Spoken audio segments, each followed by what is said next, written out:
everyone. We have just over 5 minutes left before starting the event. Please make sure to take a seat before we begin at 9:45.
Good morning, everyone. We'll let you take your seats. You can sit anywhere. There's no allocated seats, as you may know. Hope you're all fresh and ready for a long day that's ahead, a long but informative day. We have a lot for you here today at Binance Blockchain Week, where we explore the use cases, strategies, and technologies needed for a brighter Web3 future.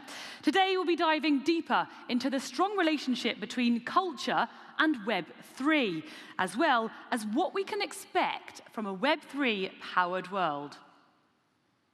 We usually have a full day of programming, so around 4:20, we'll have an hour lunch break and some time for coffee too. Now, before we start, please make sure your phones are on silent and refrain from flash photography, please. Also, don't forget to use the hashtag Binance Blockchain Week on your photos when uploading to social media. Like we mentioned yesterday, we will be giving away Proof of Attendance Protocol NFTs at various locations scattered around the event. So these special NFTs are limited in number. They come first serve, first basis. So those of you who are here attending the event, all you need to do is scan the QR code to claim a Binance Blockchain Week Paris mystery box. Make sure to download the Binance app, of course, and log in to be eligible. These particular NFTs will give you a discount on tickets to our very next Binance Blockchain Week. For our virtual attendees, we also have NFTs for you, so don't worry. You just need to simply download the Binance app on your phone, log into your accounts, and then click on the Claim NFT button on the event banner while watching our Blockchain Week live stream. These live stream POAP NFTs can be claimed during talks throughout the event. And these NFTs come in 4 tiers: gold, silver, bronze, and titanium. They can be listed on the Binance NFT secondary market once claimed. Different tiers provide different activity points from 0 to 120. And these points can then be used in the Live Activity Center in Binance Live to redeem BUSD token vouchers, NFT mystery boxes, and virtual gifts. That's a lot of information all about the NFTs. Scan the QR code. If you have any questions, just let somebody from Binance know. Let's talk a little bit more about the program. Haley, what are we starting off with today?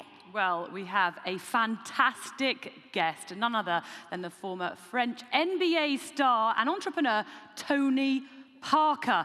NFT artists Alain Théris and Julien Durix, they're all here to discuss the relationship between pop art and Web3.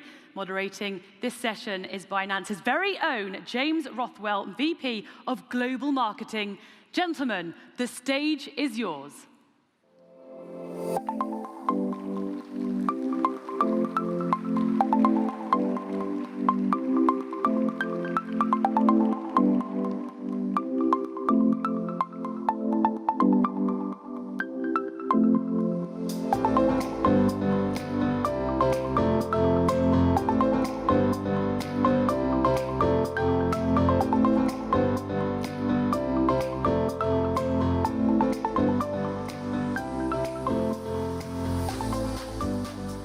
Good morning, everyone. Welcome to day 2 of Binance Blockchain Week Paris. Bonjour et bienvenue tout le monde.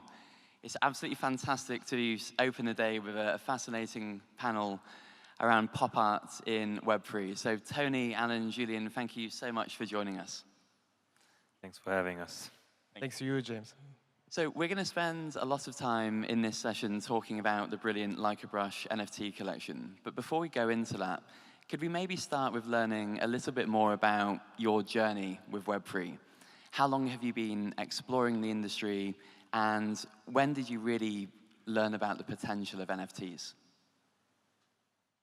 In my case, I heard about cryptos and NFT a few years ago, if I remember well. In 2018, I had an interest about the tech. Because first of all, I'm an artist, but I'm also a bit of a geek, and I've always been interested in new technologies in general. I'm really into video games, VR headset, this kind of stuff. That's why it was naturally for me. But honestly, I remember that I decided to go in further in NFTs when I discovered all the creative possibilities offered by this technology. And in my opinion, blockchain and NFT is disrupting many industries, and art is no exception. Now we can say that the rank of work of art is no longer exclusive to traditional art, but can also be used to digital ones, and for me, it's a big step forward. And I think I had a bit of a similar journey.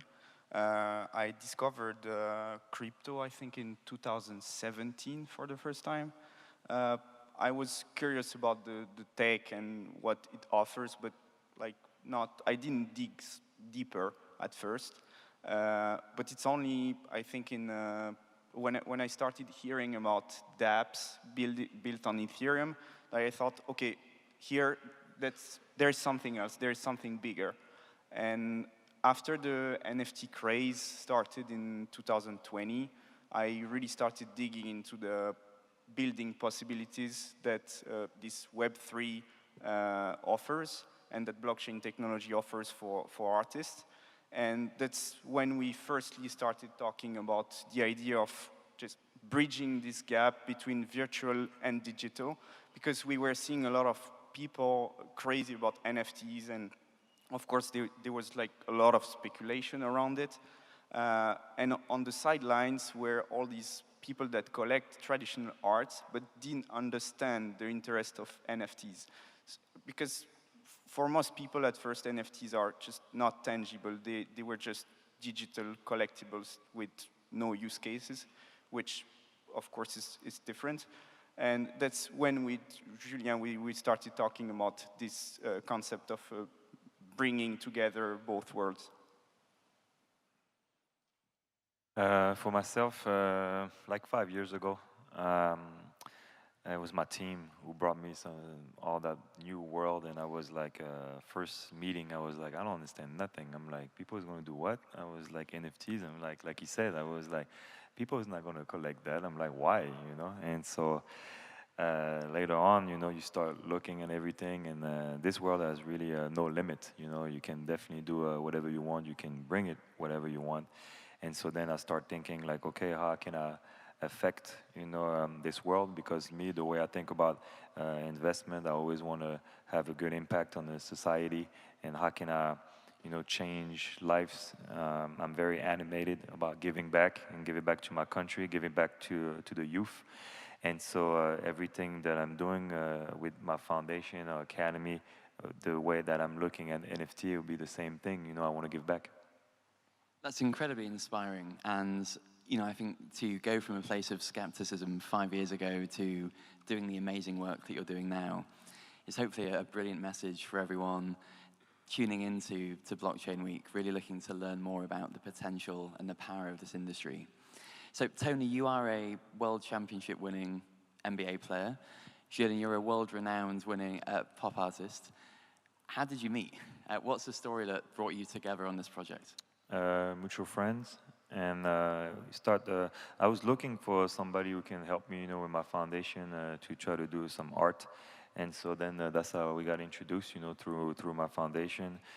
His work popped in the eyes of my team and myself, and so then I started looking, you know, what he's doing. He's super talented, and when it fits, you know, and so that's how we start working together. Yeah, first of all, I've always been a big fan of Tony.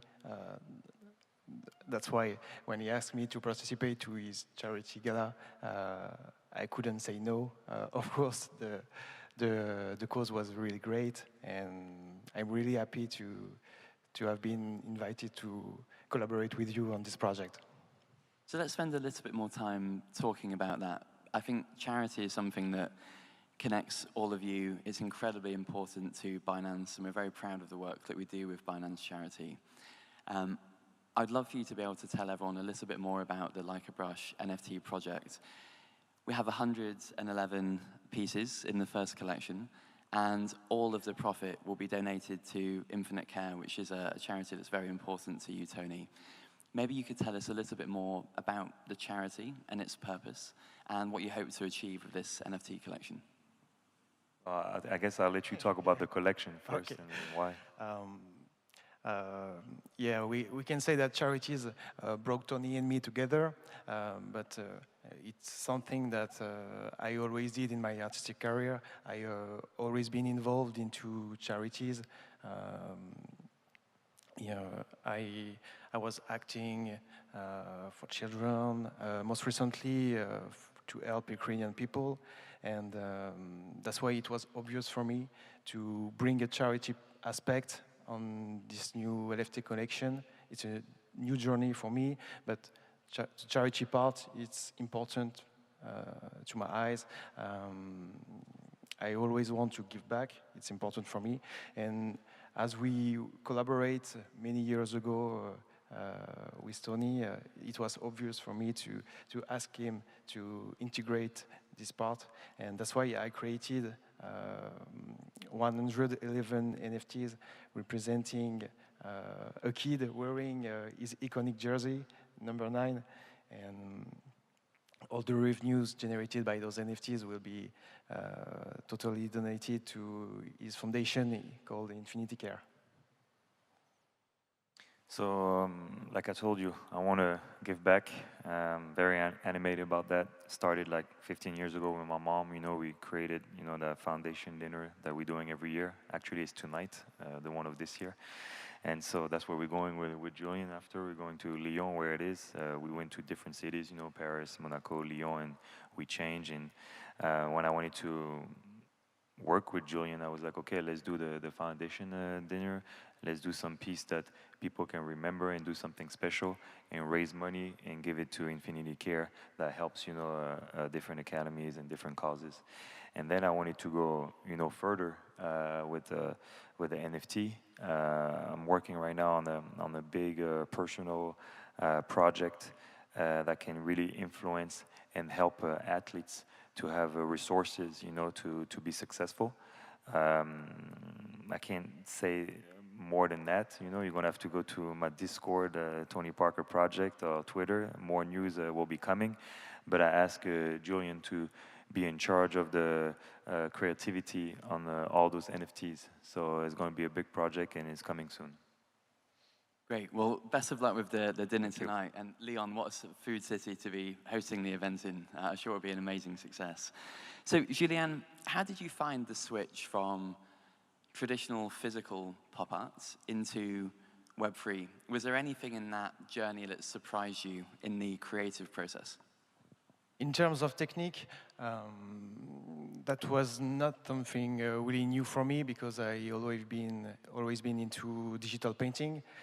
I'm used to do it a lot, but I felt like a totally different journey because with those NFTs, the cool part is that I can bring so many artistic universe into one NFT.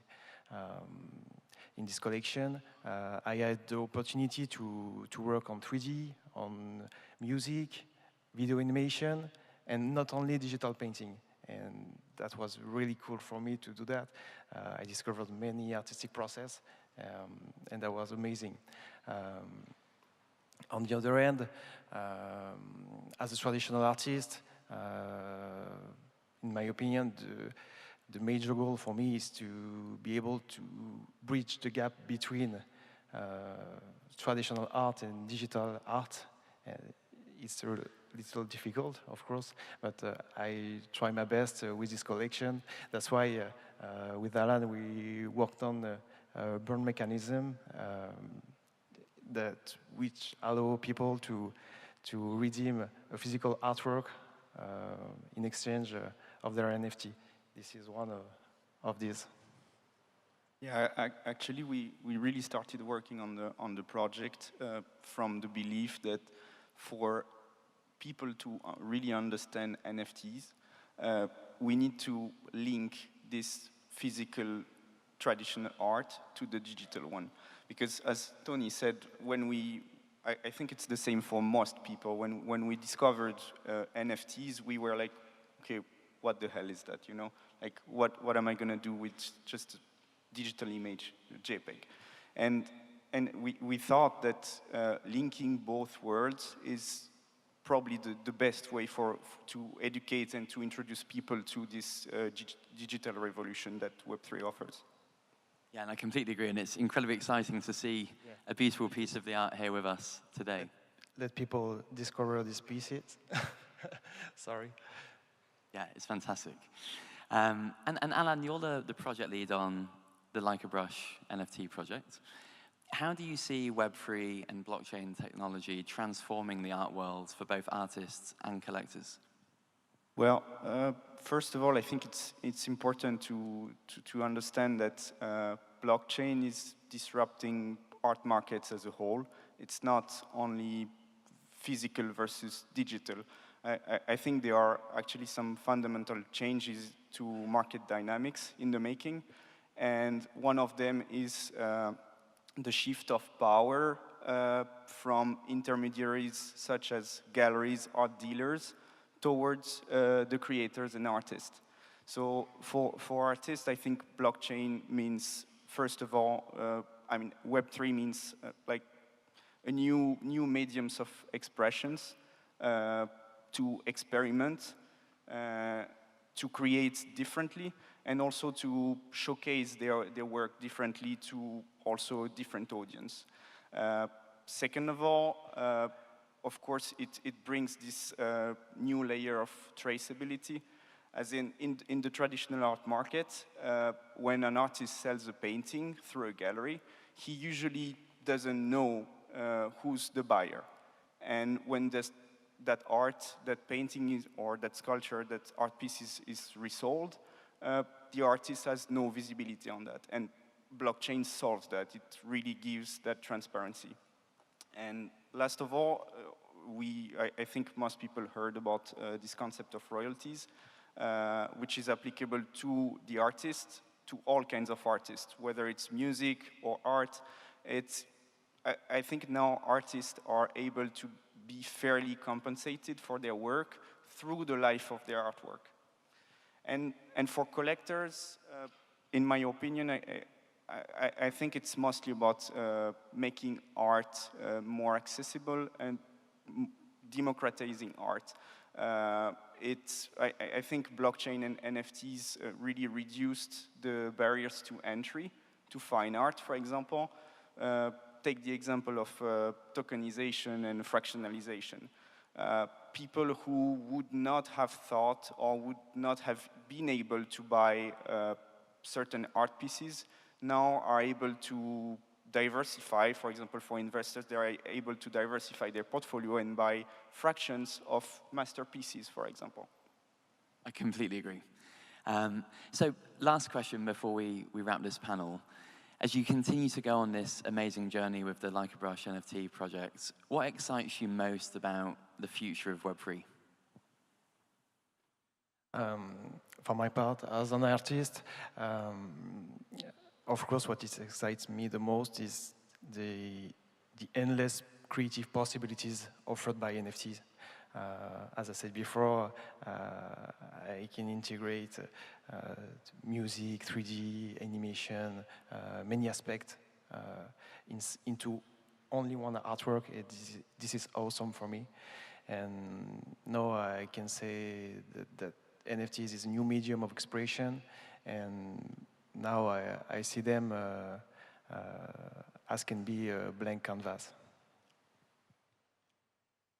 Yeah, and I mean, as for me, I think I'm actually excited about the fading of the slow fading of the speculation around NFTs, because we've had that crazy speculation time from 2020 to even until now, but I think now it starts to fade, and it will leave room for real use cases to thrive.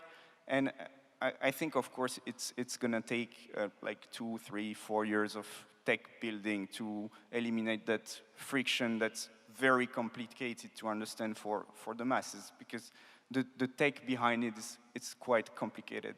And I think once we manage to achieve that, basically Web3 is going to be part of our daily lives. Well, your English is really good, Julien. He told me before the panel that his English was bad, and that Alan's going to translate. It was perfect, man. Oh, I was getting quite nervous that I would have to switch to French at some point, so thank you, Julien. You have to talk French, so you're good. I worked very hard on it. No, that was good. 99% of French people, they don't talk English, so you got a lot of improvement. I love my country, but we got a lot of improvement to do on that. Thank you. Definitely. Me, what's going to make me the most happy is the impact that we're going to have, obviously, on the youth and all the lives that we're going to help, you know. Because, like I said, I'm repeating myself, but that's what I want to do it. Great. Well, congratulations on everything you've achieved so far with the Like a Brush project. I think it's incredible what you're doing for a good cause. For anyone that wants to follow this amazing journey, I think you have a great Twitter handle, Like a Brush NFT. So please, everyone, support a great cause.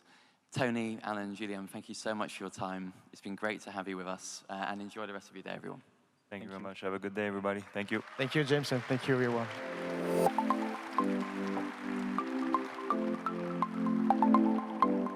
Thank you, gentlemen. As Alan said, NFTs represent a brand new medium of expression. There's so much opportunity and potential, of course, with Web3. And thank you, gentlemen, also for helping us understand how two pivotal cultures or cultural movements have converged together. So, Kayla, what's next? We have something a little bit different for you guys up next. I'm really excited about it. We're going to see some of the most innovative projects in the BNB Chain Web3 space. And here to walk us through those projects, we have Gwendolyn Regina, who is BNB Chain's investment director, along with 5 showcase projects. So join me in welcoming them to the stage. Let's give them a warm round of applause.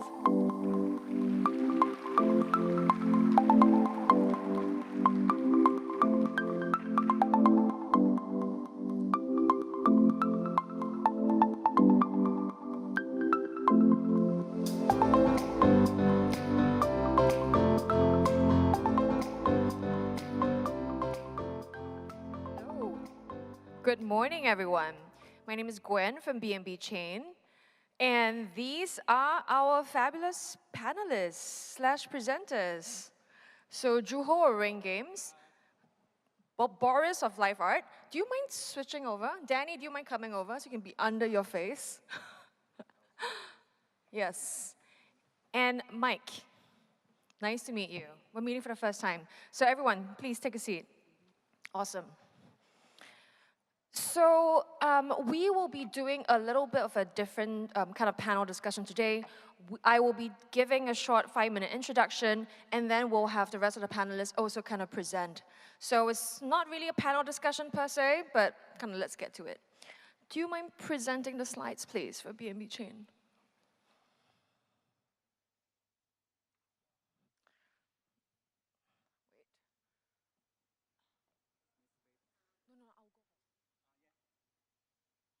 All right. Wait, this is not mine. Do you have the slides for BNB Chain? Okay, you know what? I'm just going to go ahead and tell you more about BNB Chain without the slides. So BNB Chain, we are the largest Web3 community. We are a smart contract platform with 1 million daily active users and more than 1,400 decentralized apps in the ecosystem and counting. So we're very proud today to have a few of the projects here to kind of showcase what they're doing in general in Web3, but also what they're doing with BNB Chain. And for BNB Chain, what we're very, very proud of is that in the 2 years since we've been on mainnet, we haven't gone down. So we have proven scalability in terms of technology robustness to serve 1 million daily active users, but our goal is to get to 1 billion users. So yeah, so that's a quick kind of overview of BNB Chain. And yeah, without much further ado, I'll pass it on to Juho. Hi. Wow. Let's go? Yeah. Hi, my name is Juho Yoon, CEO of Link Games. It is a pleasure to meet all of you here at the Binance Blockchain Week Paris. I kept thinking, what will be the best way to introduce our Stellar Fantasy project to all of you here? And I chose to start from the beginning, why and how we came to create this NFT RPG. I'm also all of you here are very interested in blockchain and NFTs. And as such, we are interested in anime-style characters. To be more specific, we are crazy for kawaii anime characters like this. So we decided to make a bunch of them. Like this.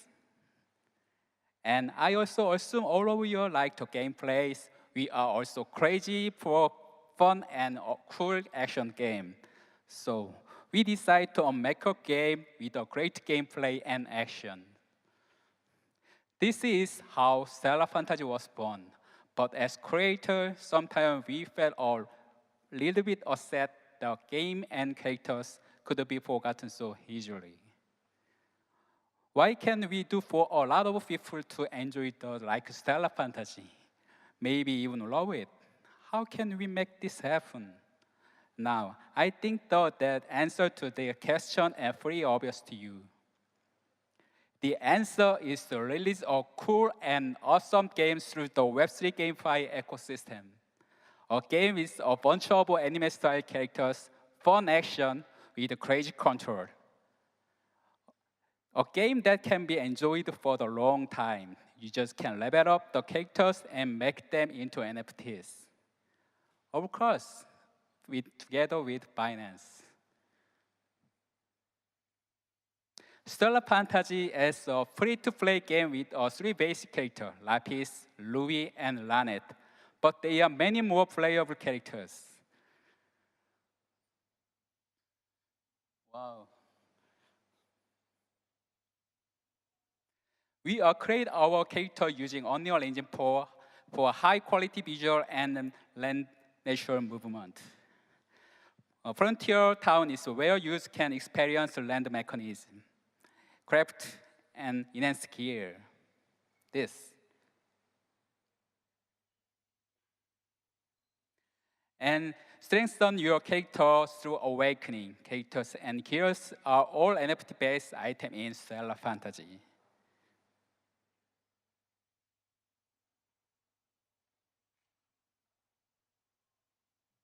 Now, let's enter the Abyss Rift dungeon. 4 characters make a party to fight against the monster and boss monster. Each character has a unique skill with an awesome effect. You can swap between characters freely to control to them during dungeon. You can choose the fight with a melee character or a range character for a balanced gameplay experience.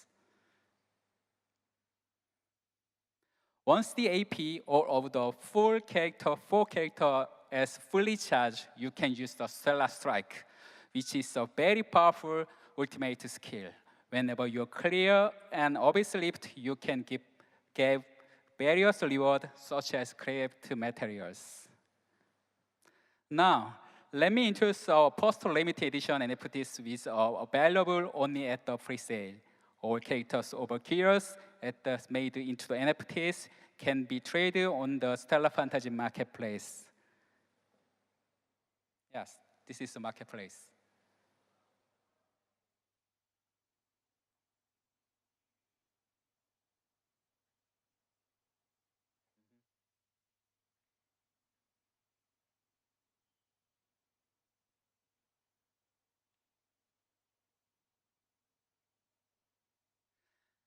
We hope Web3 users and gamers worldwide can enjoy Stellar Fantasy.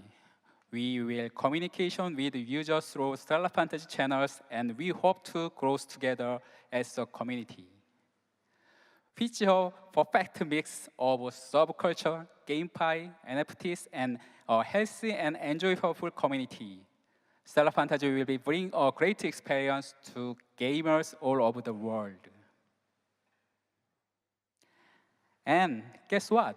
You don't have to wait much longer because our premium anime GameFi project Stellar Fantasy will be launched this year.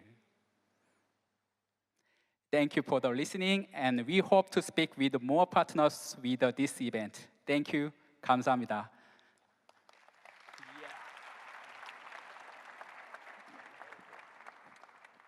Thank you so much, Juho. So as we all know, anime is a very, very big global cultural phenomenon, so really excited for Stella. So next, Danny of Trenches.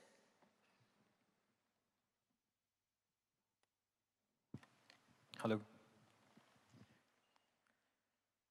Hi everybody, this is Danny Chong, CEO and co-founder of Trenches. So what is Trenches? Trenches is a yield-enhanced asset tracker with varied risk-return solutions. So we have a product for every type of users. Whatever risk capacities or appetites you have, there's a product for you. You can be a hodler of crypto assets. You can be a conservative user with a like for stablecoin. Or it could be a sophisticated risk taker who wants a bit of leverage. I think Trenches has a product for all of you.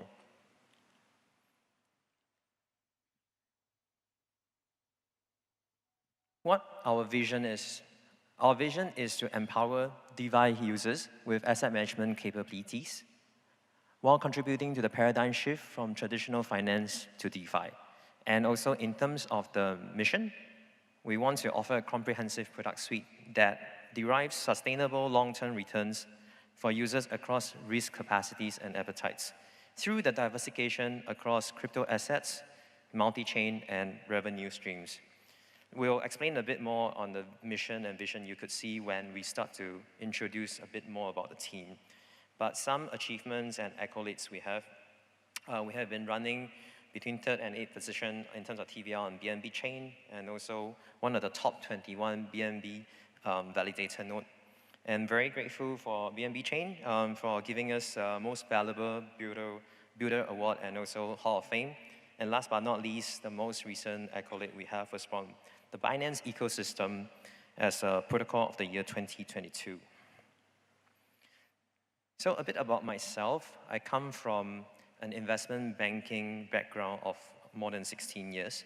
So I've worked across in investment banks such as BNP Paribas, Societe Generale, running teams in roles such as trading, sales, structuring, and management of teams across Asia Pacific.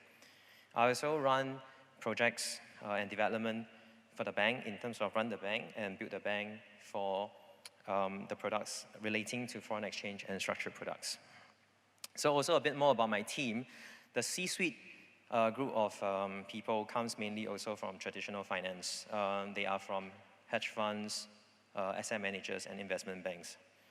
In terms of the developers, a lot of them actually come from well-known brand names, as you can see from there, Facebook, Microsoft, Google, and so on. In terms of like broad-based, I think we see opportunities in the market consisting of liquid staking. I think merge is happening at this time as we are speaking. So it's actually a very big opportunity. Stablecoin, which is a 180 billion USD market cap kind of economy, is definitely worth investing into. And exchange, we all know that exchanges, with its constant revenue stream and introduction of new products, is very profitable. What TronChess aims to do in a nutshell is to provide, for example, in liquid staking via Queen, or validated staking via Queen, for Bishop, which is a 100% fully collateralized token, to be able to contribute to part of this growing segment of stablecoin interest.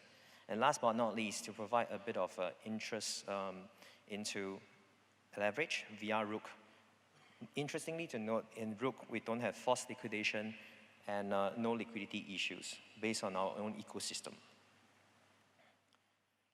So to look at this in briefly, as we have mentioned, Queen, you'll be able to earn yield from liquid staking, rewards from validator returns, and also single asset staking, even AMMU. And it can be split into Bishop and Rook. A fun fact for you to know, if you are interested in international chess, Queen can move multiple directions, whereas Bishop can move only diagonal, and Rook can move vertical and horizontal ways. So if you actually look at Queen, it can be split into Bishop and Rook 0.5, 0.5, because diagonal movements and vertical horizontal movements add up to become Queen. This is an easy way to remember the relationship between Queen, Bishop, and Rook. So chess token, which is our governance and utility token. When you stake Queen, Bishop, or Rook in TronChess, you will be able to receive chess. And if you actually lock chess with us, you will be able to receive on a weekly basis 50% of all the protocol revenue.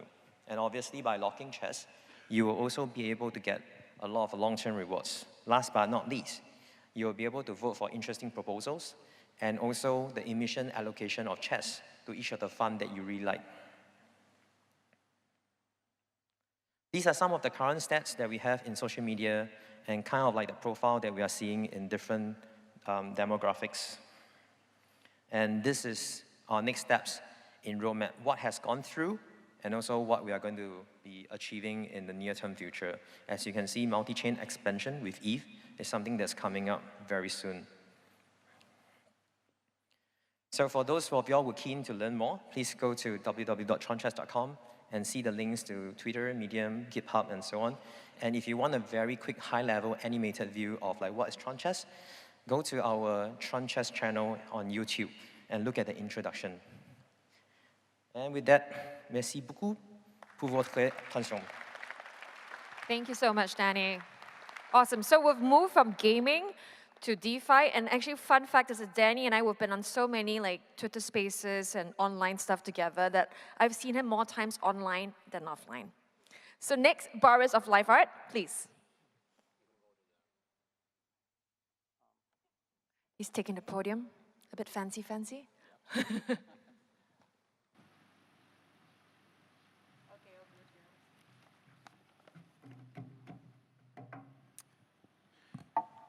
Hello. My name is Boris Pevsner. I'm the CEO and co-founder of LiveArt. LiveArt is the Web3 platform for art and culture. And today we are bringing art and culture to BNB Chain and to the Binance community. LiveArt is a team of builders. We are seasoned entrepreneurs who collectively have built 11 companies. We are global, based in New York, London, Madrid, Hong Kong, and Singapore. But what really sets us apart from other Web3 projects is that our roots are in the art world. The founding team has been in leadership roles at the world's largest art businesses like Sotheby's, Christie's, and Phillips. And over the years, we have built an enormous network of leading artists, creators, and collectors, all of which we have brought to LiveArt, and now to Binance and BNB Chain. So why have we brought this all-star team together? Here's why. Because we believe that the future of art is Web3. Art is an enormous $2 trillion asset class that is not currently tokenized, and we view our mission as bringing brands, creators, and communities into Web3 with art. Why do we believe this? Because Web3 has forever shifted art market dynamics from gatekeepers like galleries, dealers, and auctions to creators and IP holders. Blockchain solves problems that the art market has faced for centuries, like authenticity, provenance, royalties. Web3 collaborations of consumer brands like Tiffany's and Gucci are bringing mainstream consumers to art, and this brings art to mainstream consumers. And as a result, Web3 has, just in the last couple of years, doubled the size of the global art market with new forms of art, such as generative art, and also tokenization and hybrid sales formats. This is really a breakthrough moment for art. And to us, coming from the art world, this is all incredibly exciting. And so our mission is to drive this Web3 transformation of the art market. We do this by bringing together Web3 technology with top-quality art content. Our tech is a white-labeled Web3 platform which lets any creator or brand quickly create Web3 projects and integrate them with the existing Web2 e-commerce infrastructure. So our platform supports crypto-native and traditional collectors. It supports crypto and credit card purchases, custodial wallets, KYC, and many types of royalties. And we have built a community of over 1 million collectors around this platform. Complementing our Web3 platform on the right there is the top quality art that we bring to our collaborations. This art content comes from the network of artists, collectors, and museums that we have built over the years. We have currently over 170 million of such projects in the pipeline. And so now we are bringing our creators, communities, and brand partners to BNB Chain. Today we're announcing 3 things in partnership with Binance. Number 1, LiveArt membership, available exclusively to Binance account-bound token holders. Number 2, white-labeled launchpad for brands and creators on BNB Chain. And number 3, art and culture projects with leading global artists on BNB Chain. Let me tell you briefly about each of these. So LiveArt membership is designed to connect the Binance community with art and culture. And please scan this QR code for the Gleam link or stop by our table at the exhibit floor. We're raffling off 100 memberships at the conference. The membership perks are many, as you can see here. The second thing that we're announcing today is that the LiveArt platform is now available on BNB Chain. Our platform lets brands do Web3 projects on BNB Chain with top-quality content, artists, and infrastructure. Again, please see us at the exhibit floor. We have a demo there. And the third thing that we're announcing today is a series of upcoming projects with leading global artists, again, on BNB Chain. Artists like Afroscope, who exhibited the first ever NFT at this year's Venice Biennale. Many of these amazing artists participated in the Binance LiveArt Global 100, our annual juried art competition. This year we had over 500 applicants from more than 50 countries, with the top submissions currently available to acquire on the Binance NFT marketplace. And now, in the 30 seconds that I have left, one more thing. Today, we're also announcing our most coveted curated project, the exclusive NFT collection by one of the most in-demand contemporary artists, Huang Yuxing. It's called Metamorphic, and it's coming to BNB Chain this fall. Huang Yuxing's works have already passed $8 million mark at auction, and as you can see here, the price trends on the left. in the live art market analytics product, which tracks art sales around the world in real time. Huang Yusheng's Metamorphic is a multi-chapter drop. It's launching with a mystery box, moving through a gemstone chapter based on the 7 treasures of Buddhism. This is one beautiful example of live art bringing a leading traditional artist into Web3. So to summarize, live art brings art and culture to BNB Chain through 3 interlinked offerings: our Web3 platform for creators and brands, NFT projects with top artists and brands, and the live art membership that rewards the community. So again, please scan this QR code to enter the membership raffle and meet us at the exhibit hall for more information. Thank you very much. Awesome. Thank you so much, Boris. So Boris and I first met last year, late last year, when we started talking about investments. So really, really happy to see the progress. Please. Awesome. Okay, next we have Daniel from WEM. Welcome, Daniel. Hi, everyone.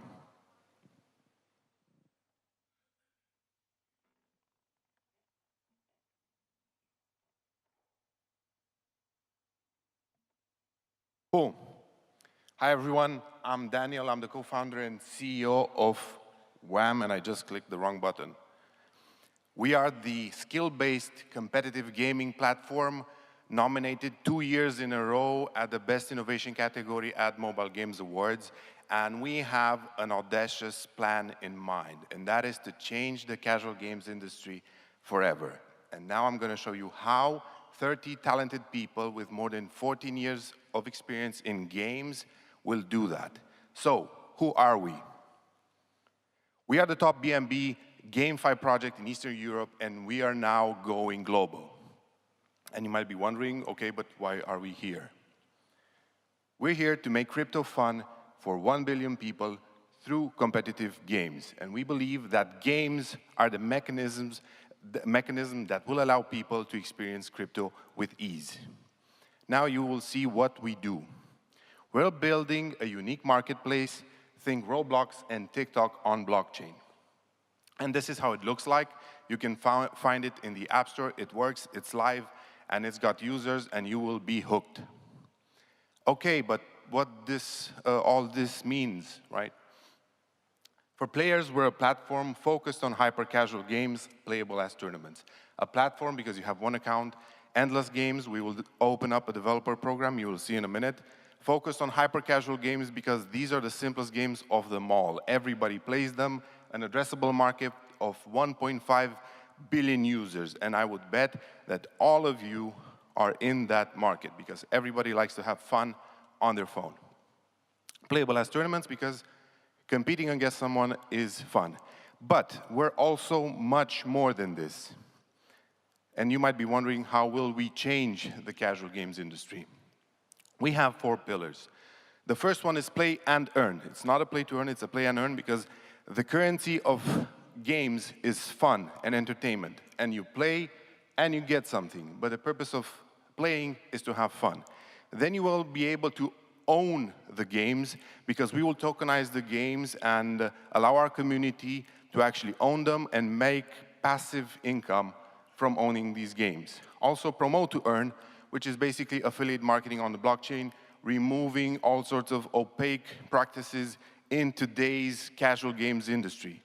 Last but not least, develop to earn, because we want to break the monopoly of big game publishers that currently exists, and we want indie developers to take back control of their content and reach their community directly. Now, being on BNB chain has been amazing for us, and I want to show you the amazing traction we had. Even though we entered a bear market, since adding the fiat on ramp in July, our traffic exploded. And we reached the #1 place in Apple's App Store and #3 place in Google Play in Romania in August. September's looking like it's going off the charts. And we have even more stuff to show. 1 million in-app transactions in the past 30 days. Almost 600,000 registered accounts and more than 250,000 community members. This is where WAM would be if we would have our transactions on-chain. We would be in the top 3 apps on the app radar. We also launched a sub-product called Streamer, which is a streaming UI for influencers to host tournaments and earn WAM tokens. They host the tournaments, stream it on Twitch, on YouTube, and they get rewards. Success requires bold moves, but apparently I have to be bald to make them, so I'll be bald. We sponsor a first division football club with more than 1 million hardcore fans. We also partnered up with the biggest esports community in Romania, more than 30,000 active members. We did the biggest outdoor crypto campaign in Romania, February and March, 180 locations, more than 2 million views and counting. We made everybody crazy with WAM and crypto, but hey. And we partnered up with the biggest sports festival in Eastern Europe, 110,000 participants. What you see on the screen right now is WAM across the room at the final tennis match. Now, what is next for WAM? We're going to do a token burn today, and we're going to burn 1 million WAM tokens from the fees that we get from the tournaments. In case I mentioned to mention, our business model is pretty simple. Users pay a fee in the WAM token in order to enter tournaments, and they compete against each other for the highest score. The top 40% of users earn the WAM token. Next, we're going to move on chain, and this is where the BNB chain is awesome. This is why we picked it. We're going to launch an NFT marketplace, and with that, an NFT collection, so our community can have fun even more. And last but not least is the WAM wallet. Now, this, I hope, are not my wedding photos. You can join it, you can see this deck, you can see the team. Get in touch with us. We're in the backstage where people kick the ball. Be in this group and just reach out to us. Thank you. This was WAM. Thank you so much, Daniel. So I'm your target audience, hyper-casual game. And last but not least, Mike from Pith. Cool. Thank you. Wait for the slides. In the meantime, my name is Mike Cahill, and I'm a director at the Pith Data Association. For the last 3 years, I've been working at Jump Crypto. I'm going to talk to you about how Pith is bringing high-fidelity Oracle data onto blockchains.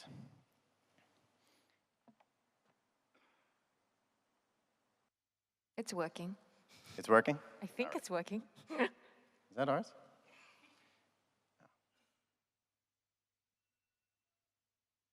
I don't think so yet. Okay, so why don't I just talk?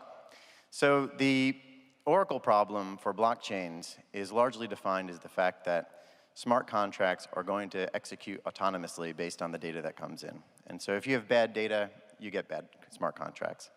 Until the Pith network came around, largely data was brought on-chain by gathering it from Web2 internet companies or websites.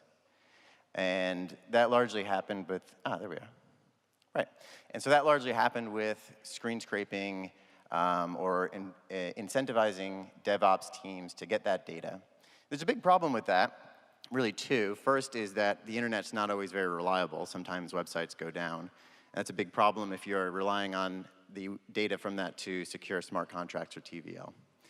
The other big problem for it is sometimes websites don't have the full distribution privileges to have unlicensed distribution to blockchains. And so if you're screen scraping, you may not actually have permission.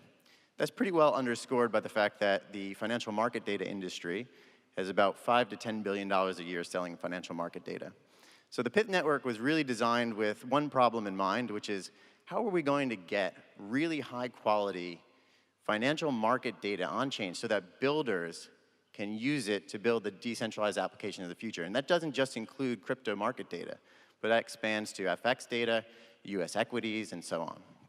So the model is very simple, and it's very differentiated from what's been started before. It's the data providers are going to be the owners of the data itself, and they're going to stream directly onto the blockchain.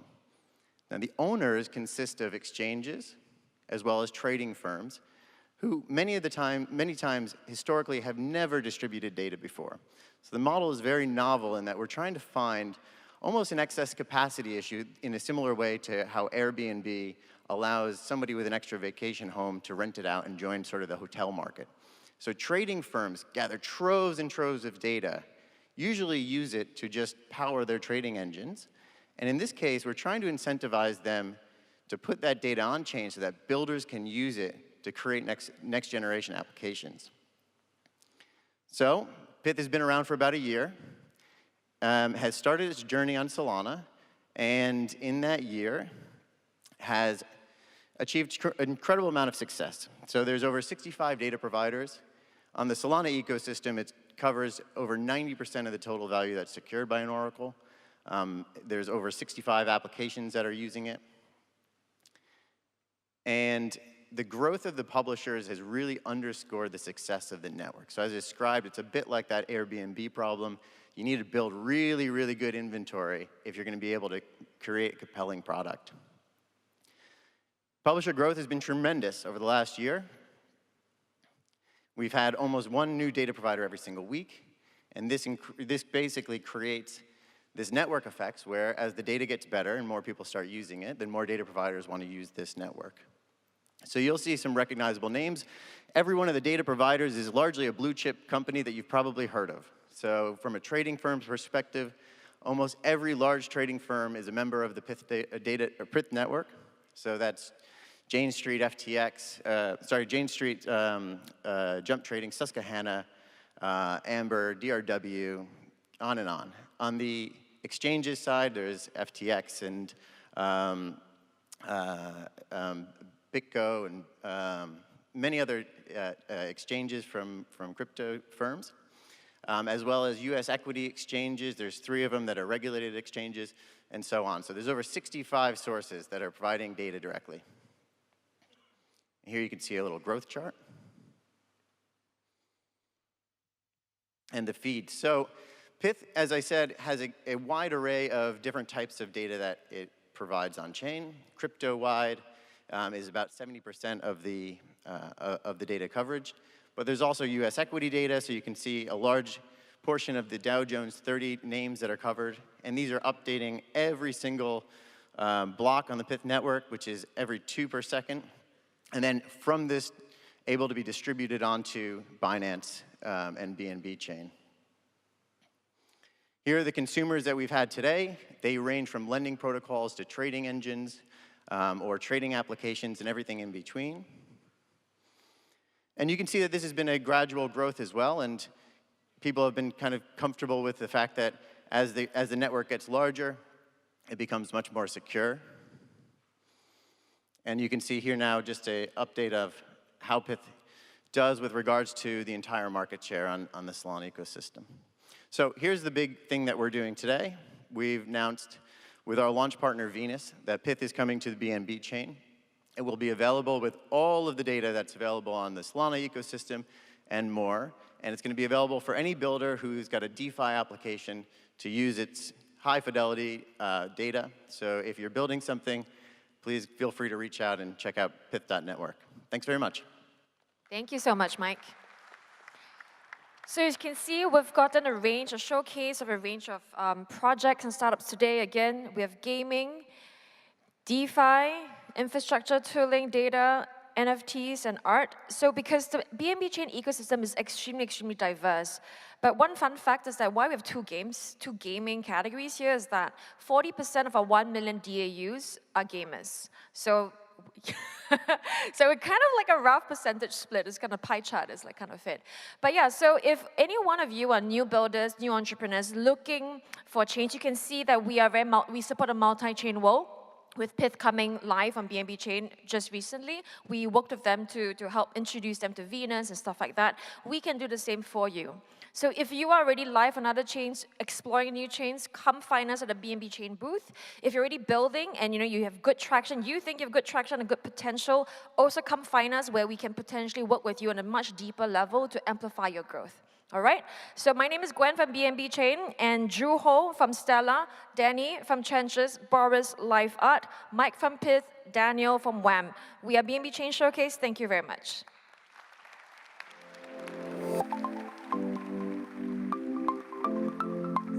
Thank you, Gwendolyn. And Daniel, I scanned the QR code. I can assure you they are not your wedding photos, so don't worry. great session there. Thank you very much, hosted by, of course, Gwendolyn. And of course, we had these great showcase projects that demonstrated the great potential Web3 has in decentralized networks. I mean, it's always good to hear right from the source, experiences and, from these kind of people and really sharing their insights on how anything is technically possible through blockchain. So, Kayla, what is coming up next? Well, we are diving back into the world of art. And we're going to see what Web3's promises of democratization means in the context of the art world. We have Celine Wong here with us, the VP Bank's head of digital assets, and she's with a great panel of guests, so let's all welcome them to the stage.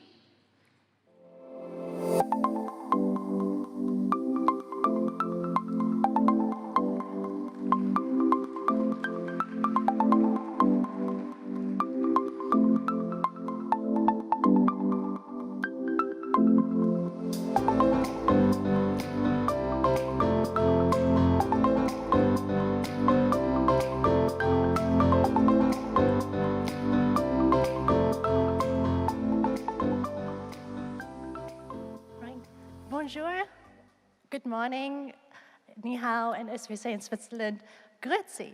My name is Celine Wong. I come from VP Bank, and I'm absolutely delighted to be invited at the Binance conference.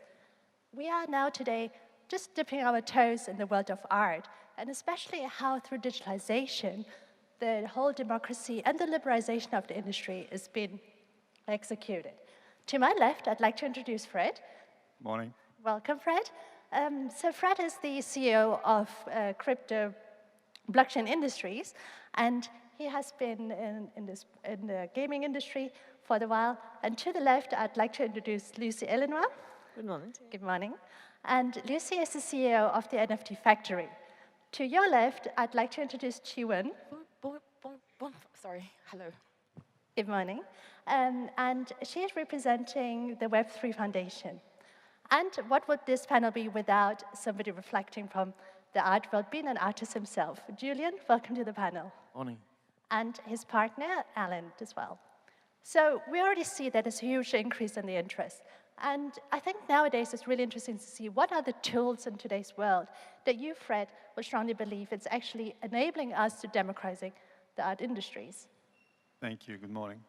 As far as art is concerned, and I think art is just an example because you can do the same for music, what we are doing is quite simple. I think and the topic is about democracy, so first we are making sure that everyone can have access to art.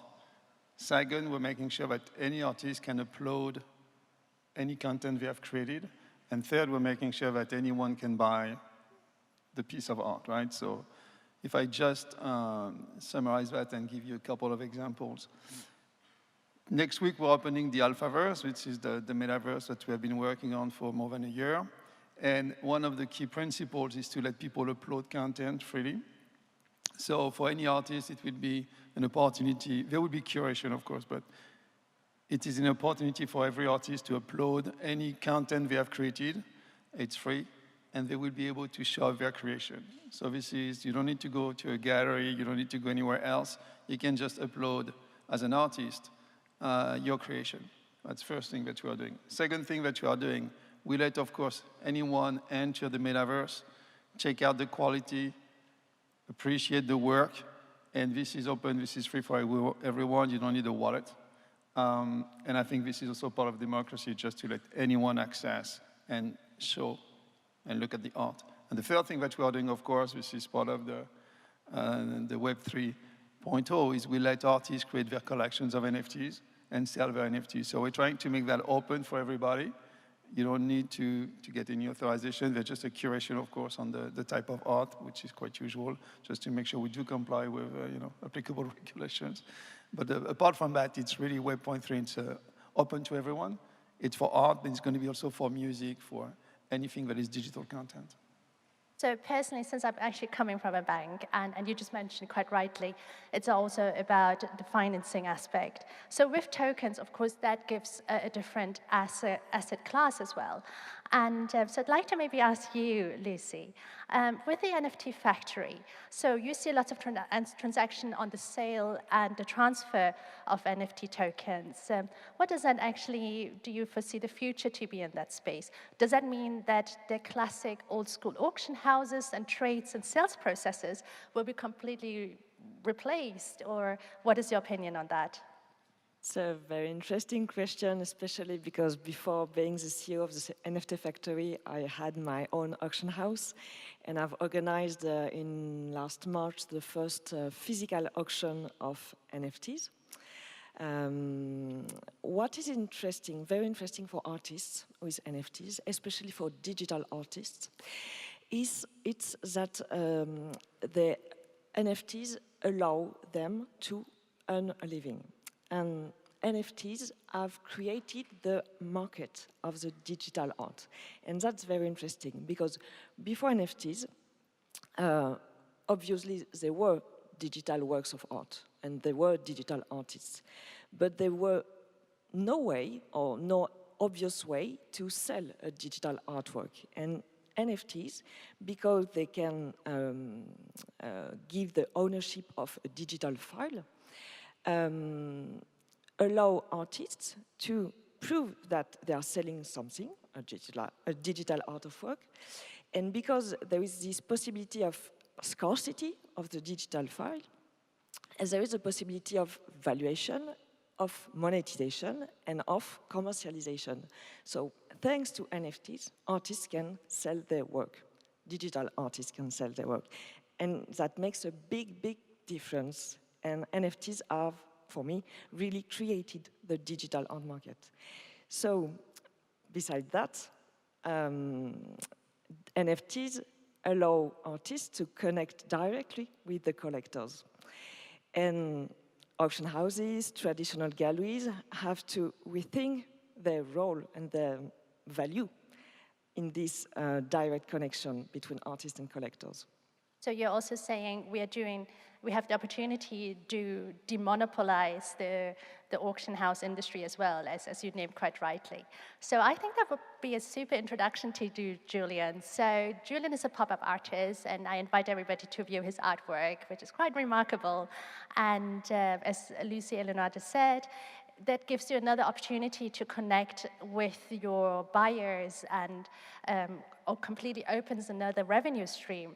As we all quite know that often artists tend to make a bigger profit after they have passed away, which we hope it's not going to happen so soon. But how does that mean to you that have you enabled another market? Could you have other buyers through an NFT opportunity? Thank you for this question. If you allow me to answer in French, it will be easier for me. Ce qui change beaucoup selon moi via les NFT, c'est que aujourd'hui, ça permet aux artistes en fait de toucher directement leur public. C'est quelque chose de différent. C'est un moyen en gros, de démocratiser un petit peu l'art. Sans passer forcément par des institutions qui étaient vues précédemment comme élitistes. C'est quelque chose de différent. On peut toucher les amateurs d'art via les galeries, via les musées, via ce genre de choses. Mais aujourd'hui, via les NFT, on peut être directement en contact avec le public. Et c'est quelque chose de complètement différent, puisqu'au final, c'est un petit peu eux qui décident de la valeur d'une œuvre. Quand on lance une collection d'NFT ou une œuvre, la valeur est décidée par le public. Et c'est quelque chose de complètement différent, à mon sens. Donc ça a permis aussi à beaucoup de créateurs digitaux d'être valorisés à leur juste valeur en tant qu'artistes digitaux, parce que avant les NFT, évidemment, comme tout le monde le sait, une œuvre digitale était copiable à volonté. Et le principe de propriété a complètement changé la donne. Donc pour moi, c'est un vrai pas en avant pour ces artistes digitaux. Et ça permet aussi aux artistes traditionnels de se lancer dans des nouvelles techniques, comme moi je peux le faire dans toutes mes techniques de création. Je touche toujours à beaucoup de choses, à beaucoup d'univers. Et ça m'a vraiment intéressé de me lancer dans le digital. Je l'ai toujours fait, mais je me consacrais vraiment aux œuvres traditionnelles comme je pouvais le faire habituellement. Mais aujourd'hui, les choses ont changé et on sait qu'il y a des amateurs d'art aussi, mais d'art digital. Et c'est quelque chose de nouveau. So with my little French, can I summarize? That, from an artist perspective, allows Julien to be independent of galleries and auction houses, because in today's primarily market, artworks tend to be evaluated at the monopolistic market, and that now actually gives the power back to the creating artist. In addition, if I understood correctly, is that with NFTs and digital formats, it allows you to create multiple replications and limited editions, which previously in the physical artwork tends to be a lot more cumbersome and expensive. And of course, that will, for an artist perspective, takes the cost down as well. And yeah, exactly. That was perfect. Okay, well, it seems like I can pick up on my school French. And that would actually swing me over to Chiwen. Thank you for being here with us today. So coming from the Web3 Foundation, you, of course, also see that there's a lot of movements. And do you think that having the digital marketplaces, what would that mean, in your opinion, how it revolutionized the market? So I'm with Web3 Foundation. That's the foundation for the network called Polkadot, founded by also the CTO of Ethereum, Gavin Wood. It's a very crypto-native environment. I work with many ecosystem teams, including many digital projects built on for the metaverse. But on the other side, because of my art background, so I'm also doing many things in the NFT. So I always be the bridge for the fine art auction house and also the digital world, including Christie and Sotheby's, for the NFT 101 education course for Christie's and also Sotheby's metaverse sale as the collectors. And another thing is on the physical space. So we're talking about so many things about the digital. Last year, me and myself and Bo Han from BCA Lab, we co-produced the world's first institution museum exhibition in UCC Beijing. So from that, I see we need this correlation connecting both the digital and also the metaverse, because art is about social, art is about connecting people to find the work and also the community that can elaborate your taste and your ideas.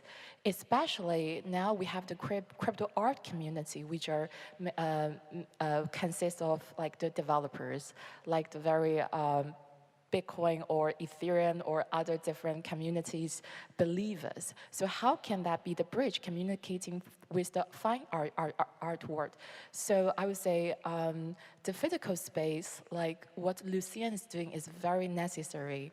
And on the other hand, because of the pandemic, everything, and right now even the art Basel, many of the authors, they start to building the metaverse space. So doing the digital twins, it definitely makes sense. And also we might be thinking about the multi-chain future, because we have Sandbox yesterday, and also judging from our like layer 1 or layer 0, this competitive public chain space, there are gonna be many more new gallery comes out. How can we connect each other and through the cross-chain solution to at least in the digital art space for the collectors or for the NFT collectors able to transact? And also we need to figure out like different wallet issue. There's a very interesting scenario that actually happened in Paris. So a very well-known French museum would like to start to collect NFT and also open for NFT donation. But the question seems to me, to them, is like, how should they collect? Who should hold the private key if it's through a wallet? Because museum here, especially for that museum, it's owned by French government. And also the government there, and also I see there's opportunity for all of us here to creating the new heritage. So before that, we have this art, finance, heritage. You probably can, to avoid your taxation by setting up the private museum or through the donation. So what's gonna be the new rule in the NFT world? I think that's a very interesting question for all of us here to explore. Yeah. Thank you. I actually would like to add to that. So my bank is the first bank that we do tokenization of assets and artworks. And in your case, what we had actually done is we had tokenized an artwork for a private collector. And tokens that had been issued, it was actually 10 tokens, they had then been auctioned for charity.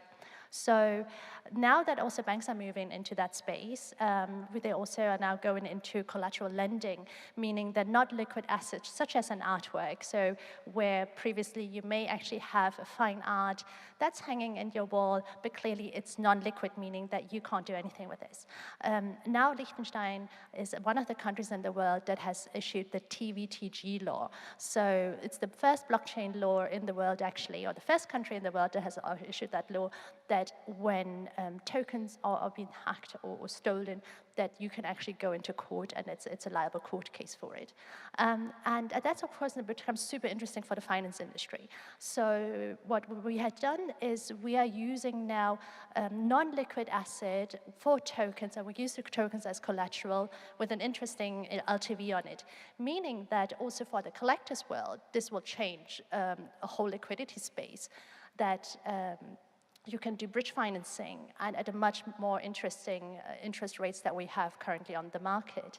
And also for artists, this also changes their way of operating, because as we all know, creating art can also be extremely pricey. And having this opportunity in having the collateralized token lending, that would also allow artists to finance their projects and their work in today's world. And also from, again, a traditional bank's world, using the options also on the artworks as a collateral, that is another financing bridge. And maybe Fred, so you had shared that now it actually puts accessibility to people. And do you already see a market increase and more people accessing the market because of the liberalization? Look, yes, the short answer is yes, but the most important thing, especially for those in the room who are maybe not interested in art, but also in other topics, what you just discussed about Liechtenstein and all these laws is that we are talking about art today, but this can be applied to any type of assets. So that's the most important thing. Whatever we're saying here about, oh, I'm finding a new artist and I'm bringing that guy, that girl to the market, that can also be applied, especially with some of these regulations, some of these new NFTs, to any type of asset. If you're in real estate, if you're in music, if you're in any physical asset that has to be tokenized, you can even tokenize gold. So it's super interesting to see exactly what 3.0 is bringing to everybody here. And yes, we see a very significant increase. And I think the most important part is, and I'm just going to give you an example, what we're trying to do is to basically locate and identify the next wave of artists, right? If I speak about football, I'm interested to own the NFT of Mbappe today or the NFT of Neymar today, sure. What's more interesting to me is to find the next Mbappe when he's only 13, the next Neymar when he's only 12, and get his NFT. And this is exactly what we're trying to do, not only in art, but also every time we collect NFTs. The whole point of buying an NFT at the end of the day is the satisfaction. And there's also money involved. If you talk about art, after each convention, they all talk about how much revenue has been generated by the sale of art. This is, the convention has been successful. It's not really about art. There's also a component about money. So I think the most important here with art is really that what we are trying to do is to bring everyone, any new artist, to the market so that anyone can access it. And no matter where you live, you don't have to come, especially in France, to Paris. You can just do it from, you're in Vichy, right? So you can do it from anywhere you are, and that's the most important thing for us, which is to bring the tools so anyone can have access to it, art or any other digital art. Maybe I throw the question now towards the metaverse opportunities. So Lucy Eleanor, with you now producing the NFT Factory, how are you now utilizing the metaverse also for your artists? First of all, we are opening a physical space, so we are very focused on this, because I believe, like you said, that we have to create bridges between artists and the public, and as Julien said, the public can be more and more interested in artists and in digital artists, and it's a real chance for artists. But we have first to educate people, because the masses don't know anything yet about NFTs.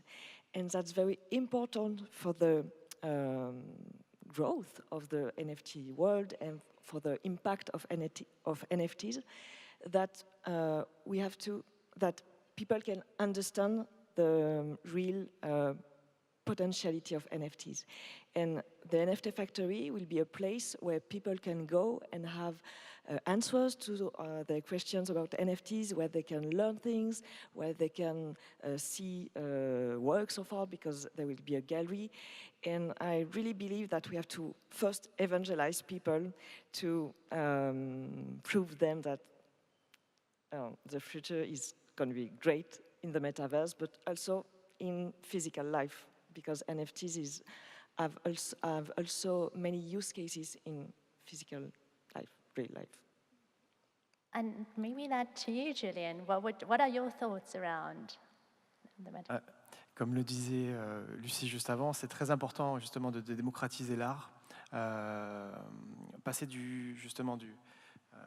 faire le lien entre le virtuel et le réel, c'est très important. Et pour ça, il faut qu'on arrive justement à faire comprendre au grand public en fait l'intérêt de ces œuvres, du digital. Donc ça passe par évidemment donner les moyens aux artistes, les techniques, les outils pour créer de l'art digital.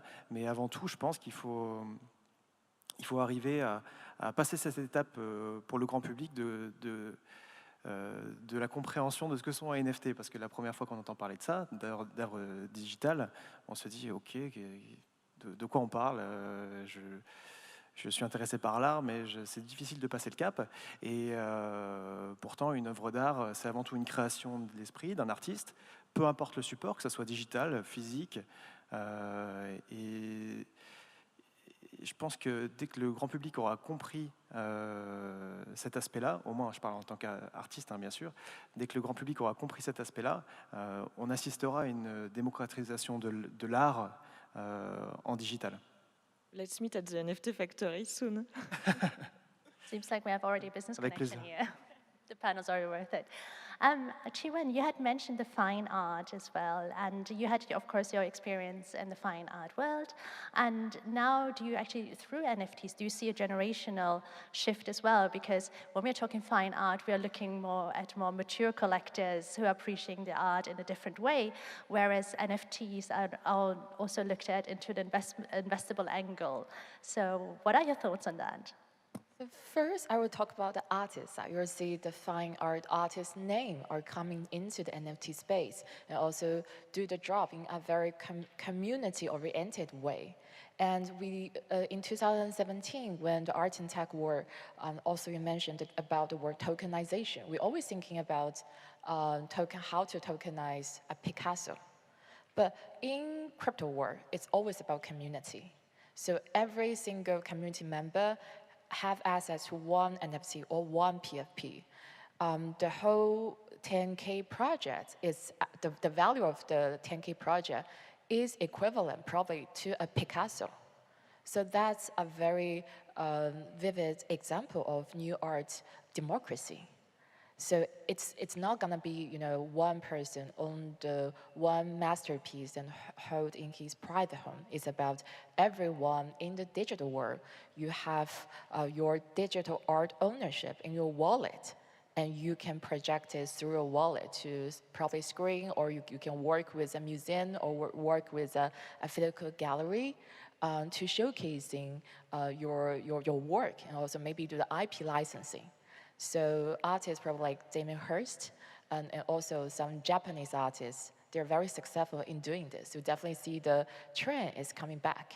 And also on the second point, you see like the fine art institution, like Christie's, they started the Art and Tech Summit since 2018. So because of my background in both art and tech, so I'm involving with them in the summit for content and also for some talks since by the days 2018 in London, and all the way across to Hong Kong and also in New York, and also they just launched a Web3 fund, Web3 venture. What surprised me is they not just invest in the NFT project, but also looking at the layer one, really try to build the network with the community here. And Sotheby's, they launched the Sotheby's Metaverse. It's a very successful transaction to catering the young generation and providing them with the new stage.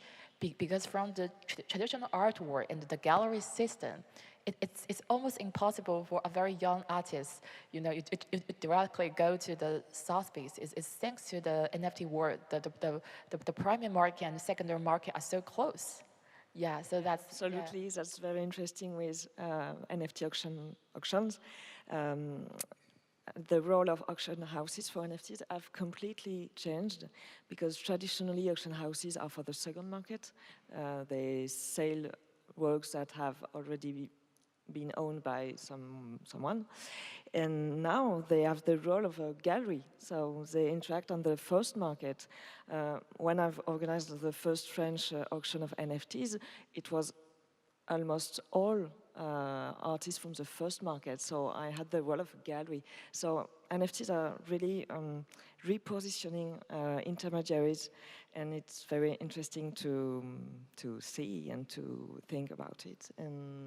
And what I wanted to say too for the democratization, especially for artists, is the system of the royalties that NFTs permit, which allow artists to own something, to get some money in case of resale. And that's very, very useful for artists because they can, not only they can sell the first time, but they can earn a living by the resales after. I can see a big smile on Julian's face. So what is your thoughts on that you're now actually having an additional continuous revenue stream? So as Lucy Eleanor just said, you can actually continuously also earn a revenue even if you don't own the artwork as such anymore.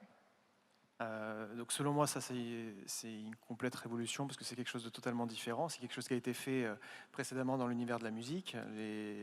Les artistes, une fois qu'ils ont créé leur musique, leurs chansons, etc., suivent le rythme en fait de la croissance de leur œuvre. C'est quelque chose de totalement différent aujourd'hui grâce au NFT parce que un artiste qui aura créé une œuvre digitale pourra suivre aussi la vie de son œuvre, et c'est quelque chose qui n'était pas permis avant. Donc l'artiste continue d'être lié à son œuvre via ce système de royalties qui change un petit peu la donne aussi. C'est vrai que c'est un aspect intéressant et c'est ce genre d'élément qui invitera aussi les artistes à travailler sur ce type de support. Et plus il y aura d'artistes qui travailleront sur ce domaine, plus les gens s'intéresseront à l'art digital. Donc je pense que ce sera un cercle vertueux. Yeah, but what's also interesting is that you can have a physical creation, then you can add a digital creation. It could be just the replica, or it could be just a tokenization of the same piece of art. And then on the other end, you can also just go straight digital and forget the physical part, or you may add the physical part later. So you also have additional revenue streams for any artist, for any auction house, and for anyone who is part of the ecosystem. So we're also multiplying the opportunities just to spread the art and to have more people involved. And that actually, Julian, you had included in your artwork as well. So I was reading with interest on your work that you also have an innovative burn mechanism. Could you elaborate on that for me, please? Bien sûr. Alors, comme on a évoqué tout à l'heure, on parlait de Damien Hirst qui a justement sauté le pas des NFT. On s'est beaucoup inspiré de son travail et de sa collection The Currency, qui a apporté justement un mécanisme de burn et qui a proposé aux gens le choix d'échanger ou non leur NFT, leur œuvre digitale. C'est une question très difficile. Et quand j'ai choisi d'entrer dans le monde du digital, c'était évident pour moi qu'il fallait, pour ne pas oublier ma communauté actuelle qui me suit pour mon art traditionnel, c'était évident pour moi qu'il fallait apporter une œuvre physique aussi à cette collection. Donc c'est pour ça que j'ai choisi de lier chaque NFT à une œuvre physique. Donc là où on a été un petit peu innovant par rapport au système de Damien Hirst, c'est qu'on a proposé un système progressif avec 3 fenêtres de burn, donc d'échange de son NFT contre une œuvre physique. C'est un moyen qui permet aussi de démocratiser les œuvres originales, puisque par ce biais, en achetant un NFT, on peut potentiellement avoir une œuvre originale que je vais moi customiser dans mon atelier, qui est faite par moi-même. Et le pinceau qui est juste ici sur la table sera la première œuvre que vous pourrez échanger lors de la première fenêtre d'échange. Et l'intérêt avec ce mécanisme de burn qui est progressif, c'est que la valeur des œuvres que vous pourrez recevoir en échange sera évidemment progressive. Donc il y aura une fenêtre à 3 mois, une fenêtre à 1 an et une fenêtre à 3 ans qui vous permettra de récupérer une œuvre originale. Voilà. So in a quick summary, if I understood correctly, you basically offer with somebody who had bought an NFT that there are 3, I shall call it release options. So that's already predefined. That's when the buyer of his artwork or of the NFT has the opportunity to claim back the physical art or the ownership of the physical art. And so do you, maybe Chiwen, see that this will happen a lot, so that in the future people tend to buy lots of NFTs and they're also wanting to have the physical art? Yeah, definitely, because we are living in the real world still, not directly going to the metaverse. And also, if we're talking about really bringing the Web2 people into Web3, not only the developers who work on the application layer, but probably the traditional collectors. So I know one of my friends who has been an art advisor based in Switzerland, Zug. He has done several exhibitions, and he's actually the first one to introduce CryptoPunk very early 2018 in Switzerland through an offline exhibition.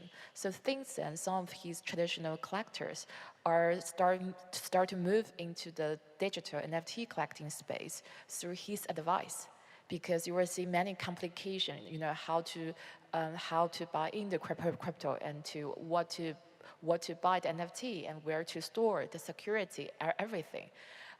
So definitely, I would say artists like Julian or some artists also like Damien Hirst, the currently the project, I think it's a very successful one. So they provide several payment way, credit card, MetaMask, and also they give you the choices to do NFT or the physical. It's a way to cater in different people's taste and needs.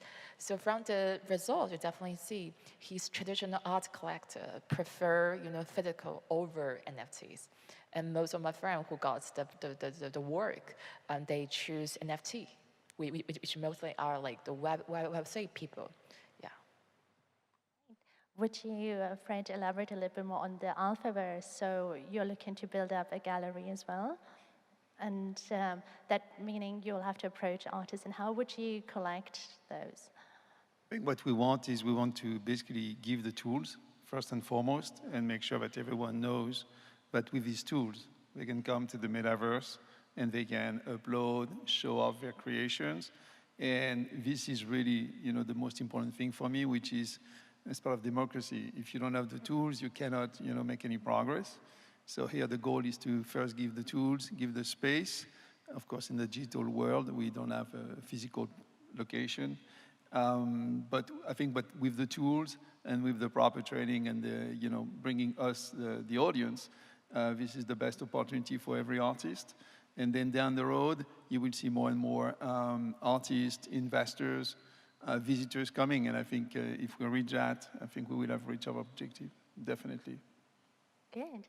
Well, unfortunately, I was already coming to an end of this panel. So in a quick conclusion, I think we all agree that there's a full revolution in the art industry. It gives us excessive transparency, access, and also that people can enjoy the art as a means of also relaxation and reflecting on today's world and society. So at this moment, I'd love to thank my panelists for joining me on stage today. And I wish everyone still a continuous successful conference today. Thank you for having us. Merci. Thank you.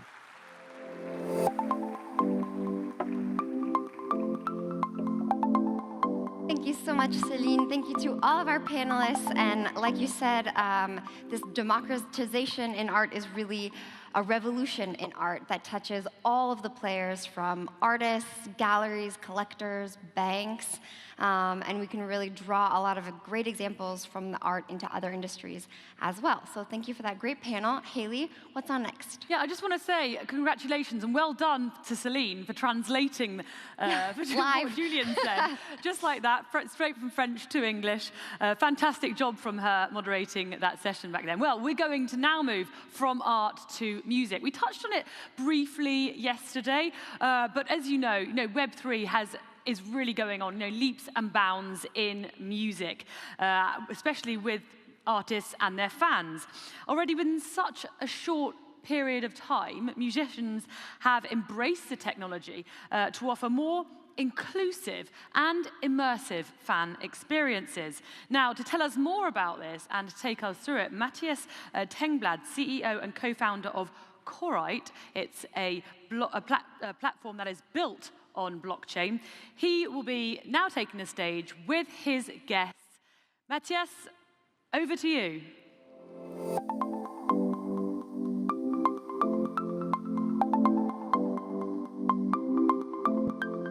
Let's give him a warm welcome.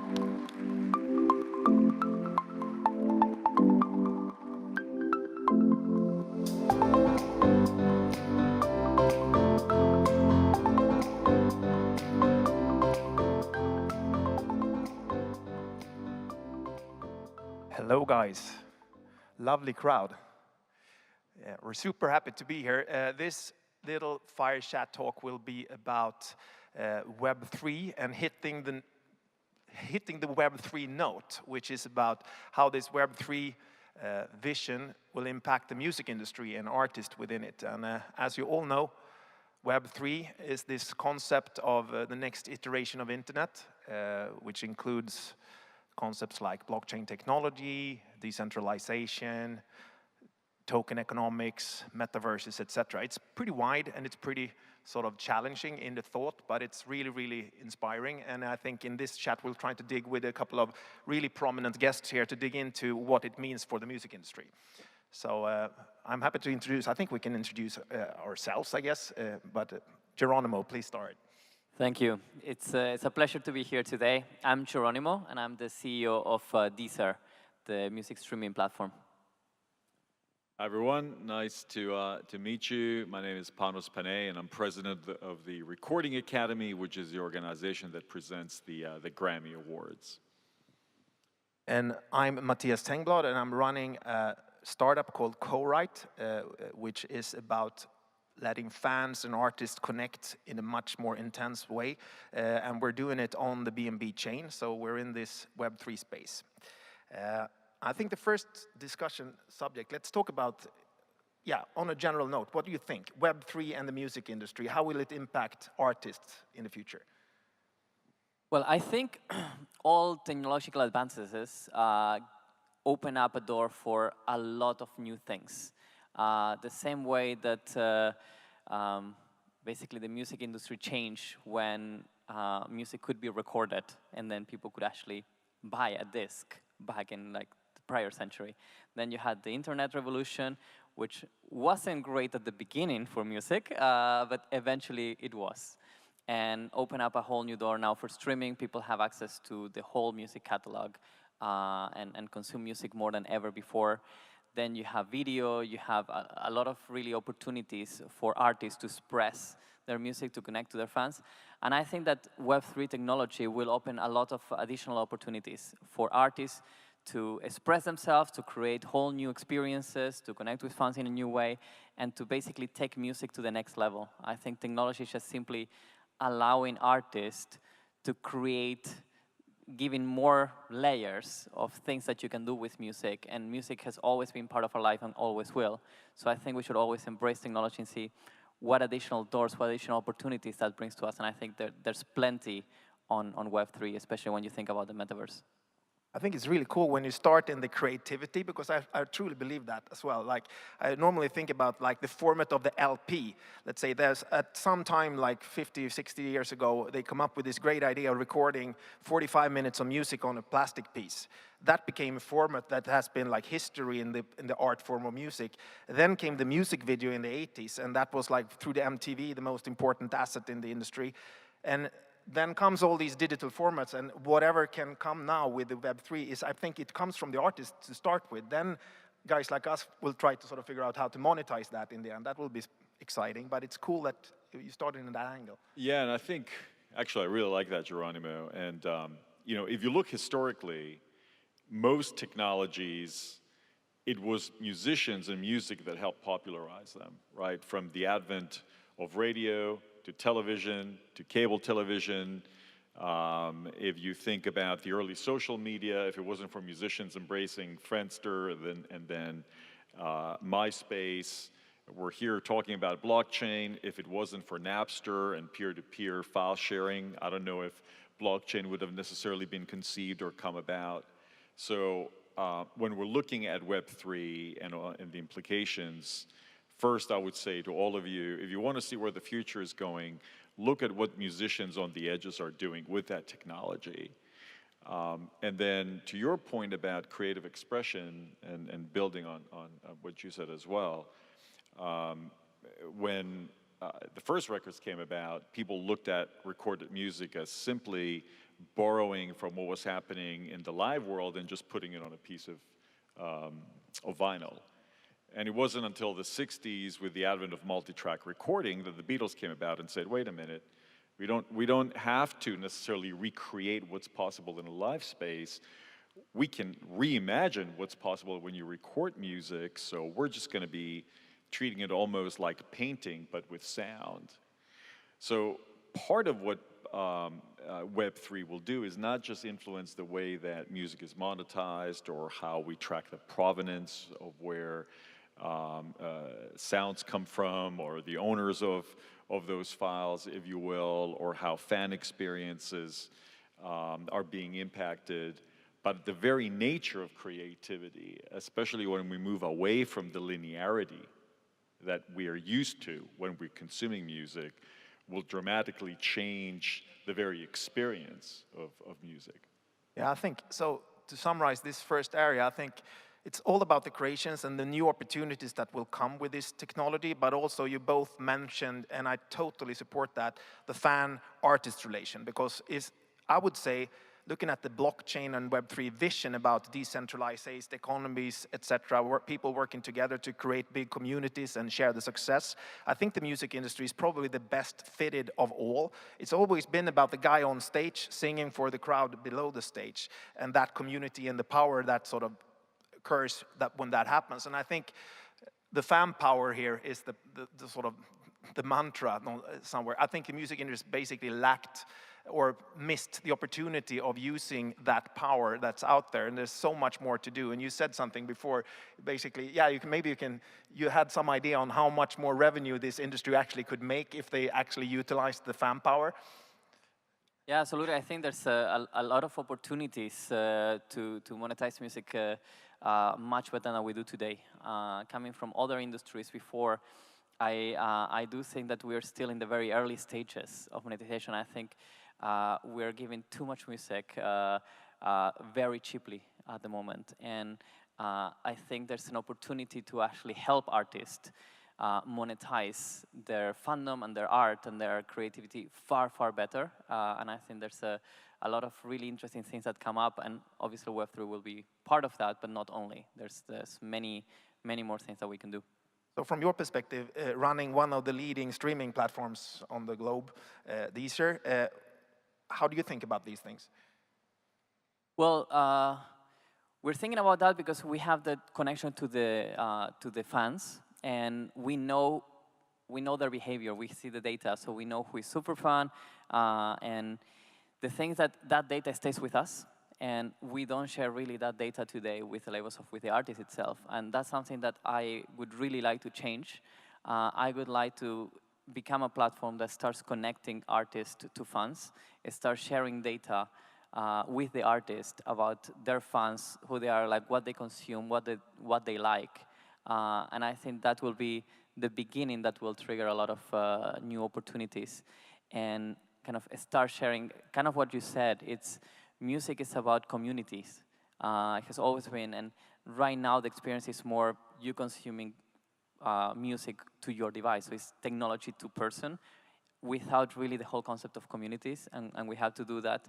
And have more transparency, I think, and that's one of the things that makes Web3 so popular, decentralization and transparency. I think the whole industry will benefit a lot for sharing more, being more transparent, and that's something that we would like to be at the forefront of change. And as the concept of identity is evolving, away from one where all the different platforms own our identity to one where we own our identity, then for me, that can dramatically change the way that I, as a fan of music, is able to connect with my favorite artists, because I'm the same person who bought a ticket for your show as I am the one that streamed your song, as I am the one who watched this particular documentary about you on the streaming service, on and on, right? And I feel that right now, when it comes to understanding who the audiences are, the music industry is behind most other industries precisely because we have multiple identities depending on what we're consuming. But because the music industry is so malleable, right? So music is one of the few things that you can consume in so many different ways, both passively or proactively, in so many different mediums. It can be live, it can be digital, it can be in a form of audiovisual. Music is everywhere. It's truly embedded everywhere. It is very difficult right now for us to identify that fan, that they're the exact same person. So part of what excites me is the idea of reimagining what my digital identity is, and one that is tied back to me, right? The whole idea of a self-sovereign identity. That's really a good perspective. I think I've been with the music industry for quite a while. I was heading up the commercials in the Universal Music, the big label in Scandinavia, for several years. During a very specific time when Spotify was launching and streaming was introduced, I was basically running around preaching the streaming economy for the industry. And we learned a lot of things, but I think one thing that we missed out during that period of time was the fan relation. Even though everybody was thinking about it, nobody really did it. And I think what you both are saying, I think looking at the normal problems that the industry trying to solve for artists is like find the artists that have the talent and the ambition enough, support them with money and marketing support, and then make money out of the business and the products that they do. And that's basically what the industry trying to do. And I think with this technology, there will be new ways to sort of challenge the old ways of doing these things. So you doesn't necessarily have to have exactly the same value chain. You can have, instead of raising funds as an artist going to a record label, you can raising funds by going to your audience out there and do a crowdfunding activity and share the revenues with the ones that helps you with the money, but also with the activity. So if you manage to sort of engage these guys and work with you, all the people that love you will help you take you to the next level, cut through the noise, and then stand a chance in this crazy competition, which is also pretty cool. It's 70,000 songs released on services like Deezer every single day today. So it's not an easy game there to sort of cut through that. But I think all these things are really interesting. But I want to get back to what you started in the creativity, because I think you said a really nice color on that. Going into this, what's called metaverse. Do you have any kind of visions on what that might be when this new Beatles artist comes up, how to sort of paint the picture in the metaverse in the future? Well, something we were talking about right before we came on stage, which is where a lot of the interesting conversations tend to happen, is the idea that the industry is going to have to reimagine the way that it connects with fans. Right now, in the music space, we're used to almost like the in and out model, right? You go into a concert and then it's done. You stream your favorite song and then it's done. What we don't have that is present in the gaming industry is the idea of a perpetual, ongoing, 24/7 relationship with a particular musical experience that you can actually go in or go out, but you can engage with it on a 24/7 basis. Part of what's going to activate a true metaverse is the idea that these experiences have to be perpetual, they have to be interoperable, they have to be transferable from platform to platform or world to world, game to game. So I think it will take a reimagination, ultimately, of what music creativity is. Also, as we're beginning to see the advent of new type of audio experiences, such as spatial audio and true 3D sound, what might that look like, and how will that change the whole way that we experience a song? You know, we're all used to experiencing a song more or less in a stereo environment. What would it be like to be in a song? What would it be like if you're experiencing music in a non-linear way, but your relationship to that sound changes based on where you are, or perhaps you're contributing part of it and then you're resharing it to somewhere else. You know, we talked about Sgt. Pepper and the Beatles. What if you added something to it? What if you create your own Sgt. Pepper, right? So I think that a lot of these experiences are going to change. But part of what's exciting with this technology, and in particular with this advent of Web3, is that not just these immersive environments or these perpetual experiences, but the very nature of how you can incentivize fans, or even the blurring of the lines between who's a fan, who's a creator, who's an owner. All these, what was once three distinct roles, right? You had the owner of a copyright, you had a creator, and then you have a fan. Now all those three are becoming more of the same, right? A fan can be an owner and can be a co-creator. An artist can be an owner and a consumer at the same time, and on and on. I think that's going to recalibrate the way that we see the world in the music space. There's a really interesting thought there as well, because also with the younger generations, everyone in a way is a creator just by posting things on social media, and I think people expect now to be part of it. And in a fully digital environment and digital world, the artists can engage with the fans and have them co-create. Fans don't want to be just passive listeners. They don't want to sit and just listen. They want to be part of it. They want to participate. They want to either champagne and live in a world inspired by the song or by the video. Like, instead of watching the video clip, you could just immerse yourself into the video clip and walk around and be part of it. You can use the music and the song to create your own versions, to move it around, share it with other people. And I think involving the fans, making them be part of that experience is something that is just not there yet today. And I can totally see that happening relatively soon. And it would be amazing once you actually engage with bring the audience in. So I was thinking to ask you about if you have seen examples of everything we're talking about. But when you said what you just said, I just came up with one on my own, because we did this amazing project this summer together with EDM producer and artist Alan Walker, a Norwegian British guy who has some massive hits in history, but he's primarily been very, very good in building his fan relations. So he joined our platform this spring, and we did a project together where it was actually basically what you said. So he created a song, Unity, which is produced by hundreds of his fans. So he, as a producer, he asked the fans to contribute with different parts of the song. He put it together.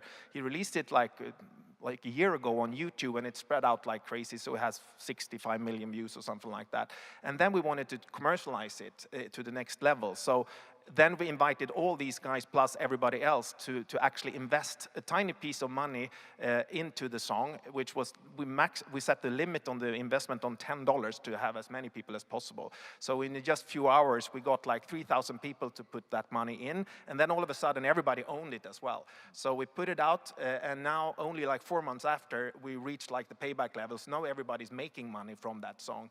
And next level will be, of course, to try to engage these guys and doing more stuff around it. So I think these are the things. It's happening now from artists that are creative and platforms and other people in the industry that want help them along. So do you have any other examples of things you have seen that are really inspiring right now? Well, I think less so in the metaverse, but I think also live streaming is starting to be bigger and bigger, and I think that's just a first step. First you do live stream, and then later on you will do a full experience in the metaverse. But even then, it allows you to reach much bigger audiences. So when you do an event, you only are limited to the capacity of the venue and the location. Once you do it virtually, then basically you have the whole world, and you can find fans everywhere. And I see that live streaming is becoming a more and more popular, more way to actually reach larger audiences. And obviously that you can take it to the next level once you go to the metaverse. Yeah, and I mean, building on Geronimo's point, I think that, you know, we're so used to experiencing music in a particular way that, you know, a true metaverse experience can fundamentally kind of like reorient what our expectations are in terms of even our own participation within that experience, right? Or if you think of an artist, right now, they're very much constrained in terms of their ability to go out there and engage with audiences because they can only be at one place at any particular time. And they can only do it for only so long, unless you're the Rolling Stones, and I guess you can, you know, play Satisfaction until you're 80. But what would be like if you experience the Stones, but they're their 20-year-old selves, and they don't have to be their 80-year-old selves, right? Or what would it be like if you can have a much more up-close and personal experience of a particular live show, or you could choose the audience in which you decide to, you know, go and parachute in. So for me, again, it's the whole idea of reorienting our expectations of what's possible, and also the way that we're participating in that economy. So it's not just about creating new platforms, it's about creating a completely different economy for the industry than the one that exists right now. So one more subject that I thought a lot about recently, and I think you mentioned both that this will open up for new types of revenue streams. One is, of course, looking at the NFT space, and the previous talk here is about the art and the digital art and the merchandise which is around music. And I think merchandise and metaverse is in particular interesting. We talked a lot about esports before the show here, how old guys like myself didn't really understand that to begin with, but when working with it a couple of years, realized, wow, this is really happening. Same goes for digital merchandise. I think looking at the kids right now, when they raffle about sneakers and they pay a shit ton of money to get the new Nike with a twist. Imagine if you spent 8 hours a day in a metaverse. Of course you want to express yourselves with cool stuff in that environment. So what's your thought about like digital merchandise and from a music perspective? Well, I worked in gaming for quite a while, and I've seen it, and I actually have seen people spend a lot more money on the digital world than in the real world, and I think that's definitely going to happen. And in music in particular, merchandising is a big thing, and in the digital world could be even bigger. And you see it now with vinyls. The vinyl sales are going up and up, and most of those vinyls are sold to people that don't have a player. Like, it's just purely for decoration because they're cool, and it's just like merchandising, pretty much. And the same will happen in the virtual world. I mean, just to put in perspective, the entire recording industry is about a $30 billion business, which is great because it's up from about 10 from just a few years ago. So it's great to see it growing back again. But the collectible space, the digital collectible space last year was over 50 billion. And we're just the beginning of this. Now, what happens when you marry these industries, right? And even within the Grammys, we experimented this year with a presence on Roblox. And the numbers are staggering. I mean, we only did a very small activation with a couple of artist meet and greets and some virtual live carpet experiences, red carpet experiences. And then we had an artist, Camilo, do, I think, three songs. And we had 3 million people attended versus 9 million people that watched the broadcast on CBS in America, right? So which has been, right up until now, the bread and butter of the Academy. But things are only constructed based on the available technologies of the day, right? So if you were recreating the Grammy Awards today, would you take it on a broadcast television? Chances are no, you would do it somewhere totally different, right? And we're often not conscious of how the formats of our entertainment experiences are direct byproducts of the mediums through which we experience them, right?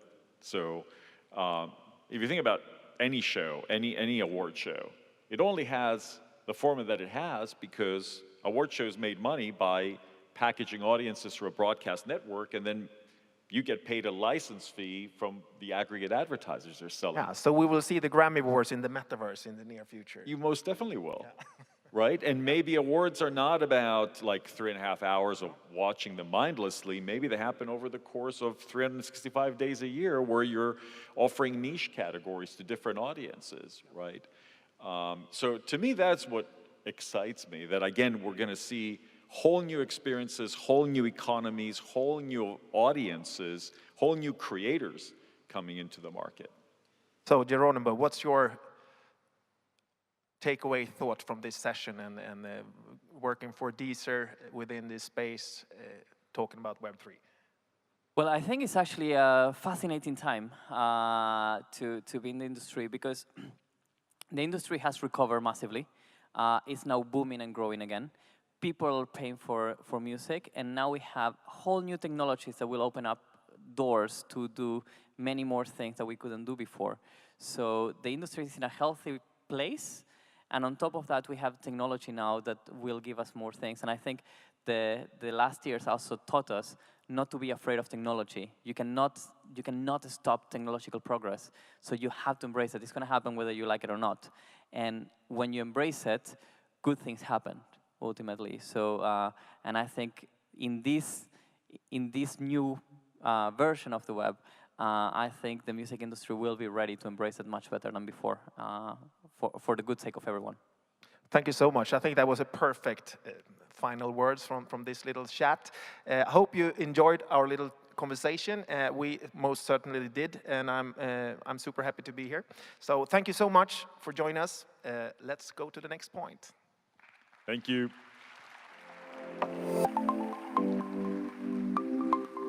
Thank you very much, Matthias, and of course your guests, for giving us a glimpse and insight into what the future of Web3 in music holds for all of us. Now, we're incredibly honored to have our next guest with us here in this Binance Blockchain Week, a tennis star, a global star, and she will be sharing her experience of the transversing into the Web3 world. Thank you. That was a great teasing for what's to come next. Some of you may know her as the world #1 tennis player. Others maybe for her recent work in Web3 or her entrepreneurial efforts. Without further ado, let's all give a big round of applause to Maria Sharapova and Binance's James Rothwell to the stage for our next fireside chat.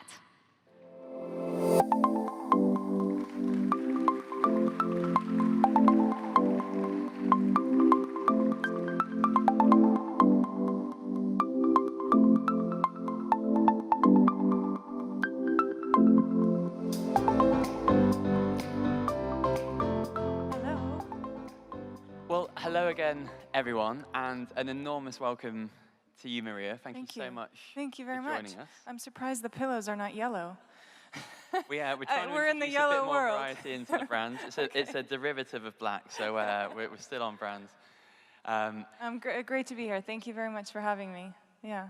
Great to see people in the audience again. Nice to be back. Well, I was going to say, a big welcome back to Paris. I know over the years it's been an incredibly successful destination for you. It has. In all aspects of your career. I've had great memories. I've had some tough losses, which led to tough memories. But overall, phenomenal city, phenomenal amount of fans that I've gained over the years here. And great to be back. I don't think a few years ago I would have imagined coming back to Paris for a crypto conference, but here we are. Well, it's amazing just how quickly our industry is growing, and it's incredible to see partners and speakers like you at our event, because I think it's testament to how we're really becoming relevant in the mainstream, which is obviously why we're all here. Yes. So Maria, I'll dive in. Your accomplishments in sports and now in business are absolutely extraordinary. What are the challenges that are drawing you to Web3, and what are you looking to accomplish in this industry? I think as a former athlete and someone that is, becoming more familiar with business, exposing myself to new avenues of growth, putting myself in a position of curiosity, which I think, as an individual has helped me grow while I was an athlete, always trying to find whether it was an entirely new revenue stream or whether it was learning from entrepreneurs and businesses and just working my mind and the space of Web3, the opportunities that we have as a talent, as athletes, is extraordinary. And it's really about understanding, one is finding your way through it, becoming more knowledgeable, but also just understanding what fits to you, because there's so many options, right? And there are things you might like about it and things that you don't. And so I've taken my time. I'm definitely I'm more of a crypto-curious individual as opposed to an enthusiast that knows everything. I'm the one that's currently asking all the questions, but I'm also starting to understand how I will apply my experience and my fan base into this space. Fantastic. And, it's so interesting that we continue to see the worlds of sports and Web3 collide. Yes. We're delighted to have you here with us today. We had Tony Parker earlier this morning. More broadly at Binance, we're working with Cristiano Ronaldo, football clubs around the world. What do you think is drawing successful athletes and sporting organizations to Web3 and the crypto industry? A few different things. I'd say the first, it's an entirely new revenue stream that the athletes and talent in general just hasn't tapped into the maximum of what they can, and they're just still learning the gist of it. For me, it's a little bit different because I retired a couple of years ago, and I'm starting to understand that I had this incredible visual platform from a fan base for over 20 years of my career where the fan got to see me compete and give interviews, and so they were interacting with me. But my only interaction with them was through social media, essentially, or some of the, autograph sessions that I do, but they were very quick. And this world of Web3 allows me to have this interaction to them now, following my career. Just, it gets me really excited because I can connect with them on a different level, and I think more creatively. Yeah, and just building on that, now as a very successful entrepreneur and someone investing in different projects and businesses, can you walk us through that thought process? How do you look to find the right partner? What are the key considerations for you in terms of culture fit, the purpose of an organization when you think about investing or partnering with someone? Yeah. Diversifying, that's the first thing that comes to mind, because you, as someone that, I made my first real investment when I started making a little bit of money where I didn't feel like I needed to invest it back into my career, was mostly in consumer goods. I actually invested in a sunscreen brand called Supergoop that just sold for $750 million last year to Blackstone. And that was my first understanding of what an investment can bring to you, not an immediate return, but later down the line. And I think this space, exposing yourself to a space that's somewhat unfamiliar. I look back to social media, when I won my first Grand Slam, I was still a teenager, and we did not even have Facebook. I maybe had a profile, but I was not active. Now you see athletes 10 minutes following a victory. Maybe within minutes as they're accepting their trophy, they're already posting something about their victory. And that was such unfamiliar, new, very intimidating, right? Because you're all of a sudden exposing more than you are than just being an athlete, right? You're sharing what you're eating, what you're wearing, what you like, and you hope that your fan interacts with that.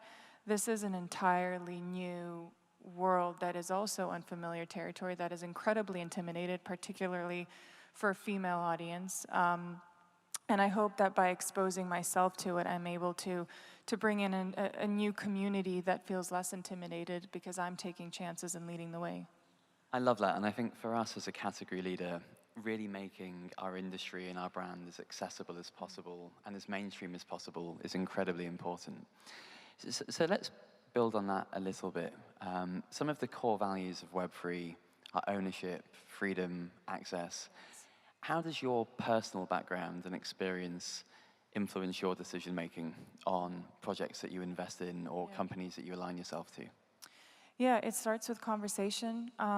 In business, particularly in the last couple of years, I retired in February, which was followed immediately of 2020, followed by COVID.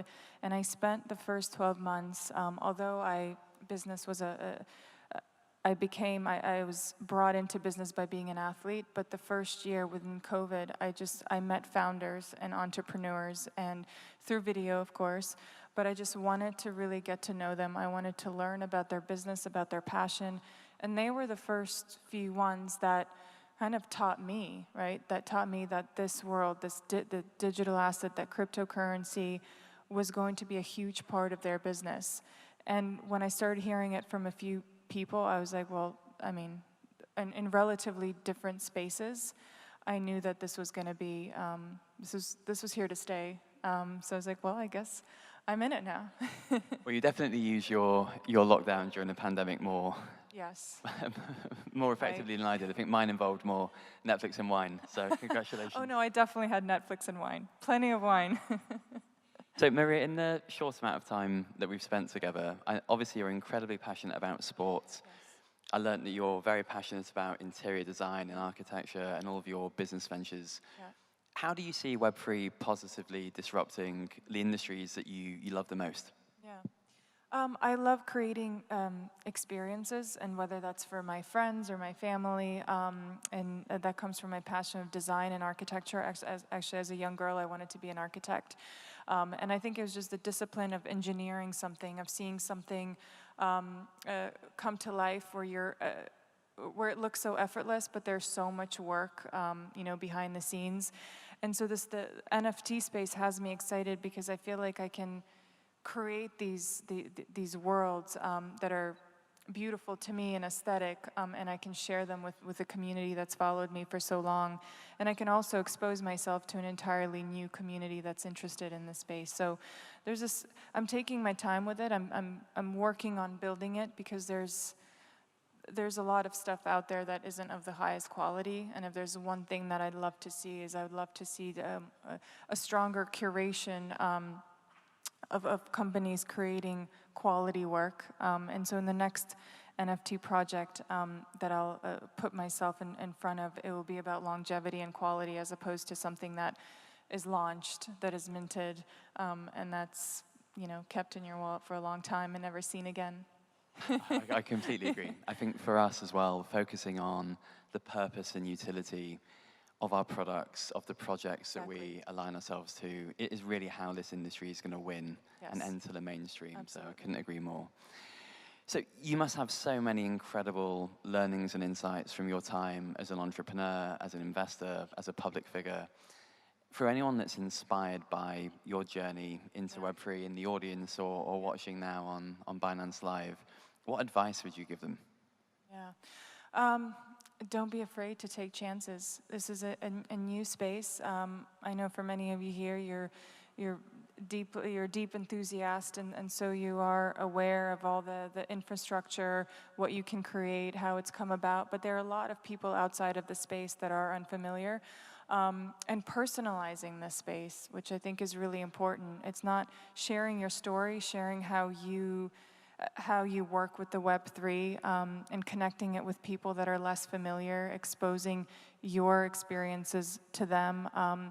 I've made so many mistakes and losses. I've lost so many matches, but I find that when you expose yourself, you put yourself at the front, that something beautiful comes out of it. It's really hard at first, but by if you have a certain amount of money to invest in this space, just to see how it goes, even if you end up losing it, which hopefully in 10 years you triple or quadruple or tenfold, just seeing the process of that growth, you'll learn so much. So just keep taking chances is the advice I'd give.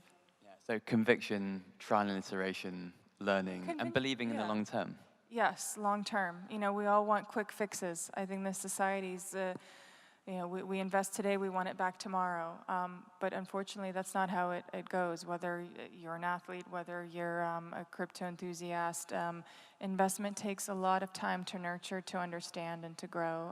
So don't expect to see success tomorrow. And if you do, hey, then get a lottery ticket.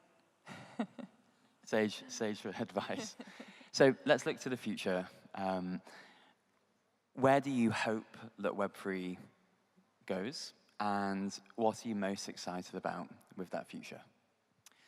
I'd like to see people that are less familiar with the space expose themselves to the space and bring out their quality work and bridge, whether it is a physical passion that they're doing, whether it's a project, physically, whether it's an artist that's unfamiliar with the digital space, even someone that's old school, to see them bring the digital world alive. I think that's very interesting, because the youth is immersed in this, right? And they know it. But I would like to see an artist come out with, that's in the older generation, and come out with quality work within the digital space. I think that would be very fun. Yeah, and again, I think we're already seeing the signs of that. We've had some incredible speakers this morning talking about how arts will be disrupted by our industry, both for the artists and for collectors. Yeah. So long may it continue. Yes. And how do you see your role as an investor and an entrepreneur in Web3 evolving as we go into this next chapter? Yeah. As a female, I think I hope that I can bridge this, this level of people that are intimidated by the space. I hope that leading by example and exposing myself to it, that I'm able to share my own failures and my victories with them, and give them an opportunity and a voice as well, to lead, to try, to keep going. Money and finances, as I've learned through my career, are a bit of a taboo subject for females, whether they're entrepreneurs or whether they're young and in school. It's not something that we like to talk about. It seems it's more for the male audience, right? And when you think of words like blockchain and crypto, I think of the male audience, and I understand why they're intimidated by it. But females are also leaders in this world.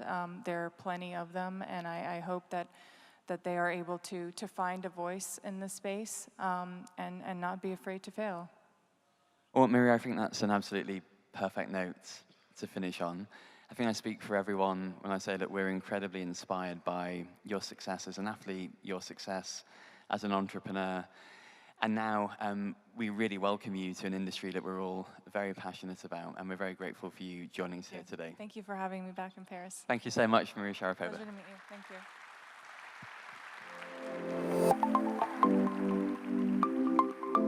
What a fantastic role model, entrepreneur and sportswoman. I know, how wonderful, and just really great messaging around patience, staying curious, growing personally, financially, and obviously for our women in the audience, I see you. We're happy that you're here, and we hope to have more and more. Haley, what's on next? Right, so, we've kind of spoken about art this morning, about music, but also as another kind of cultural cornerstone like Paris. We've got another tour stop on our Web3 journey and culture with a panel on the intersection of fashion and Web3, of course being in Paris synonymous with fashion. Couldn't think of a better subject to have here. Now, to host the session is Binance's very own Director of Global Brand Partnerships, Sarah Dale. She will be joined by Elise Yoshida, Christian Louboutin, Global Digital Communications Director, and Benjamin Amer, Chief Metaverse Officer and CEO of L'Officiel. Please give them a warm welcome.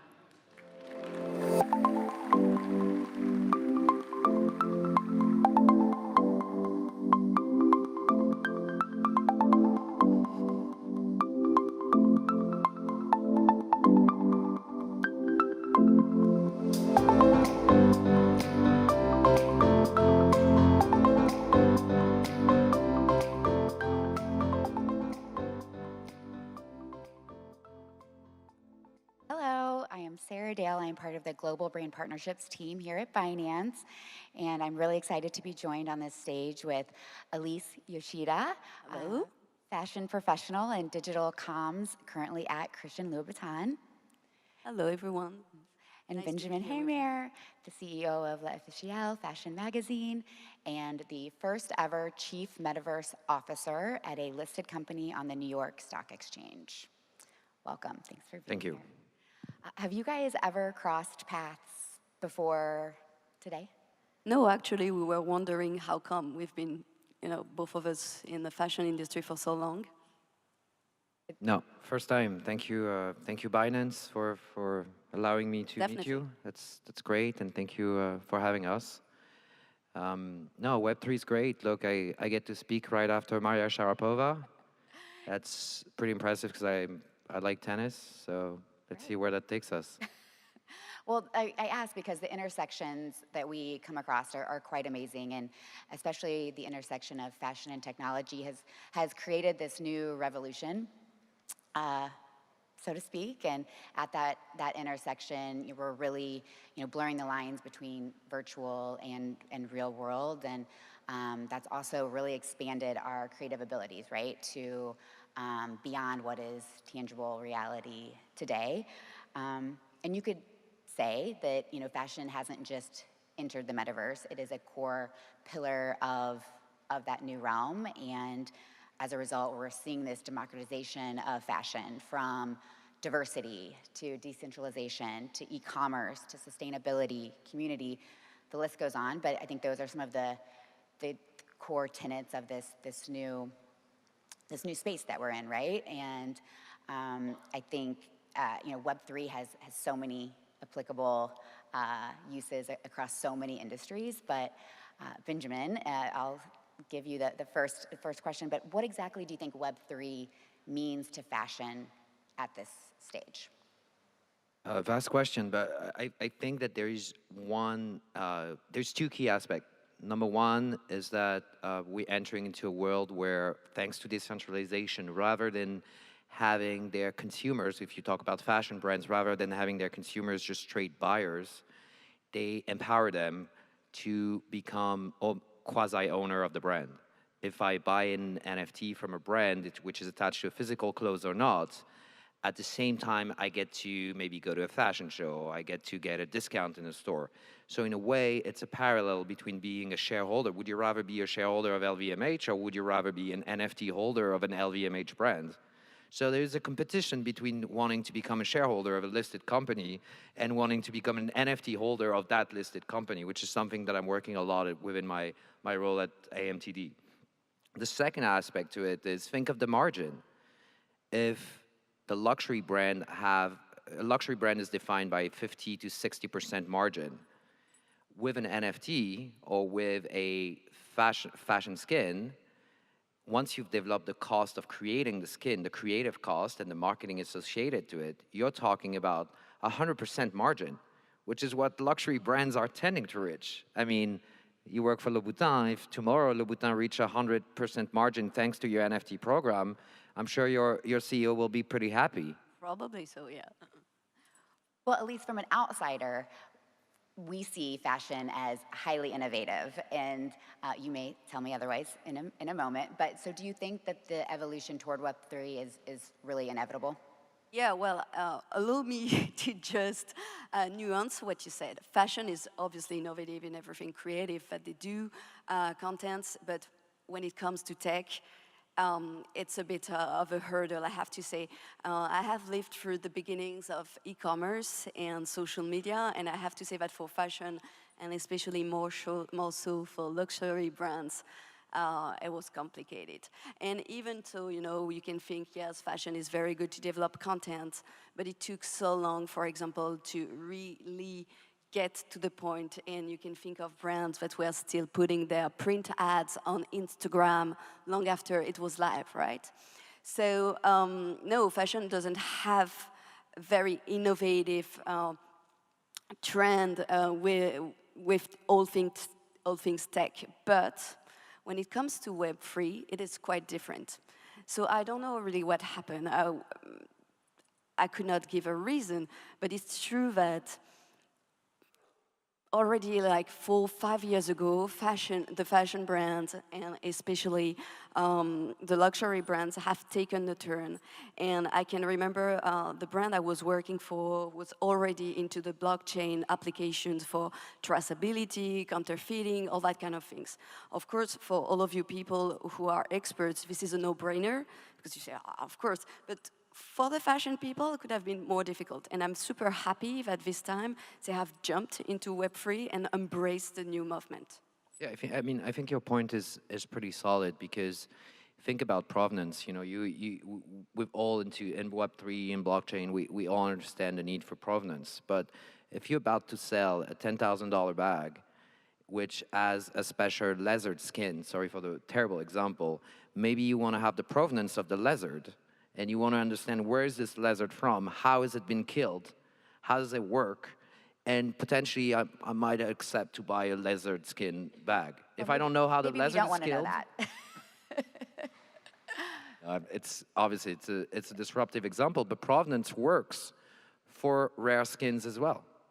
So there's multiple usage within the fashion and the luxury industry that you guys we don't know, but blockchain is revolutionizing the notion of luxury. Notion of luxury was just a promise. Yeah, I promise you my bag's great. I've been doing it for 100 years. Great. Now, I'm not promising you, I'm proving you that my bag is great.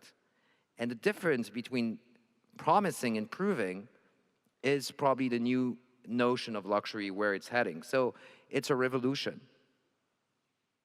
Would you say that that's the main driver that's pulling fashion into Web3? Or what is it about Web3 that is that natural attraction for fashion? Well, I mean, I think there's two things. I think provenance is a very good point and very solid. What I'm buying is worth the price I'm paying for. That's number one. Number two is a luxury brand is a content brand. And they used to have content around print magazine. That's my past. Then they had content about influencers. That's the past of many people now. And now there's this like 3D immersive content, new creation that empowers people to co-create with the brand. So it's back to what I was saying earlier. It's like empowering consumers to be active consumers and to become co-creators of objects, of items. And the last point is the 100% margin product. Of course. Elise, it seems that the value that Web3 can bring to brands is pretty straightforward, but what can Web3 bring to users and fans? Yeah, that's precisely what we're trying to think about.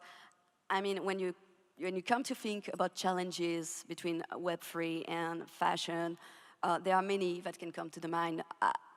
Very immediately, you can think sustainability, interoperability, counterfeiting, the market, the speculative market with its ups and downs. But really, I feel that the challenge is not there. I mean, these are challenges, obviously, but the real challenge is we can really see what Web3 can bring to the brand, and Benjamin said it with the 100% margin. But on the contrary, we really need to think about what Web3 can bring to the end users, to our customers. And this is, I think, something that hasn't been cracked. Let me give you an example. For example, a lot of brands, as of today, have tried with NFTs. A lot of luxury brands and fashion brands, which I think is a super good thing. I mean, it's really cool that they test. Usually luxury brands, they kind of do not like to take so many risks, so that's really, really good. But sometimes they do not really take into consideration the customer journey or the reality of life. Think of if you had to mint an NFT and to couple it with a brand wallet each time, it's just not the reflection of the reality, and though that's the offer of some brands.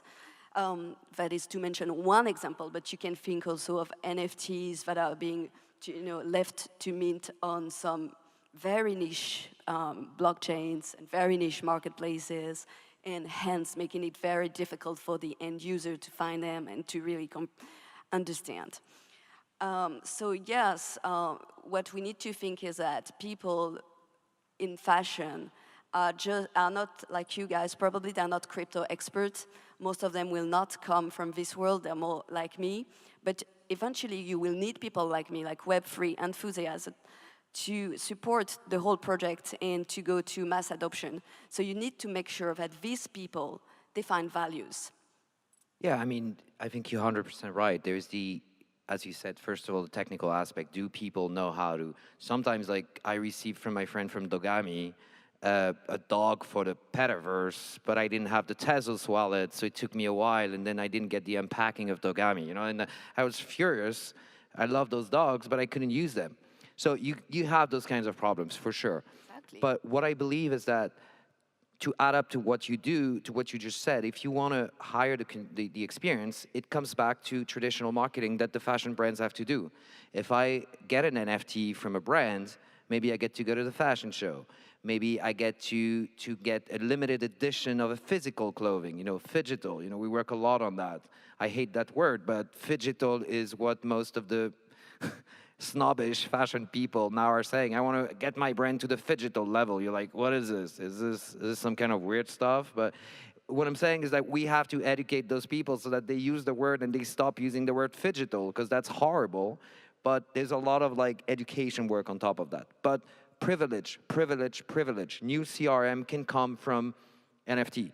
Forget about the artistic value of an NFT. I mean, let's face it, 80% of the NFT we're confronted have a poor aesthetic value. 20% are amazing, 80% are bad. So that, you know, it's gonna come to, do you like the Dolce Gabbana NFT rather than this NFT? Yeah, everybody's gonna have different opinion, sure. But the brands need to attach privilege. That's the key. And I couldn't be more aligned with that. I mean, NFTs have so much to offer rather than their only speculative value. And I think utilities and utilities bringing two worlds together are the key, and especially utilities that money can buy. And Gucci have tried, for example, to venture into this kind of benefits with invitation to physical parties or things that are only made for the ones who actually own the NFT, which I think is a good thing. We can go even further. But the moment you offer something that even money can buy, be it an interview with a designer, a privileged time with a designer, whatever it is, invitation to a show, obviously, then you crack something. So yes, I totally think that is the key and that we still need to work on it. Would you say that finding that or cracking that utility is the biggest challenge facing fashion in Web3 today? Regarding NFTs, because if you speak about Web3, obviously there are many, many different categories, I would say yes. What other challenges do you think are facing fashion as it enters the Web3 space? What is the biggest challenge? I mean, one that I'm specifically working on is probably to transfer ESG value directly to consumers. In one word, sorry not to speak about fashion, but if I buy a car, I don't really, Mercedes, I don't really care of the carbon, whatever, European regulated that Mercedes is issuing per year, because I don't work for Mercedes. I want to know what my Mercedes will bring me in terms of my personal ESG. So there is a possibility for brands to transfer their ESG program directly to their consumers. And let's face it, I've called it in a conference Web4, which is Web3 plus impact. And everybody was laughing, and I was laughing myself when I said it. But I think we need to transfer the ethics, the climate actions of the brands together with Web3. That's what Web3 is about. You're transferring an abstract value to somebody that is buying an abstract value. So why don't we hire the conscious, level up the conscious? Fashion can do it. Every day Kering is planting trees somewhere and we don't know what's the carbon. Well, transfer it to your consumers. This is what I told you when we were preparing it, but I know I'm not supposed to talk about it, so. Well, you're kind of going there. So some say the metaverse, some say being you, say the metaverse is more of a multiverse. So paint us a little bit more of a picture on how will consumers engage, with fashion 10 years from now? If we are to speak about the metaverse, which I rather call virtual immersive worlds, because metaverse is subject to so many definitions. Some will say it exists, some will say it doesn't exist yet. So let's call them immersive worlds. Obviously, they do not have to be decentralized, but when it comes to decentralized one, as of today, there are many major challenges, such as accessibility, be it for poor internet connection, need to have a super efficient machine, need to have a wallet, which the mass do not have. But I think the main problem is that today, the metaverses are still mimicking the real life. I don't know if it's by lack of imagination of what could be done or any other reasons, but I feel that we are not going to the metaverse to do the same thing that we are doing in the real life. And that's also worth for people in fashion. Take e-commerce. We are all saying that metaverse is the future of e-commerce. But as of today, if I want to buy a pair of Louboutin, I have to say that it will be much more smoother and efficient to go onto their website, rather to go in that kind of metaverse, which I can only access if that and that parameter is completed, and try to find the place and go into their virtual, you get my point. So I feel that and again, that's the same point as NFT, we need to put ourselves in the shoes of the end users to ask ourselves, what's the job to be done, and how can metaverse do this job? And once we crack that, then offer an experience that is different from the real life experience. Otherwise, people will come once, maybe out of curiosity, but they won't come again. And that's what you want to do eventually. Yeah, that's actually a very good point. I have another, sorry, just another little story. It'll be short, but I'm a board advisor on a company called Transcend, which is just being released, and we were working on how to integrate Louboutin shoes within an e-commerce, metaverse e-commerce offer. And as a joke, we said, why don't we put some kinds of like superpowers on the Louboutin shoes? So we'll just imitate real life, but we'll add crazy powers. And then it became the supercharged, supersonic shoes, which comes from my son who gave me that word, supersonic. And all of a sudden, you could fly in any metaverse with your Louboutin. So rather than coming out of like a Ferrari in London, you get to be Wonder Woman in the metaverse. So I think you can bring the products to a different dimension with that idea of like digital craftsmanship. So the brands have worked their clothes not in a thinking of where's the craft, but the craft is in the code. And I think that's a massive evolution for fashion, is that now you get to create your craftsmanship by writing a code. So the coders replace the couture studio. Haute coders. Haute couture, haute coders. Terrible joke, but you get it. Yes, we get it. Thank you. Well done. But it's true that there was this study lately that they were asking young Chinese people, if you had on top of your current revenue, if you had another $10,000, what would you do with it? And I think it was 53%, sorry, I don't have my source here, that said I would buy a sophisticated avatar, which means an avatar probably with supercharged, how do you call them? Supersonic Louboutin shoes. I would vouch for that, obviously. So digital fashion is one way that we can add value, but as of today, again, we're still not there yet. It's a promise of a new world, and it's super interesting. Also, lots of creativity here, which is what we know how to do in fashion.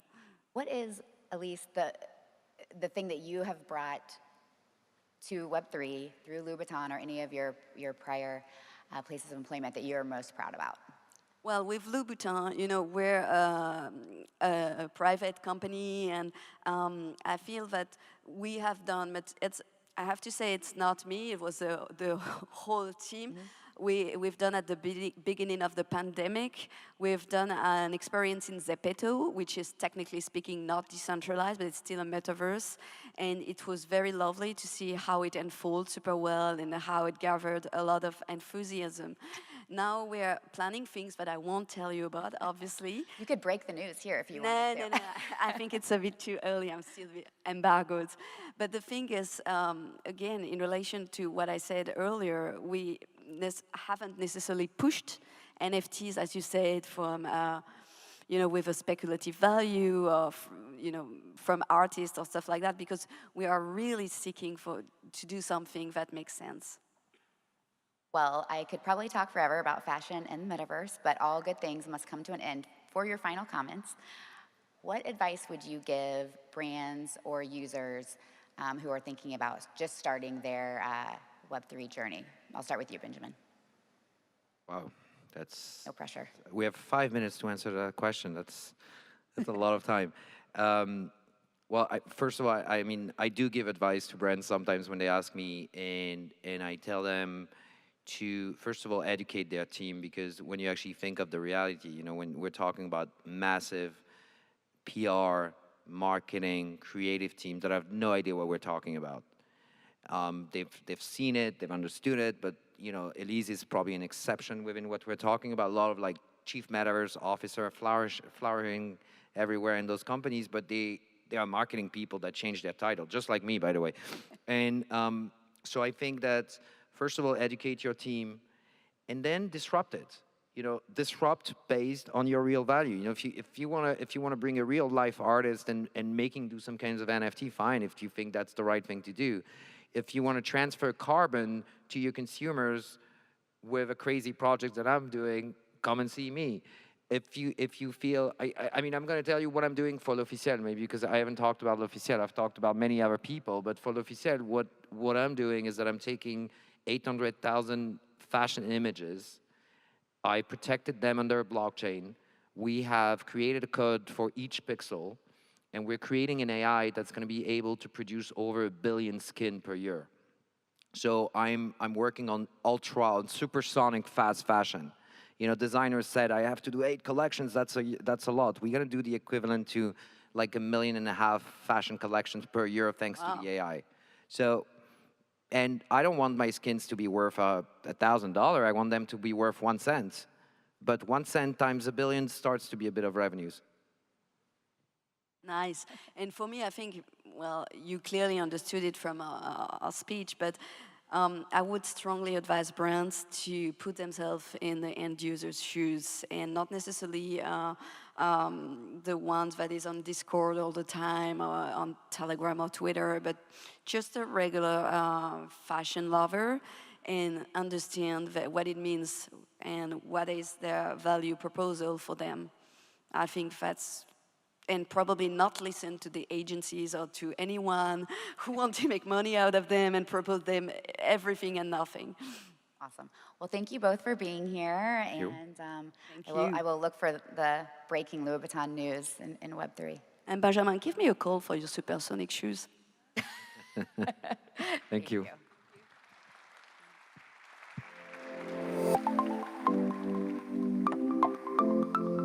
Thank you so much, Sarah, Elise, Benjamin, for those really practical pieces of advice. So if you're in fashion, I hope you can make those actionable and put those into place. So today we've really seen from art to music and now fashion how Web3 is not just a technical innovation, but it's really a cultural revolution. Haley, up next is our last session before lunch. I see people moving around. They're like ready for lunch, maybe. What are we talking about in this last session? We've gone from art to music to fashion. Now we're going to head back to blockchains. And we're going to try and understand better the emergence of decentralized trading. Eduardo Morrison Gomez, Binance's head of institutional sales in EMEA and LATAM, and his panel will guide us through how blockchain can directly connect traders. Now let's please give a warm welcome to Eduardo and his guests.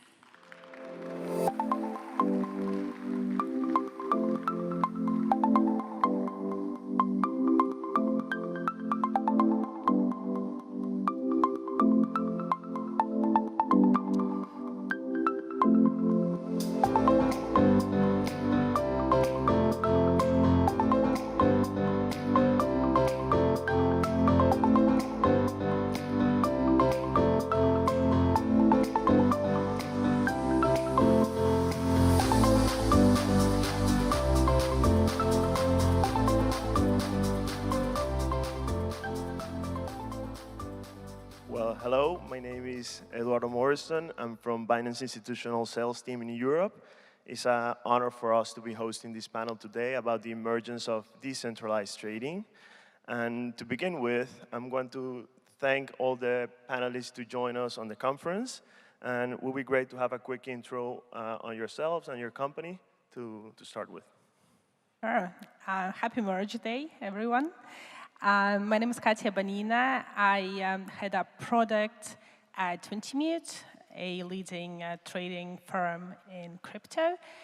And I also head up products at Bebop, which is a new decentralized exchange that's being incubated by Untitled. Hi, I'm the founder of an asset management company called Tobam. We run about $9 billion, mostly in the US. We started in crypto in 2016, and that's it. Hi, everyone. I'm Oliver Yates, the CEO of Applo. I'm delighted to be invited by Binance and to hear the other speakers today. For those who don't know Applo, we're an EU-licensed broker that leads institutional investors into the crypto universe. So we have a prime brokerage platform with a broad range of currencies and investment tools. Hey, good morning, everyone. I'm just happy to be here. I got here 9 minutes ago, which is about as close a shave as I've ever done for one of these things.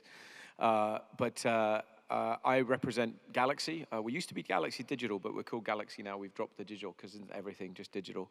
And we are a diversified global regulated financial services player. We do trading, we do asset management, we do venture, we do investment banking, and we do mining. Thank you, guys. So for the first question we have, so can you please lay the ground to the audience on how to understand the concepts of decentralized trading, DeFi, and how is your company participating in the space? We can begin with Katia. Right, so DeFi, decentralized finance, is, of course, part of the Web3 concept, right? So it's that trading that's enabling Web3 economy.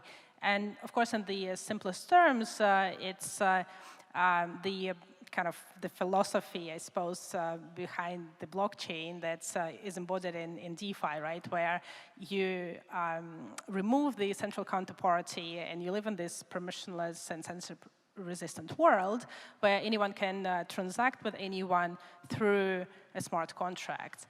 And that is where you can be trustless, permissionless, and of course, that is where things like counterparty risk, for example, just or settlement risk get removed from the equation. Of course, from the Bebop perspective, we are building one of those decentralized exchanges. It will become a decentralized exchange aggregator where multiple liquidity sources, both from the automated market makers like Uniswap and private market makers like Wintimute, will provide liquidity that will be available, or is available right now actually, to our early whitelisted users through the interaction on the smart contracts. And so that is something that Wintimute is very invested in, obviously incubating this platform, because we believe that the future of decentralized trading is huge, and the pie will only grow.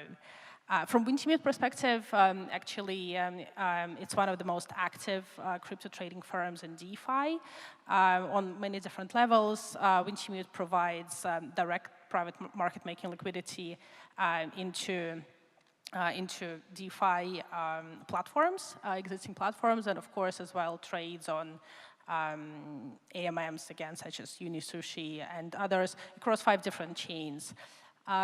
Ultimately, there are other things that Wintimute does in DeFi, because the space is ever evolving. Yeah, Tim, it would be great to hear your thoughts on Galaxy. What are you guys doing on DeFi and decentralized trading? Yeah, well, we're a regulated, our kind of whole angle is regulated institutional. So we're trying to be that bridge to get the large pool of institutional capital into this space somehow. So the way we look at it, and we'll talk more about both regulation and DEX versus SEXs a little bit later, but yeah, this is simply just another pool of assets, another pool of liquidity that we can tap into. What makes it interesting for us is we've got to be super careful how we do it. I think what's exciting and challenging at the same time about this decentralized pools of liquidity, it's not crystal clear how to do that from a regulatory perspective in every single jurisdiction, and we're trying to do it really from a gold standard perspective.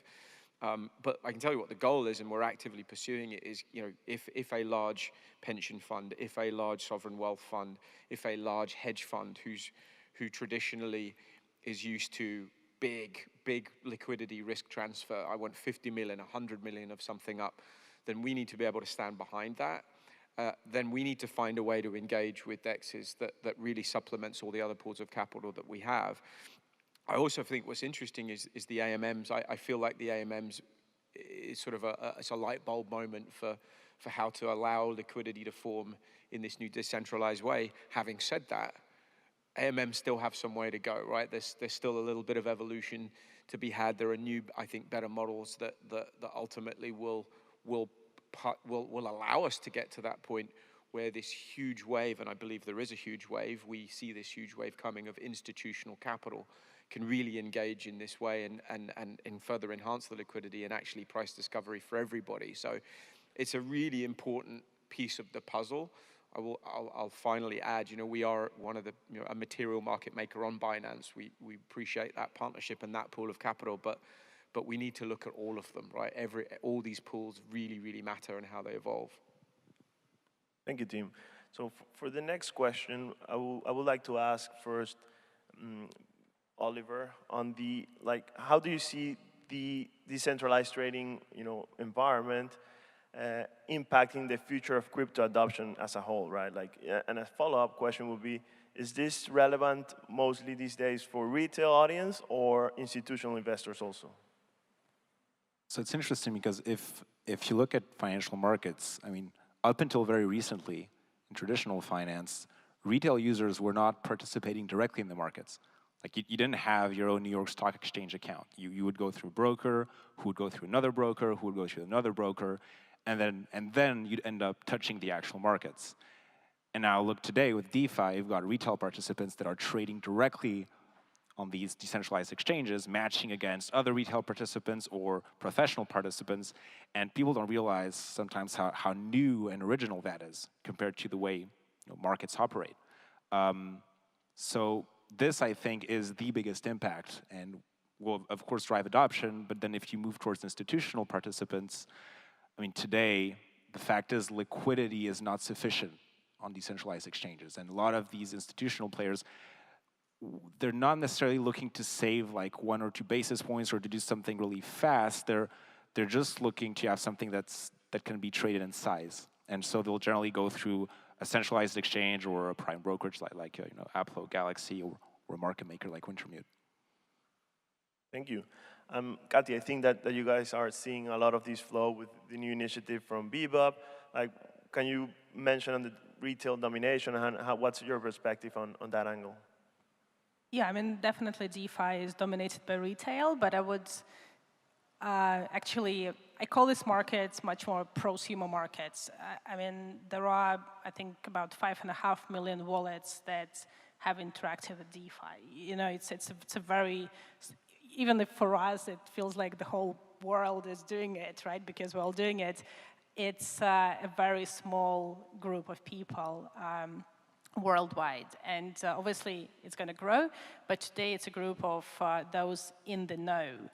And so I think it's kind of how crypto was a few years ago when people started trading on centralized exchanges, where they were excited, it was new, they would tell their friends. And I think that's what we see now in CeFi, how there's still a lot of retail flow, but more and more of institutions are coming. And I think that's what DeFi space really is just following that same path. But yeah, so kind of from building the product perspective, it's super exciting actually, because, you know, like I interact daily with our 10,000-15,000 users on Discord, right? And the engagement, you know, the whole kind of community thing of crypto is not just marketing words. It's actually pretty true, and it's a very interesting market to build in and build for, and yeah, to get excited about the future too. But then, yeah, from the institution, I agree. From the institutional perspective, you know, the liquidity, that size that needs to be there is not necessarily always there.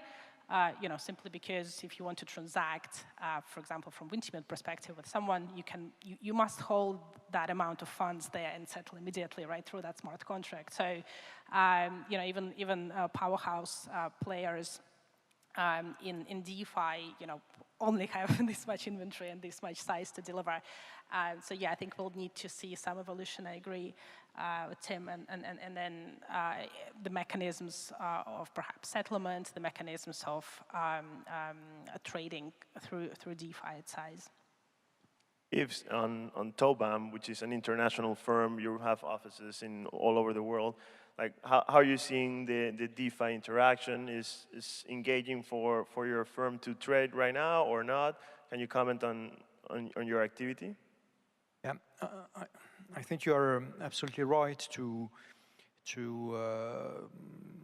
highlight the geographical dimension.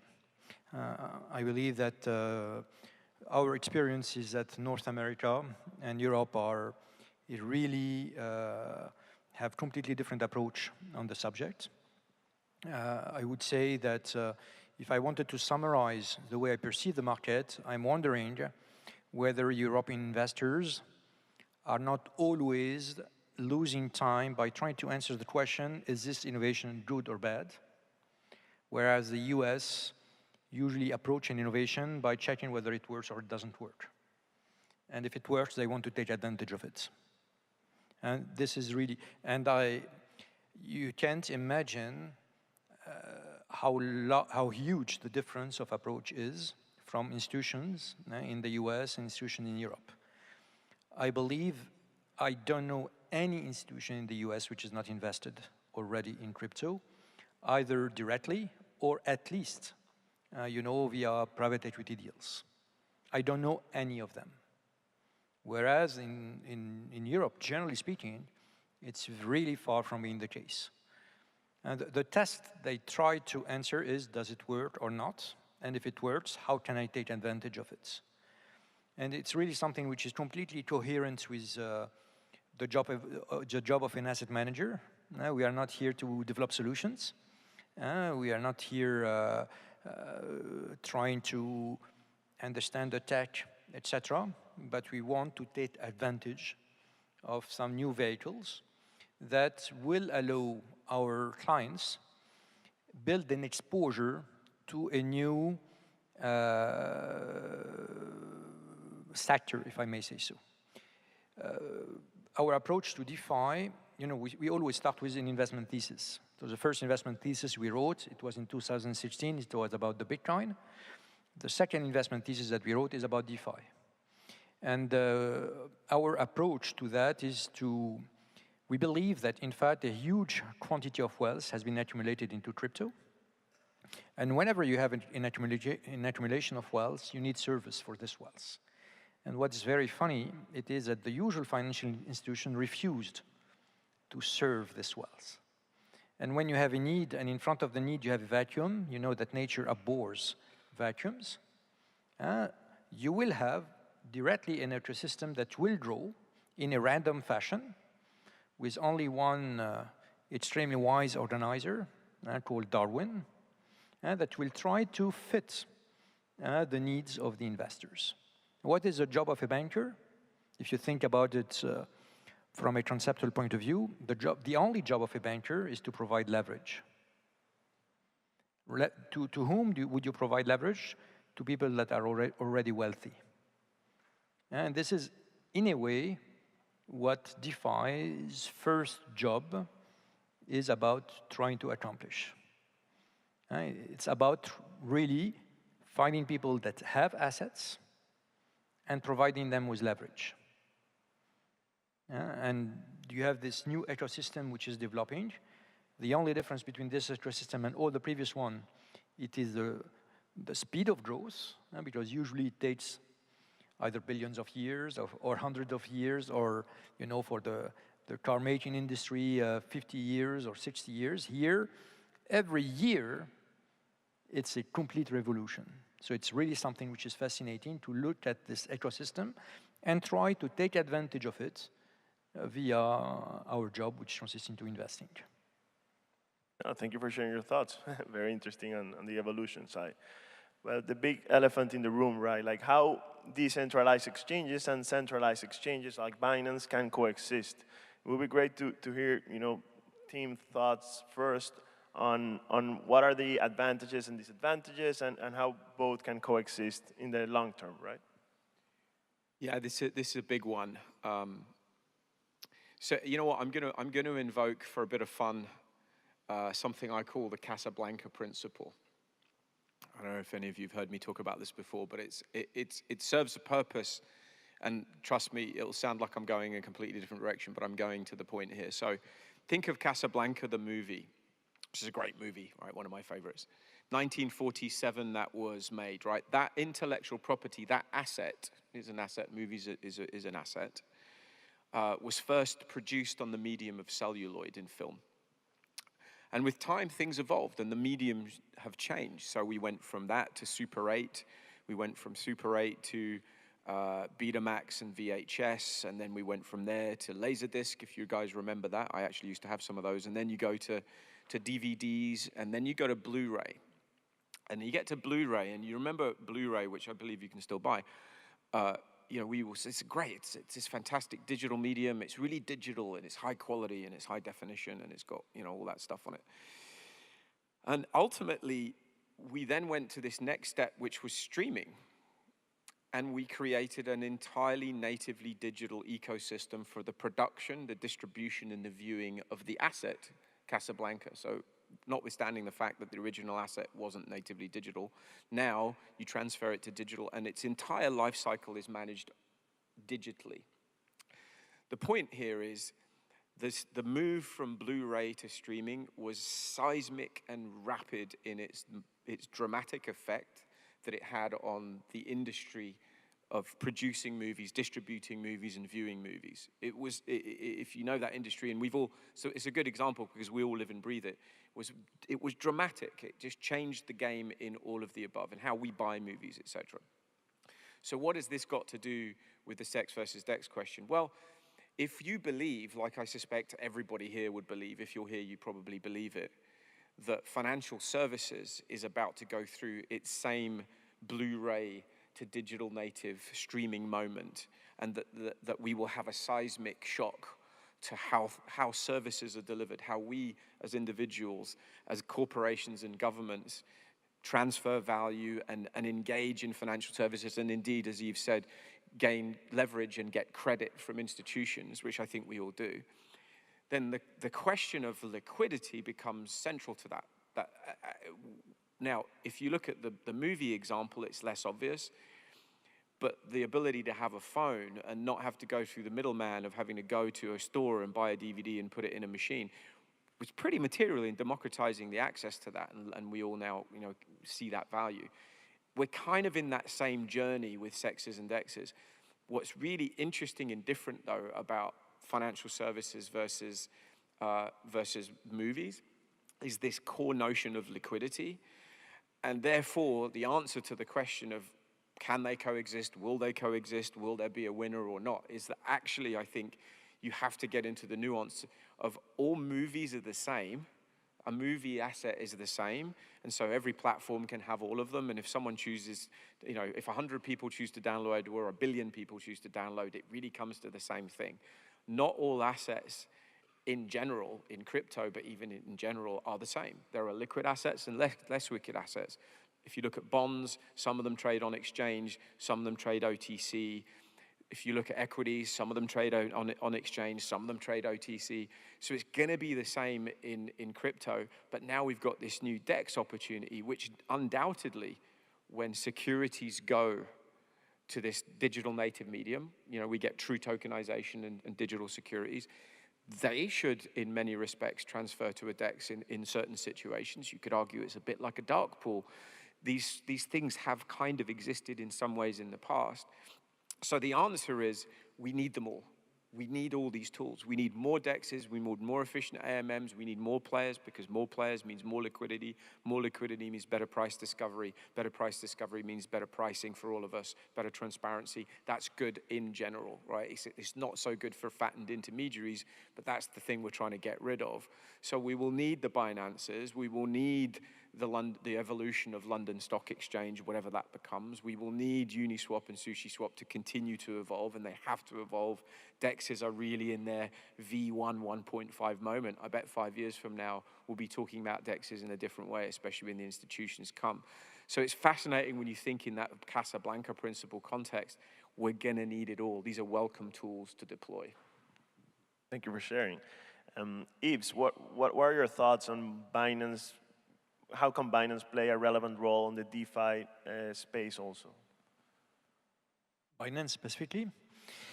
So there is a dilemma for people like us, which is that we need a better segregation between the custody function and the exchange function. So this is something that Binance is resolving in an original way in the field of centralized exchanges.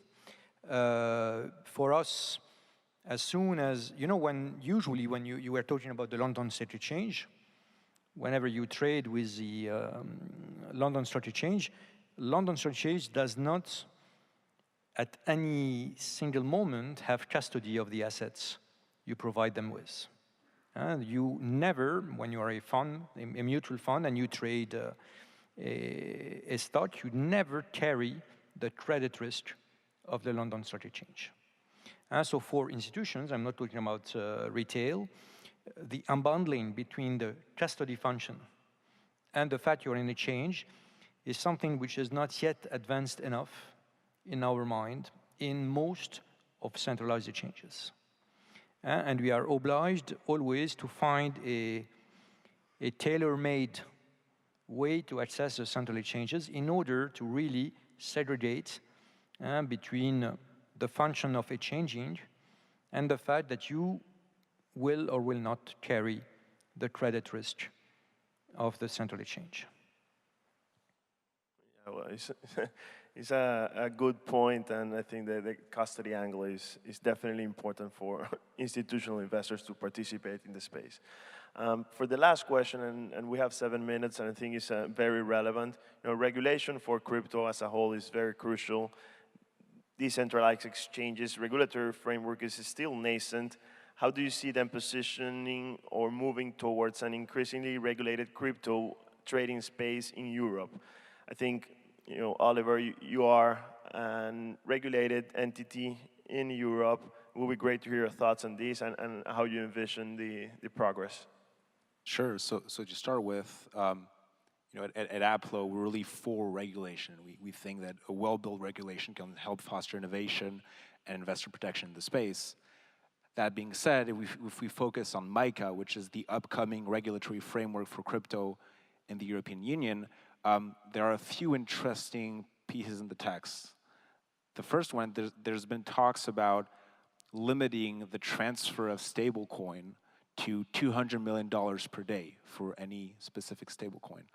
Now, the issue with this is DEX trading, the base currency is stablecoin. You don't trade with euro or dollar, you trade with USDC, USDT, or something like that. And if you restrict it to $200 million per day for EU participants, that means that the overall volumes and liquidity from these participants will be much lower on decentralized exchanges. So that might be an issue.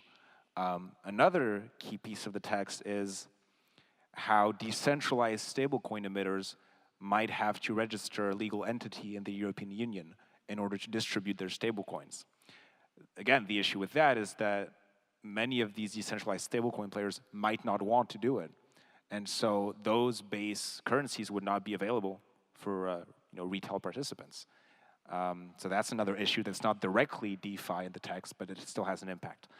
Now, for actual decentralized exchanges and DeFi protocols, those are not mentioned in MiCA text. And there's a reason for that.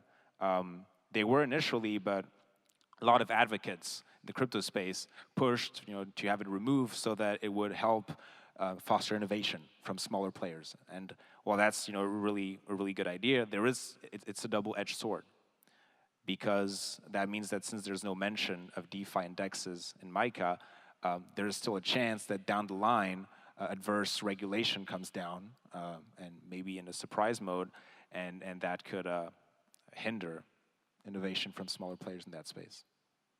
Thank you for sharing. Team, Galaxy is present in Europe, in the US, and all over the world. Like, how do you see the difference between Europe and the US, to be more specific, in the regulatory front for decentralized trading? Yeah, and Eve kind of touched on it. I agree with Eve. There's such different cultural approaches, and there's such different systems. I find that people who come from the US, and I spent 19 years there, really have to get their head around how it's done in Europe. It's just a different ball game in so many respects.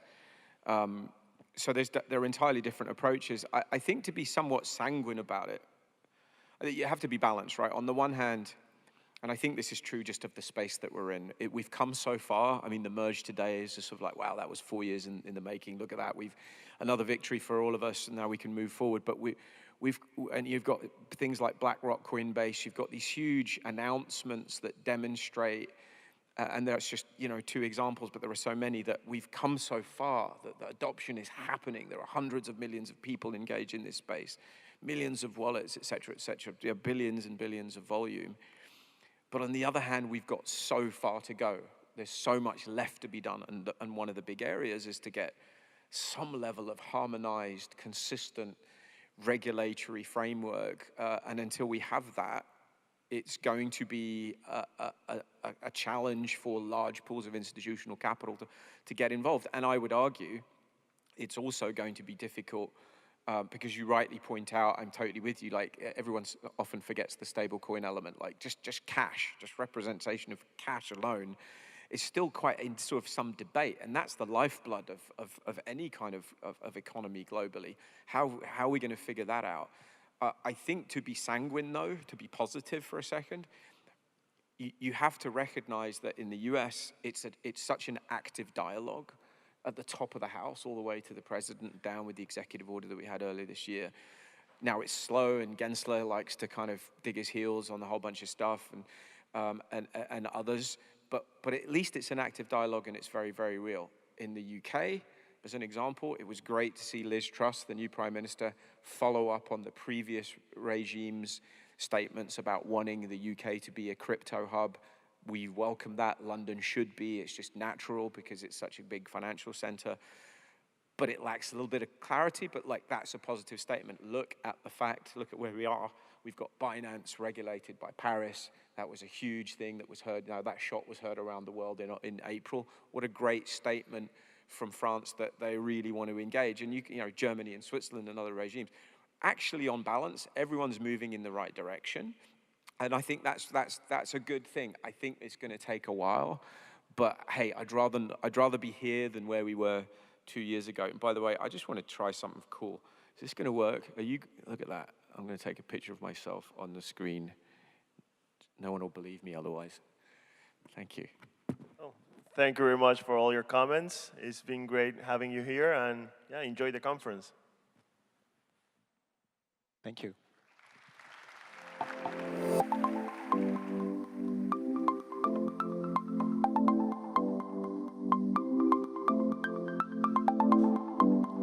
Thank you so much to our speakers. Thank you to all of our speakers in this morning. It is now time for a 1-hour lunch break. So let's see, it is at 1:50. We'll meet right back here on the main stage during this time. Please feel free to mingle, network, enjoy the food, find some coffee, stretch your legs, and we'll see you back here. Absolutely. And don't forget, do not miss out on our next panel discussing the power of blockchain and uplifting communities. Have a great break and see you back at 1:50.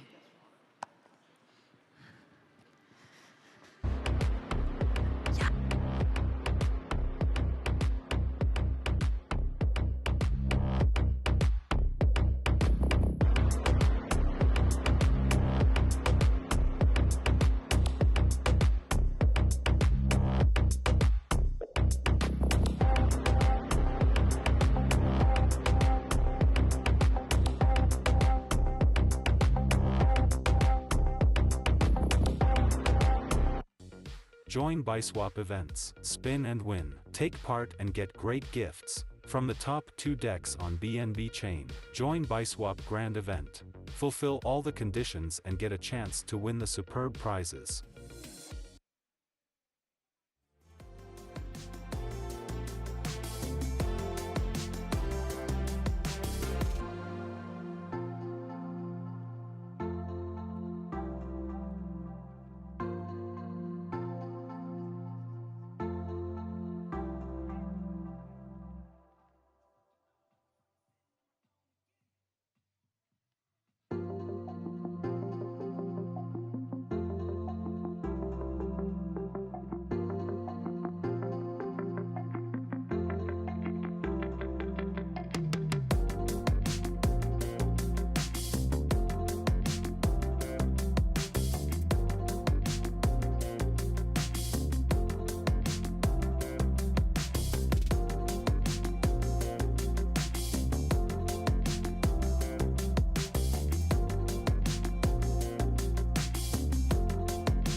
Ladies and gentlemen, can you please take your seats? We will be starting in approximately 2 minutes with our first panel of this afternoon on the power of blockchain and uplifting communities.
Welcome back, everyone. I hope you really used your lunch break to connect and to have a go at some of the booths that we went past earlier. They look really great. Yeah. We will be going back there this afternoon to check that out. So now we're ready to get started with this afternoon's sessions. We're going to start off with a fantastic panel that Takela will tell us about in just a second. Now, over the years, we've seen blockchain's huge potential and uplift communities and improve lives. Web3 has expanded this potential, and we want to fill it to the fullest. And that's exactly what we're going to be getting to this afternoon. To explore this topic further, we have Dr. Taylor Ben-Yahia, Binance Charity's Digital Communications Manager, who will moderate a panel with our guests on the power of blockchain and uplifting communities. So let's welcome them to the stage.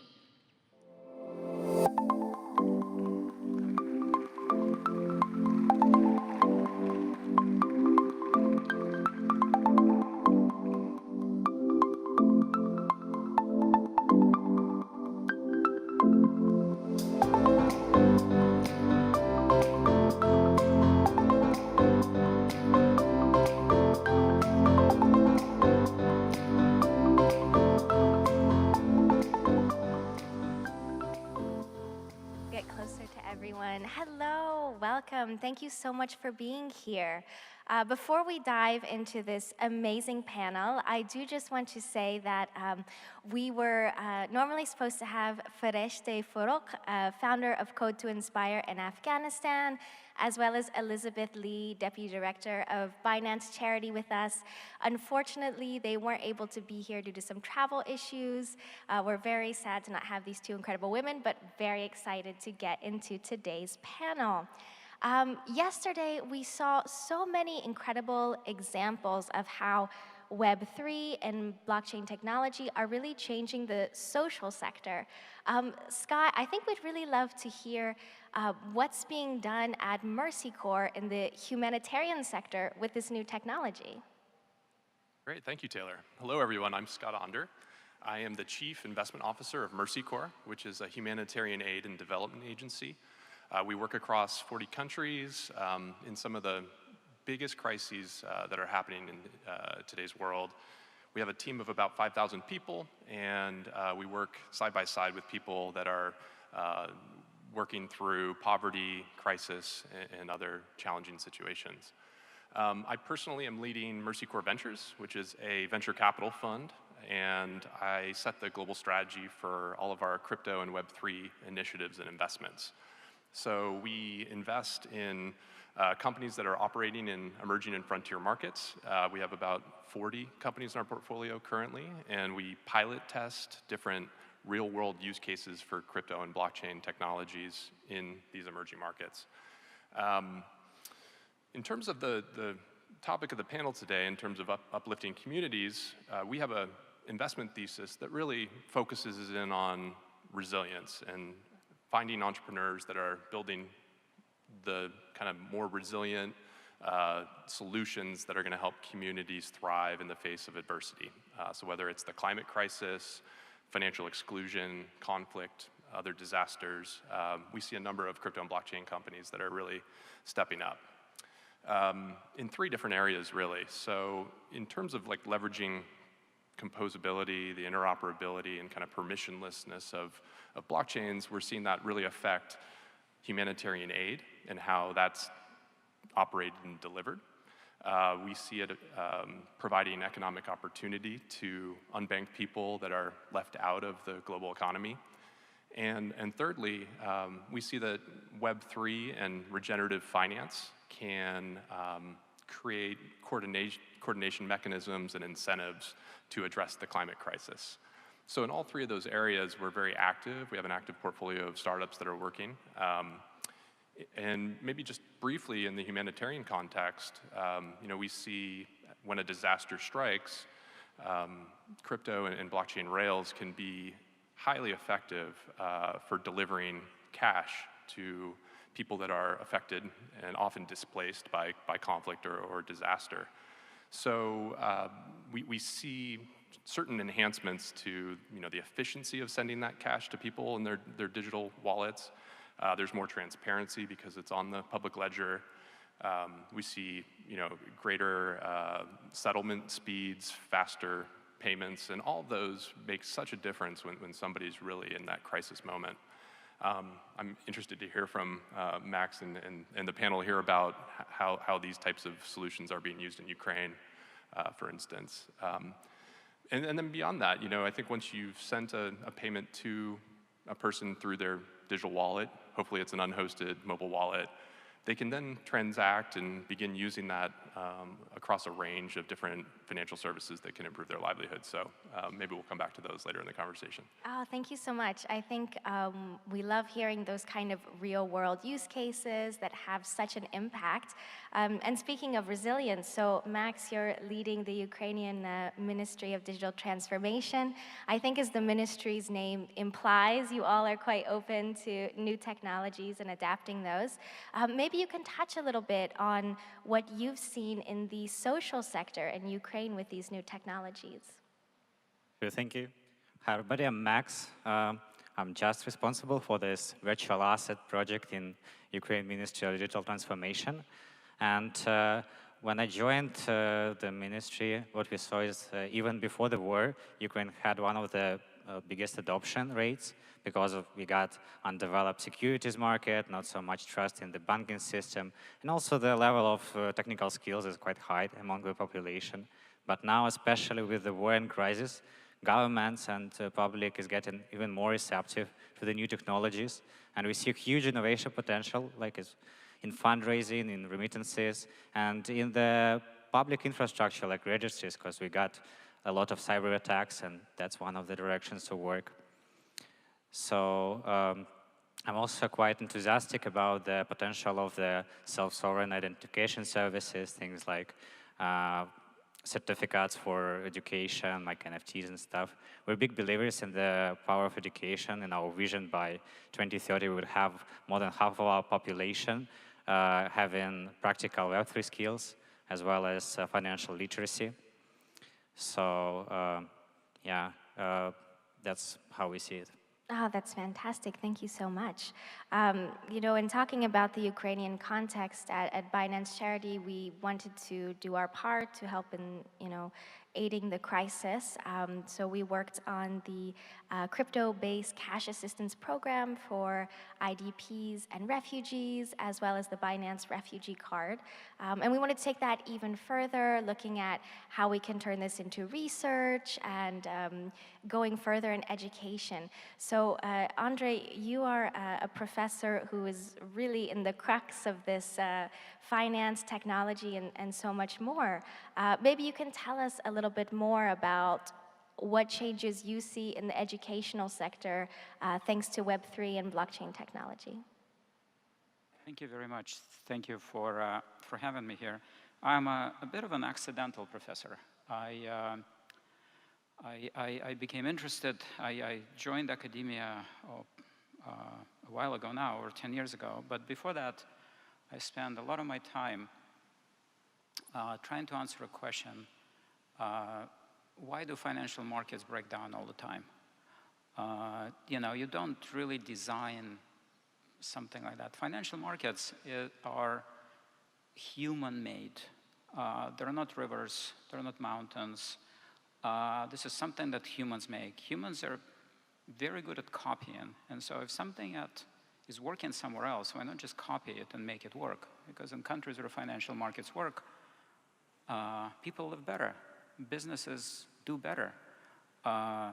They could borrow money and live in and buy an apartment or house. They can start a business and finance it. They can go and raise money in the capital markets. Why not do it all around? How does it break down? And that question has taken me on quite a journey. I worked for the International Monetary Fund for more than a decade, basically going from financial crisis to financial crisis, looking at like what's not working. Pretty much everything wasn't working, And then the global financial crisis came to the US, and I joined the US government, worked as a financial regulator as we were redesigning financial markets. I was part of the team working on it. And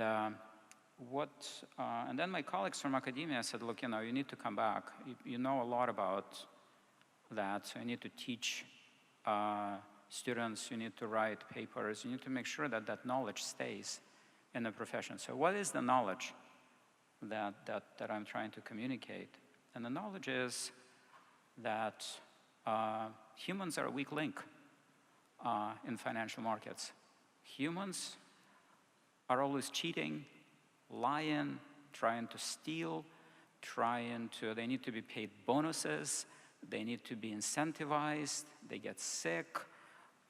So if you can replace humans with math and code, maybe this thing works better. And a lot of the efforts that you see that's been happening in the automation of markets, automation of finance, and the regulation that's underpinning that are in some way related to that money and finance is software. It's code. And that is how we need to teach it. That is sort of how I sort of organize my courses and my research around that. But what's interesting about that is that once this code is deployed in such a way that it could serve societal purpose sometimes much better than traditional institutions can do it, because they're not designed for that. They're not designed to help people who left Ukraine with like a backpack, 2 kids, and a cat, and they have to be crossing borders, and they have nothing. They invested in real estate. That real estate is not valuable anymore, okay? Their biggest asset was real estate and their family. Their money is gone, their assets are gone, they're going somewhere, and all they have literally is that. We need to figure out how to make money for the future, how to make money work, not just in environments where a handful of people could amass a lot of these resources, but really work in situations that are resilient, that a lot of people are moving because of wars, because of global warming, because of floods. Half of Pakistan is underwater. like these people just have to move, you know. So what do we do and how do we teach that? Because people I'm teaching now, they're going to be regulators tomorrow. They'll be running financial institutions. So that's sort of where I'm at.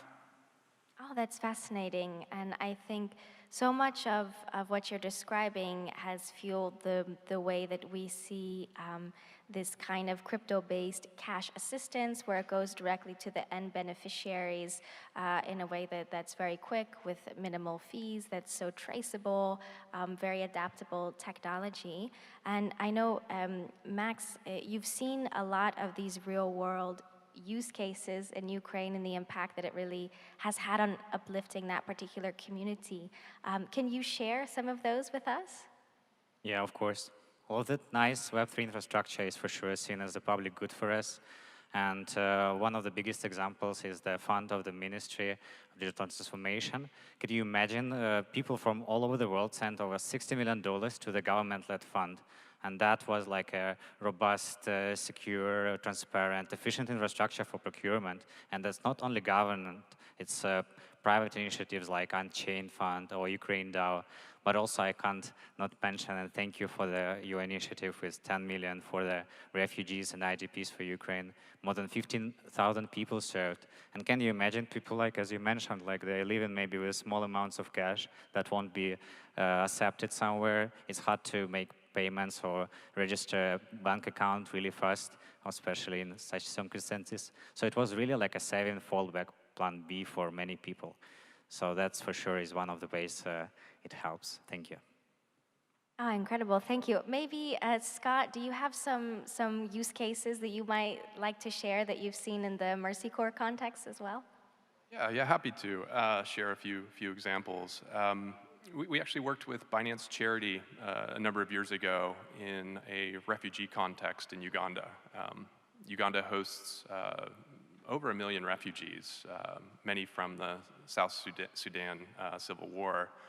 And we saw an opportunity there to deliver cash assistance in a blockchain-enabled way in collaboration with Binance that really, I think highlighted not only the opportunity to enhance traceability, compliance, to speed up payments and settlement, to do it in a low-cost way, but it also highlighted how important education can be in the user experience. And we see this with every company we work with now.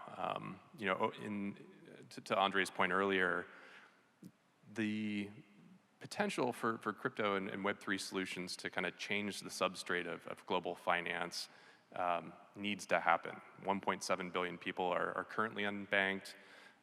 1 billion of those are women. And what we see is that education is such a key part of how products can be designed. So I'm a big proponent of unhosted mobile wallets as being kind of that interface, that way to onboard not only the next billion people, but the 1.7 billion people that are currently unbanked. And from a user UX experience, education needs to be embedded in every product feature and every interaction that those users have. And so in use cases like cash transfers in Uganda to refugee and host communities there, we saw that every aspect of that journey, that customer user journey, could be woven, education and training could be woven in. And we have a company in our portfolio in West Africa called Ijara that's actually designing decentralized savings and investment products for low-income people. And they're best in class at incorporating education into what they're doing. They have an Ijara Academy that low-income people go through to identify how to responsibly save and invest and understand the risks that they're taking on and how to mitigate those risks. And the examples go on and on and on. So maybe I'll pause there. Yeah. Oh, that's fantastic. I love the points that you've made about education at different stages as well for different types of people. There was a great panel yesterday on education at the heart of Web3 and how this technology can be leveraged to open doors to a wider audience for really fostering inclusivity and diversity. And at Binance Charity, we're so excited to be an educational initiative with Simplon, which is a very inclusive tech school. So when we talk about how we can open those doors to a wider university, I'm very curious, Andre, what do you think the vision is for having more inclusivity in higher education, for example, thanks to these new technologies? I don't know. But I do know this. Let's experiment. Let's see what works. Certainly, we were thrown into an environment because of COVID where a lot of the educational offerings became available digitally. So that potentially makes them more wide-reaching. So that we should certainly take note of what could be done there. I think there's a bit of evolution that happened in education in just sort of how to approach it. I would say that business education in particular, I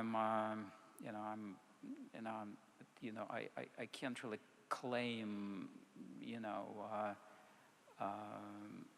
so I'm educated at Wharton, professor at MIT, professor at Cambridge. I'm like elite. So I can't really say, what do we do to take it out? But here's what we can do, I think. I think what we can do is to continue evolving and continue making sure that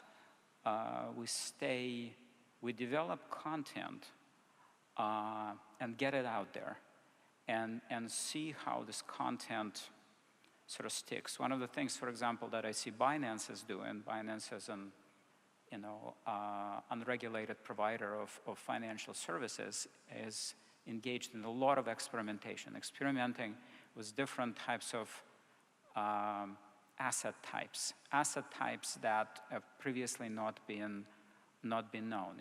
Perpetual swaps, perpetual futures, something unusual, but you would see that there is a lot of action there. Experimenting with stable coins, experimenting with, what we need to make sure is that we continue sort of experimenting and seeing what works.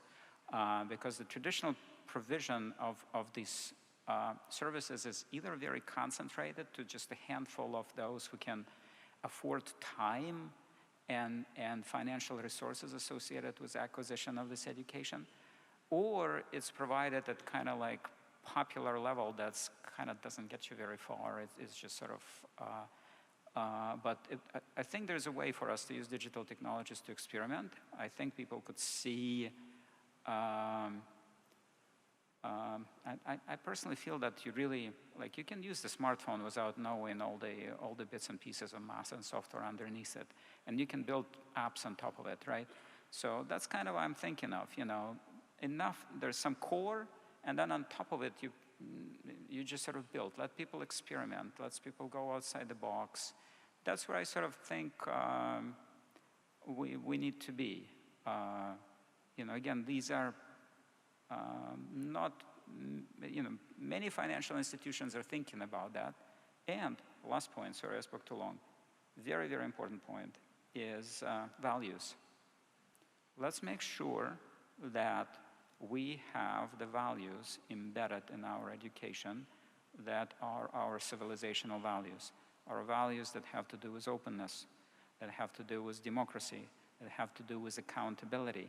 Because these technologies could be used for authoritarian purposes too. They could be used to kill, they could be used to surveil, they could be used to do harm. So let's make sure that whatever that we're doing, we're offering freedom as opposed to, oh yeah, use this and we'll know everything that you're doing. Sure, it comes with a lot of responsibility. Yeah, absolutely. And I love your point about the hands-on aspect and how empowering that can be. Maybe not everyone needs to know how the technical process is working, but if you can use it in a hands-on way, you see how it can be used to improve your life, the lives of your family members in a very immediate way, especially in these times of crises. I think that speaks to a lot. I built my courses on blockchain and crypto around demos. It's very difficult to explain the cryptographic hash functions to people. It's very easy to show them in a demo what that is. They get it, Yeah. Oh, that's fantastic. And I wonder, just in a very global sense, because all of you are working in such different kinds of communities, I would love to know your vision for the future, how you see Web3, blockchain technology, uplifting your respective communities where you're working a little bit. Scott, would you like to tell us some more? Sure, yeah, I'll take that one. Well, I think there's essentially 4 or 5 things that we need to get right to be able to have a more accessible financial system that's built on crypto and Web3 infrastructure. And I'm particularly excited about just how public blockchains and networks can create an opportunity for anybody to be able to build solutions on top through the composable, interoperable nature of blockchains. And for that to truly happen in emerging and frontier markets, we need to get right identification. So there's over 1 billion people that don't have a government-issued ID. I think Max was alluding to this earlier. Digital ID solutions can empower people to have an ID and to be able to have ownership over personal data and port that data where they please and share access to that data with whom they see fit. Internet connectivity needs to be there, of course, to be able to access a mobile wallet. And so it's highly encouraging to see the cost of mobile data is coming down. And then, as I talked about earlier, unhosted mobile wallets is a battle we need to win. We need to make sure that non-custodial wallets are not regulated out of existence or accessibility for people who need access the most. And then we need a thriving ecosystem of apps that people can navigate to once they've received a crypto payment. They need to be able to access savings and credit and have a range of uses like insurance or e-commerce or what have you. And to make this truly inclusive, I really believe we need to invest in diverse founders and ideas. So, only I think 2% of venture capital last year went to women-led companies. That needs to change. My fund is investing with a gender lens. Over half of our portfolio is founded by women. And to support developers and entrepreneurs in emerging markets is essential to get all the best ideas. So it's kind of those 4 things that we need to get right to be able to create a more vibrant financial system. Oh, that's great. But I'm hearing a lot of optimism in what you're saying, so I think that speaks well for the future.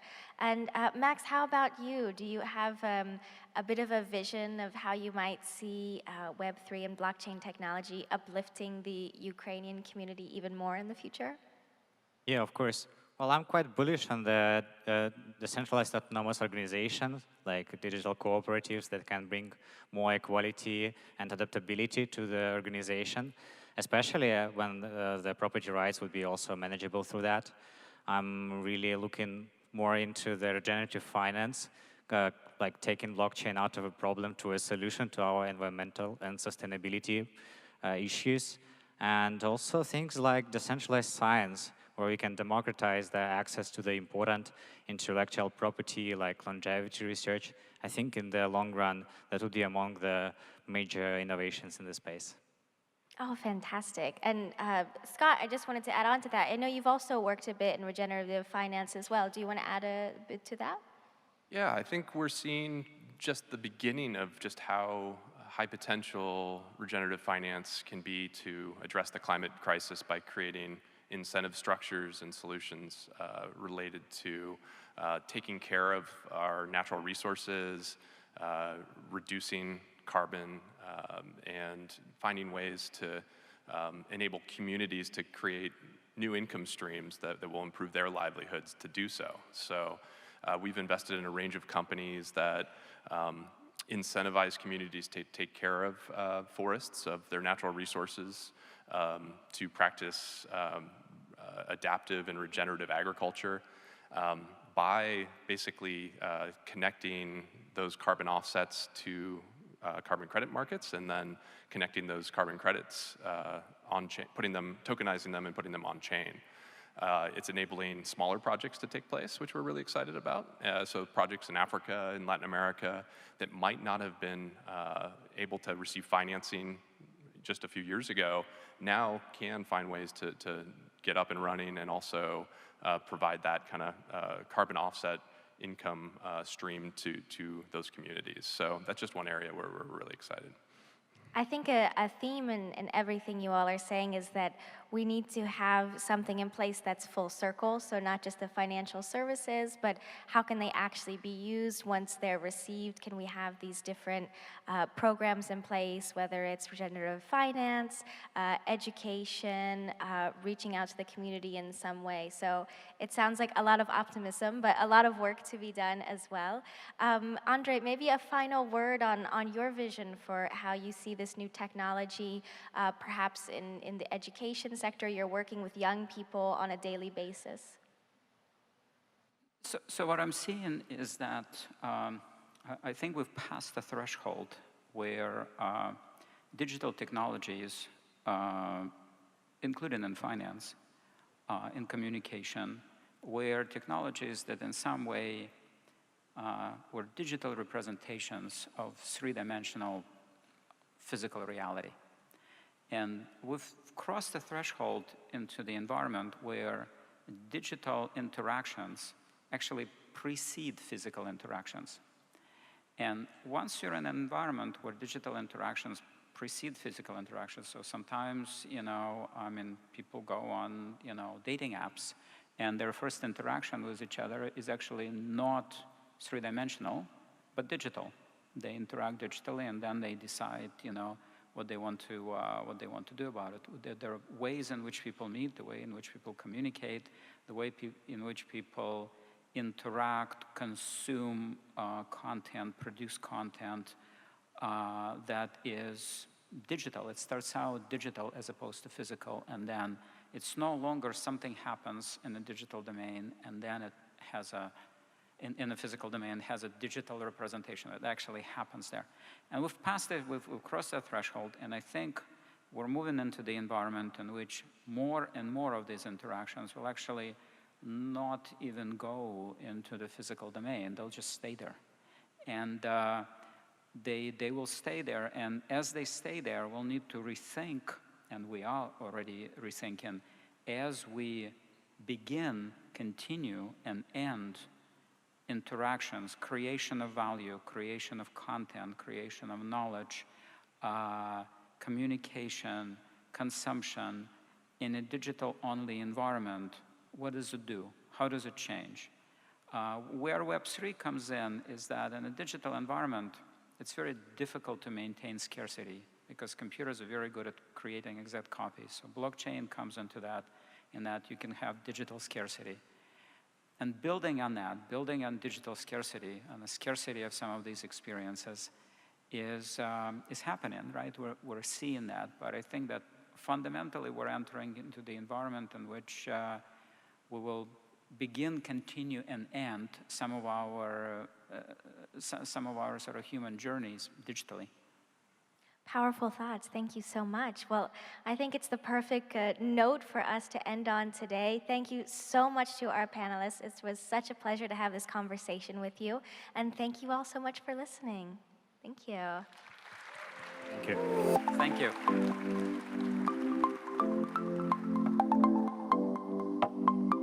So much to our panel, not only for joining us and sharing your insights with us today, but for your work, your investments, your energy, and everything you're doing to leverage Web3 to build a better world and improve the lives of people all over the globe. I know that we're all really pushing for that in the best sense. So Haley, what have we got up next? Yeah, just to add to that, I mean, I guess it's really kind of utilizing Web3 and blockchain for humanitarian and environmental good, which is really reassuring because I guess it's a bit of optimism, you know, can always do us a bit of good. So yeah, anyway, next on stage, Patning Luke, Binance's regional head of business development, will run us through the ways Web3 and blockchain coexist in the world of traditional finance. Of course, it's a really popular topic in the crypto community, and we are, of course, honored to welcome them to our stage.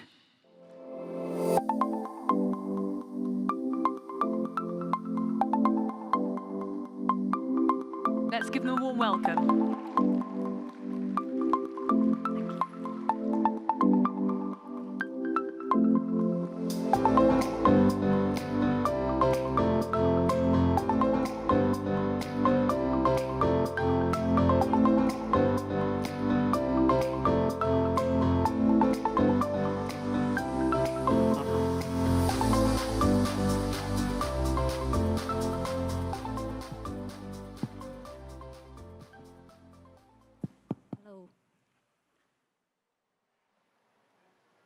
Hello.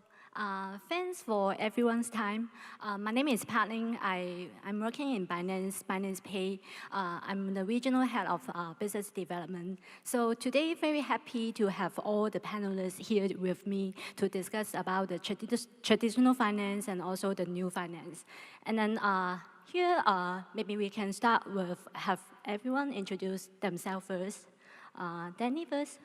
Sure. Hi, everyone. This is Danny Chong, CEO and co-founder of Tranches. Happy to be here with everyone. Hi, everyone. I'm Adrian. I'm the head of global partnerships for Binance USD or BUSD. Hello, everyone. I'm Sylvain Prigent. I'm a co-founder and CPO of Société Générale Forge, or SG Forge, to make it shorter. Hello, everyone. I'm Jeremy Furster, head of partnerships at Cardano Foundation, and it's a pleasure to be here with you. Thank you very much, Binance, for hosting this event, and looking forward to a great discussion with the panelists. Thank you, guys. So I think we can start this topic by having us to divide what's the relationship between traditional finance and also decentralized finance. Anyone want to give your thoughts about this? I guess between finance and Web3, just a very candid kind of a description. The relationship is like a couple. I think between finance and Web3, they will be married someday, but at the same time, they need to grow individually to gain experience and to gain knowledge before they come together and bring about the best of both sides. So that's what I really think and see between finance and Web3. Sylvain? Yeah. It's an interesting topic. Sorry for my English. I have a big French accent.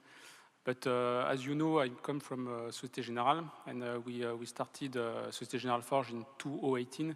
And to be honest, at that time, the relationship between TradFi and blockchain, TradFi with and cryptocurrency, and now TradFi and Web3 were quite difficult. So it gets better.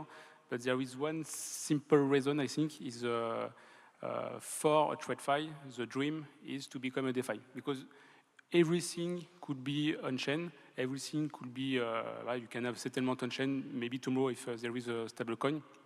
And also, you can have a decentralized back office where you can have all the reporting, you can plug your risk management, you can plug your accountancy, so it's really efficient. But in Europe, particularly, we invest a lot on market infrastructure. And one day, suddenly, there is a new technology that appears and that make what the infrastructure in Europe wanted to do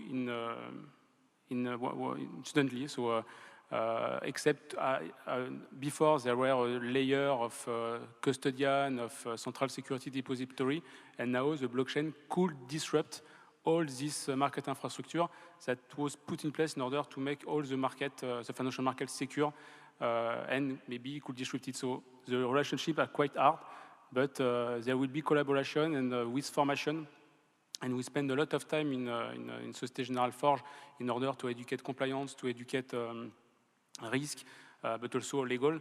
And for example, we had a partnership with Polytechnique, that is a high school in French, in order to have a special training course with our Société Générale collaborator. And now it gets better. And when we push new product, the discussion is quite easy. So it's, I think we will come. Yeah, so I think from a traditional finance point, right, there's a lot of doubts and uncertainty about Web3 in the first place because Web3 was not well defined and it doesn't have a very clear and definitive structure. But now I think we can see that Web3 is coming forward, well understood that it consists of DeFi, metaverse, and so on and so forth. And it's going to be more accepted by the ways of traditional finance. Now, if we have to understand also, crypto is probably the first layer before TradFi want to go to before embarking on DeFi. DeFi is actually one notch higher in terms of understanding compared to just understanding cryptocurrency. But what we can see in the past 1-2 years, be it payment services like Visa, MasterCard, PayPal, they have already been allowing crypto assets to be buying, selling, and holding on over there. Even investment banks, the likes of Citibank, JP Morgan, they have started dabbling and even trading and provide market-making services on crypto. Private banks also are allowing clients to be able to purchase crypto assets via the services. And most importantly, like the big giants in terms of asset managers, BlackRock, Fidelity, have been investing money into companies like Circle. I think more importantly, on the regulatory development perspective, we have seen like France, Italy, giving out licenses to operate on crypto for exchanges of our payment services. Singapore as well, this has been happening. There are more licenses coming out to allow payment services, and also recently announcing the possibility and the in-depth look at DeFi applications as well as tokenization in Singapore. So I think we are actually moving on quite well. In fact, I think the key importance now is not like when they will converge between TradFi and Web3, but what are the bridges that will be converging between these two entities? Agree. Yeah, I also agree with what you mentioned about, we can see a lot of partnership between the TradFi and also Web3 space. So I also have some experience to share about the partnership, but we will share later on. Yeah, so I have another question to you guys. To some traditional finance and blockchain-based financial service haven't always been complementary. Are we looking at a period of time to continue to competition in the future, or there is any opportunity for cooperation? Yeah, so from my perspective as a representative of the stables business, I think from an outsider perspective, it looks like there's quite a bit of competition, there's potentially some friction, but from what we see in all the conversations that we've been having with multiple payment parties, gateways, banks, frankly, even rating agencies, the reality is that everyone's trying to figure out a way to actually converge and cooperate with the crypto community, with the stables as an initial entry gateway into the space. And from our perspective, frankly, the more regulated we get, to some extent, it's actually going to speed up this level of adoption and effectively mass adoption of the crypto community. And the reason behind that is very simple. A lot of TradFi players are themselves highly regulated entities. So the irony is that we need that level of regulation to kick in so that these regulated entities have that level of comfort to start to interact, converge, and cooperate. Yes, on this topic also, I will try to be to give some example. And I remember there is a panel yesterday where David Prince talked about we need to try to do, even if it's not perfect, it's important to do some small step to try to bridge TradFi and DeFi. And for example, in the Société Générale Forge, it is what we want to do. So we, for example, next year we would like to open, we hope to open a refinancing solution with MakerDAO for our security token. So it's a first good collaboration with a DeFi blue chip entity. But it's not only on this way. We want to make the DeFi ecosystem stronger, and we want to bring some security tokens. So let's say some real-world asset yield in this ecosystem. We had some discussion with big DAO that are interested to buy security tokens, so some kind of security token with low risk yield. Because they want to diversify their treasury. They don't want to have only crypto asset and even stablecoin. They want to have traditional finance asset. And also because we bring to the ecosystem a token-based solution, it is easier for us to integrate in their solution. So it's quite practical. And also the other advantage is today, unfortunately for the DeFi, the yield is better. We can pay better yield than compared to let's say low risk stablecoin strategy. So it is win-win for both sides. And the same idea, we also have discussion with a protocol, a product of some DeFi ecosystem, of the DeFi protocol, in order also to integrate this kind of security token and to give access to their user to this yield. So overall idea is to, I think all the collaboration will come next year or maybe in 2 years, and it's really exciting because at the end, the end game is for bank, for financial institution, to give access to their user to the cryptocurrency ecosystem, and it is when this time will arrive that cryptocurrency will come mainstream, DeFi will come mainstream, because we have a lot of users and they are interested now, but they want to have a regulated entity that take care of all the constraints like private key and all the insurance that need to do for us. When we're looking at this whole topic of traditional finance or DeFi, it's all boiling down to leveraging public infrastructure for financial and social systems. Now, the convergence will happen as the infrastructure builds its maturity. And we have to look at the value chain of finance in general to understand what is the value for Web3. And a lot of this can be done in terms of the definition of digital assets. So beyond trading tokens, which represents value, what about the economic identity of assets? And how does that lead to more cost-effective and more inclusive platforms, for financial services? So one area that we look at is that the definition of an asset itself, and being able to bring on-chain the ability to authenticate and validate an asset as real. When you're able to do that, you're able to then go through the flow of transactions and have that actual, that chain of records that brings out the ability to track the assets from its origin. And that's a major benefit that you need to have in compliant systems that's leveraging public infrastructure, such as blockchain technology.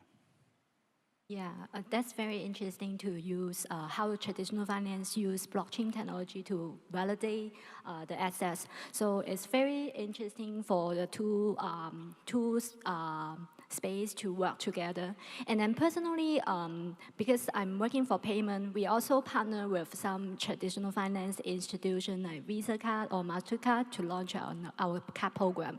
So as you may aware, in France, we already have our Visa Binance co-brand card launch, so that users can actually use their Visa card just like normal to spend, maybe buy coffee at retail shop, and then they can, the amount will be deducted from their Binance wallet. So there are lots of cases about this collaboration. So I think we all agree that for now and in the future, a lot of traditional finance type, be it private bank, external asset managers, funds, they are trying to get into DeFi, but they don't have the technical know-how, they don't have knowledge, and I have to admit, like one of my friends who's an MD in a bank actually came to me and said, Danny, can you teach me how to use MetaMask and Trust Wallet?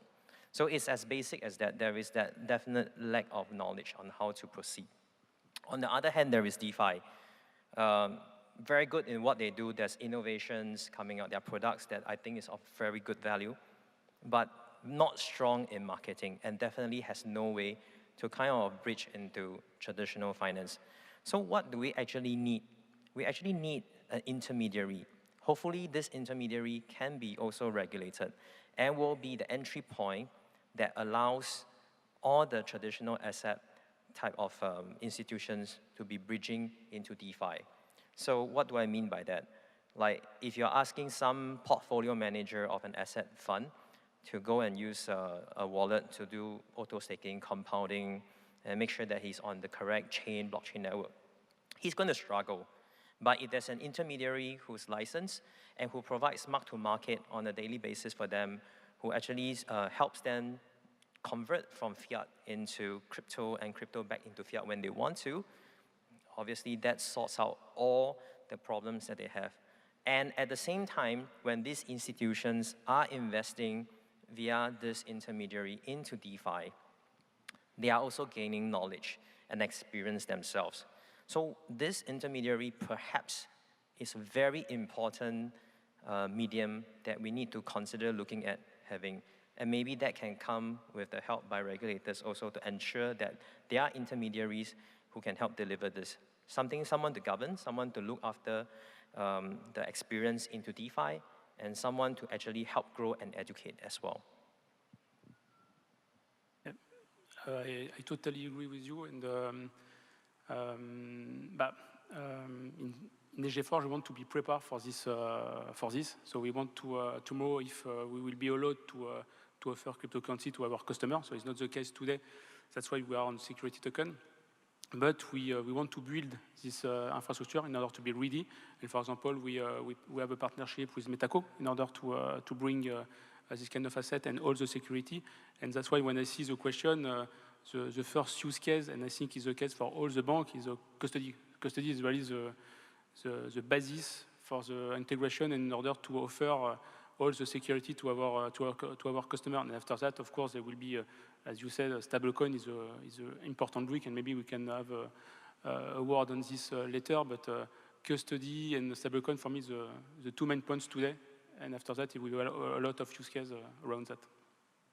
Yeah, I think from the stables perspective, it's quite clear for us. We are obviously going to be a base layer currency for Web3. The real question in my mind is really regarding what kind of base layer currency and what kind of shape will it really take. And to me, it's pretty simple. We've seen the ongoing push for regulations, both in the US and in Europe. It's very much going to have to follow a certain pathway of regulation. So when you boil it back or you pare it back down and you look at the stables that are out there, you really need to have a discernment as to what is the right stables to really pick and adopt.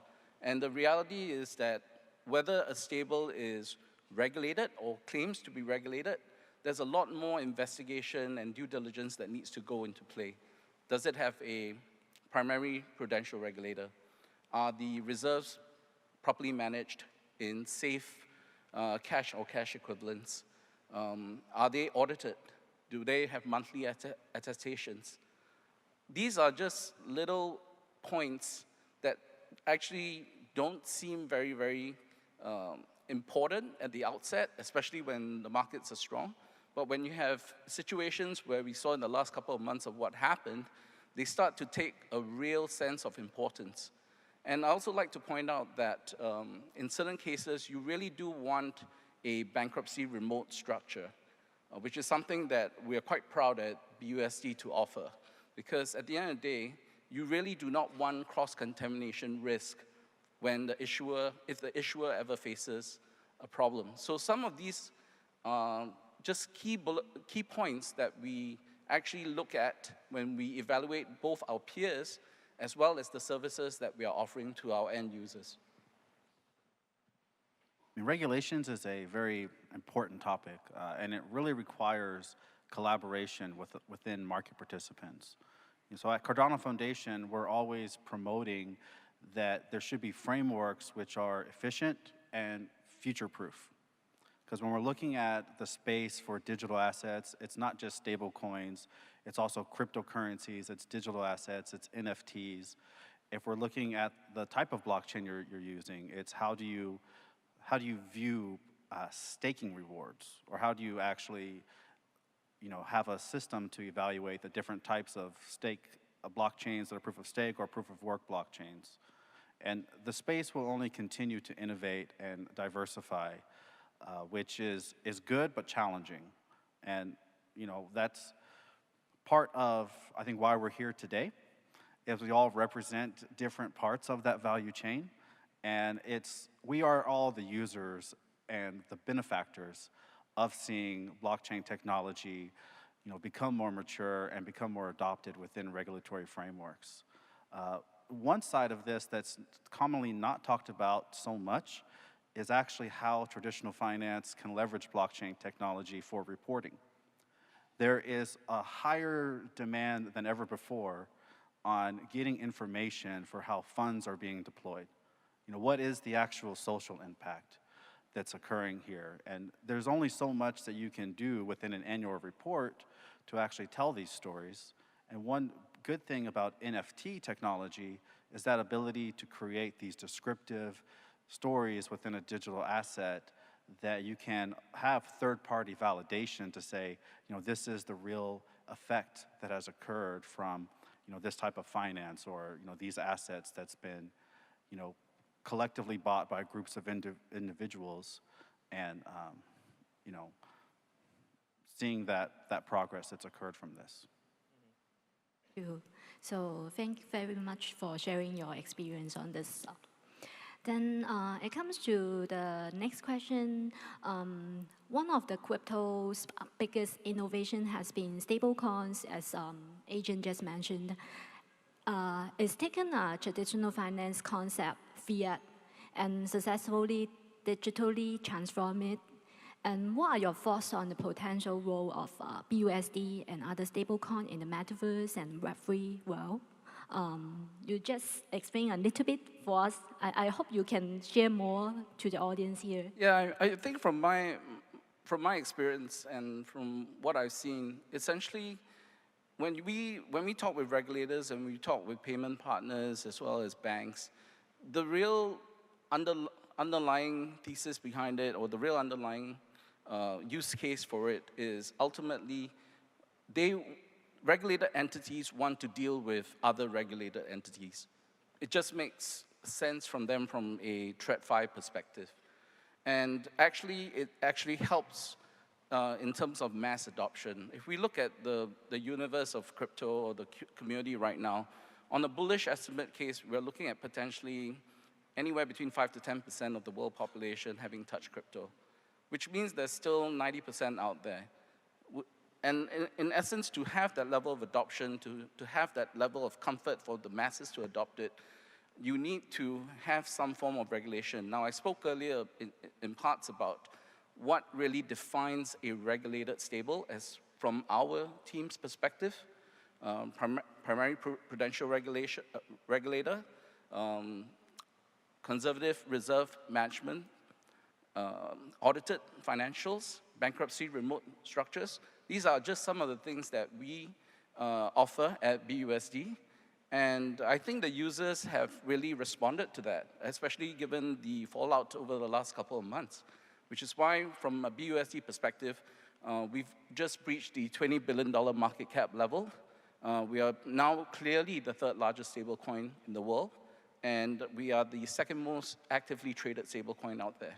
So I think users are speaking, and they're voting, and they're doing more due diligence, and therefore, that's just only going to help the adoption into the metaverse and the Web3 space.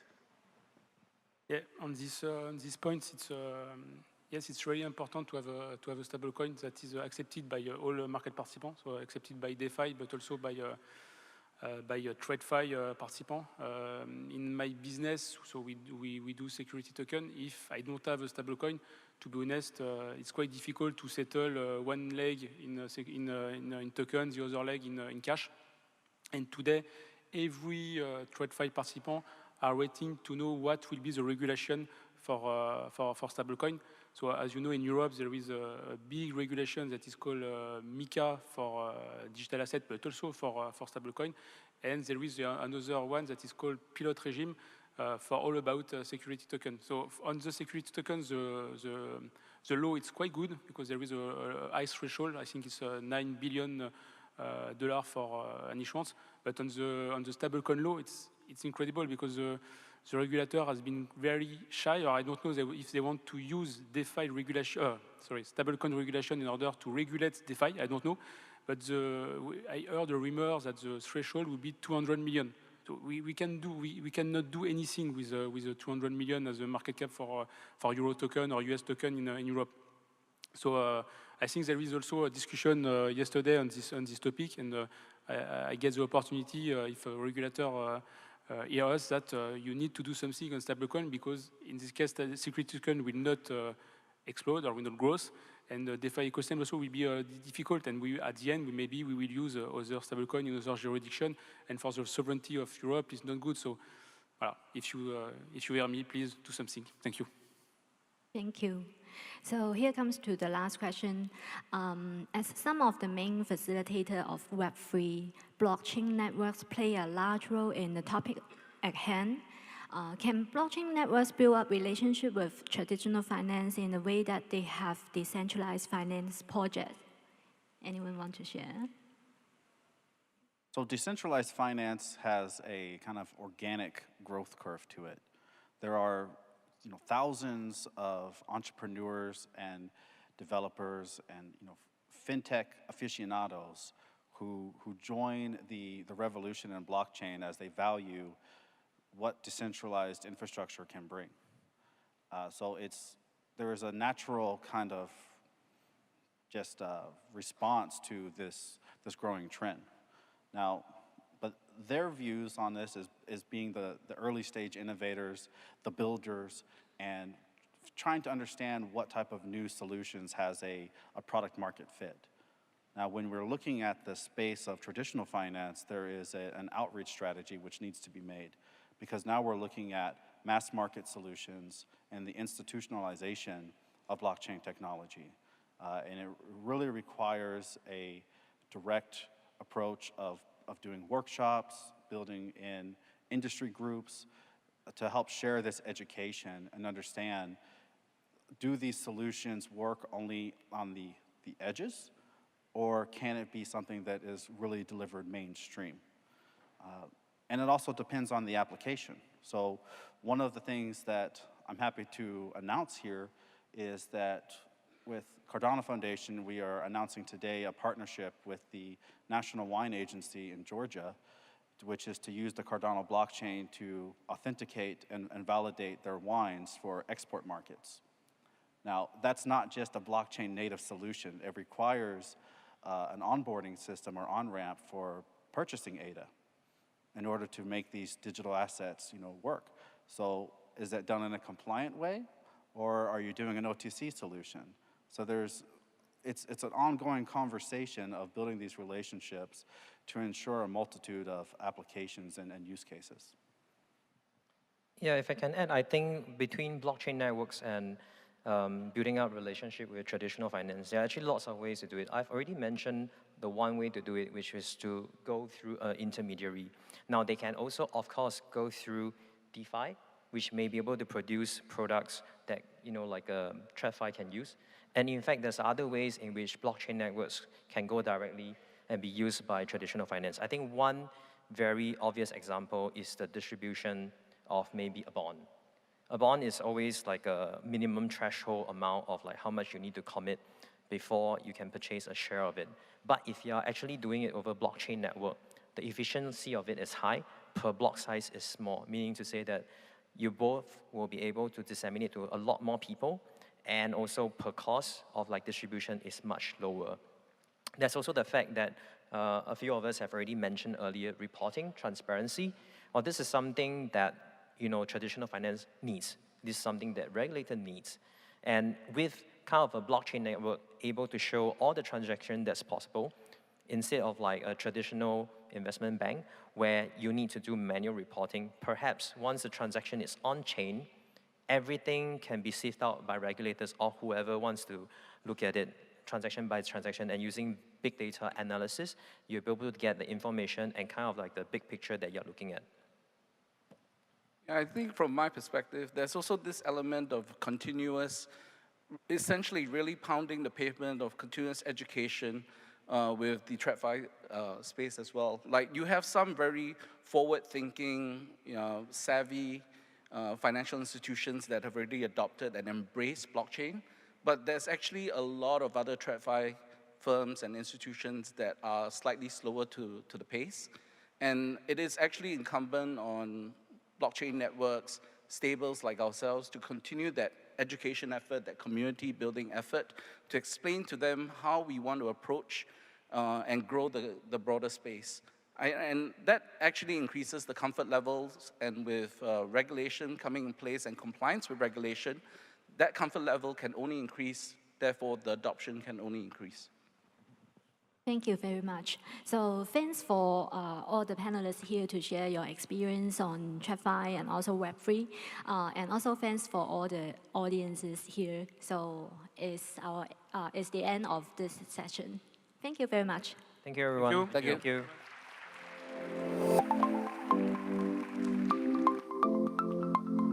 Thank you so much, Pak-Ning, and all of our panelists for explaining how this complex relationship can also be complementary. It's super important, obviously. We are going to take time to stretch our legs and have a quick coffee break, but before we do, what is on after that? So we'll be back in approximately 25 minutes at 3:20 local time, for any of you that are connected from a distance. We have some great sessions just before closing the event. We'll take and look into the future of Web3. And finally, we'll have an Ask Me Anything session with CZ, Binance's founder and CEO. So a lot to look forward to. Go grab a coffee, and we'll be back in about 25 minutes.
aussi.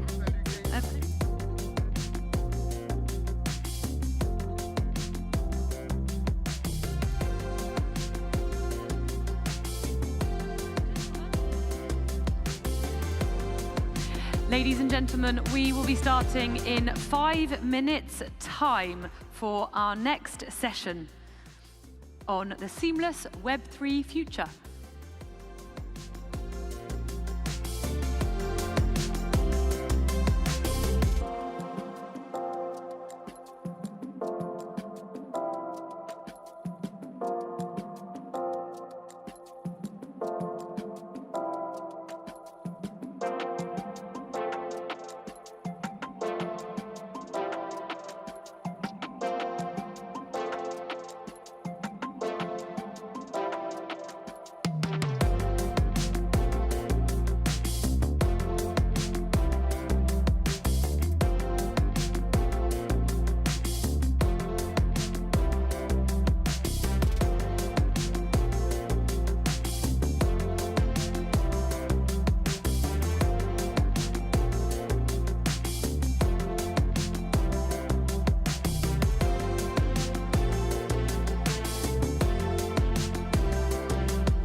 Welcome back, everybody. Hope you guys are feeling refreshed after that coffee break. We are going to jump right into our next panel, which is the second to last of today's conference. It's on seamless Web3 future, which I know we're all looking very much forward to. And taking us through this topic is Rachel Wolfson, blockchain reporter, public speaker, and author, along with her panel, including Justin Sun, Trust Wallets, Ewen Chen, and MasterCard's Jordan Lambert. So let's give them a big round of applause.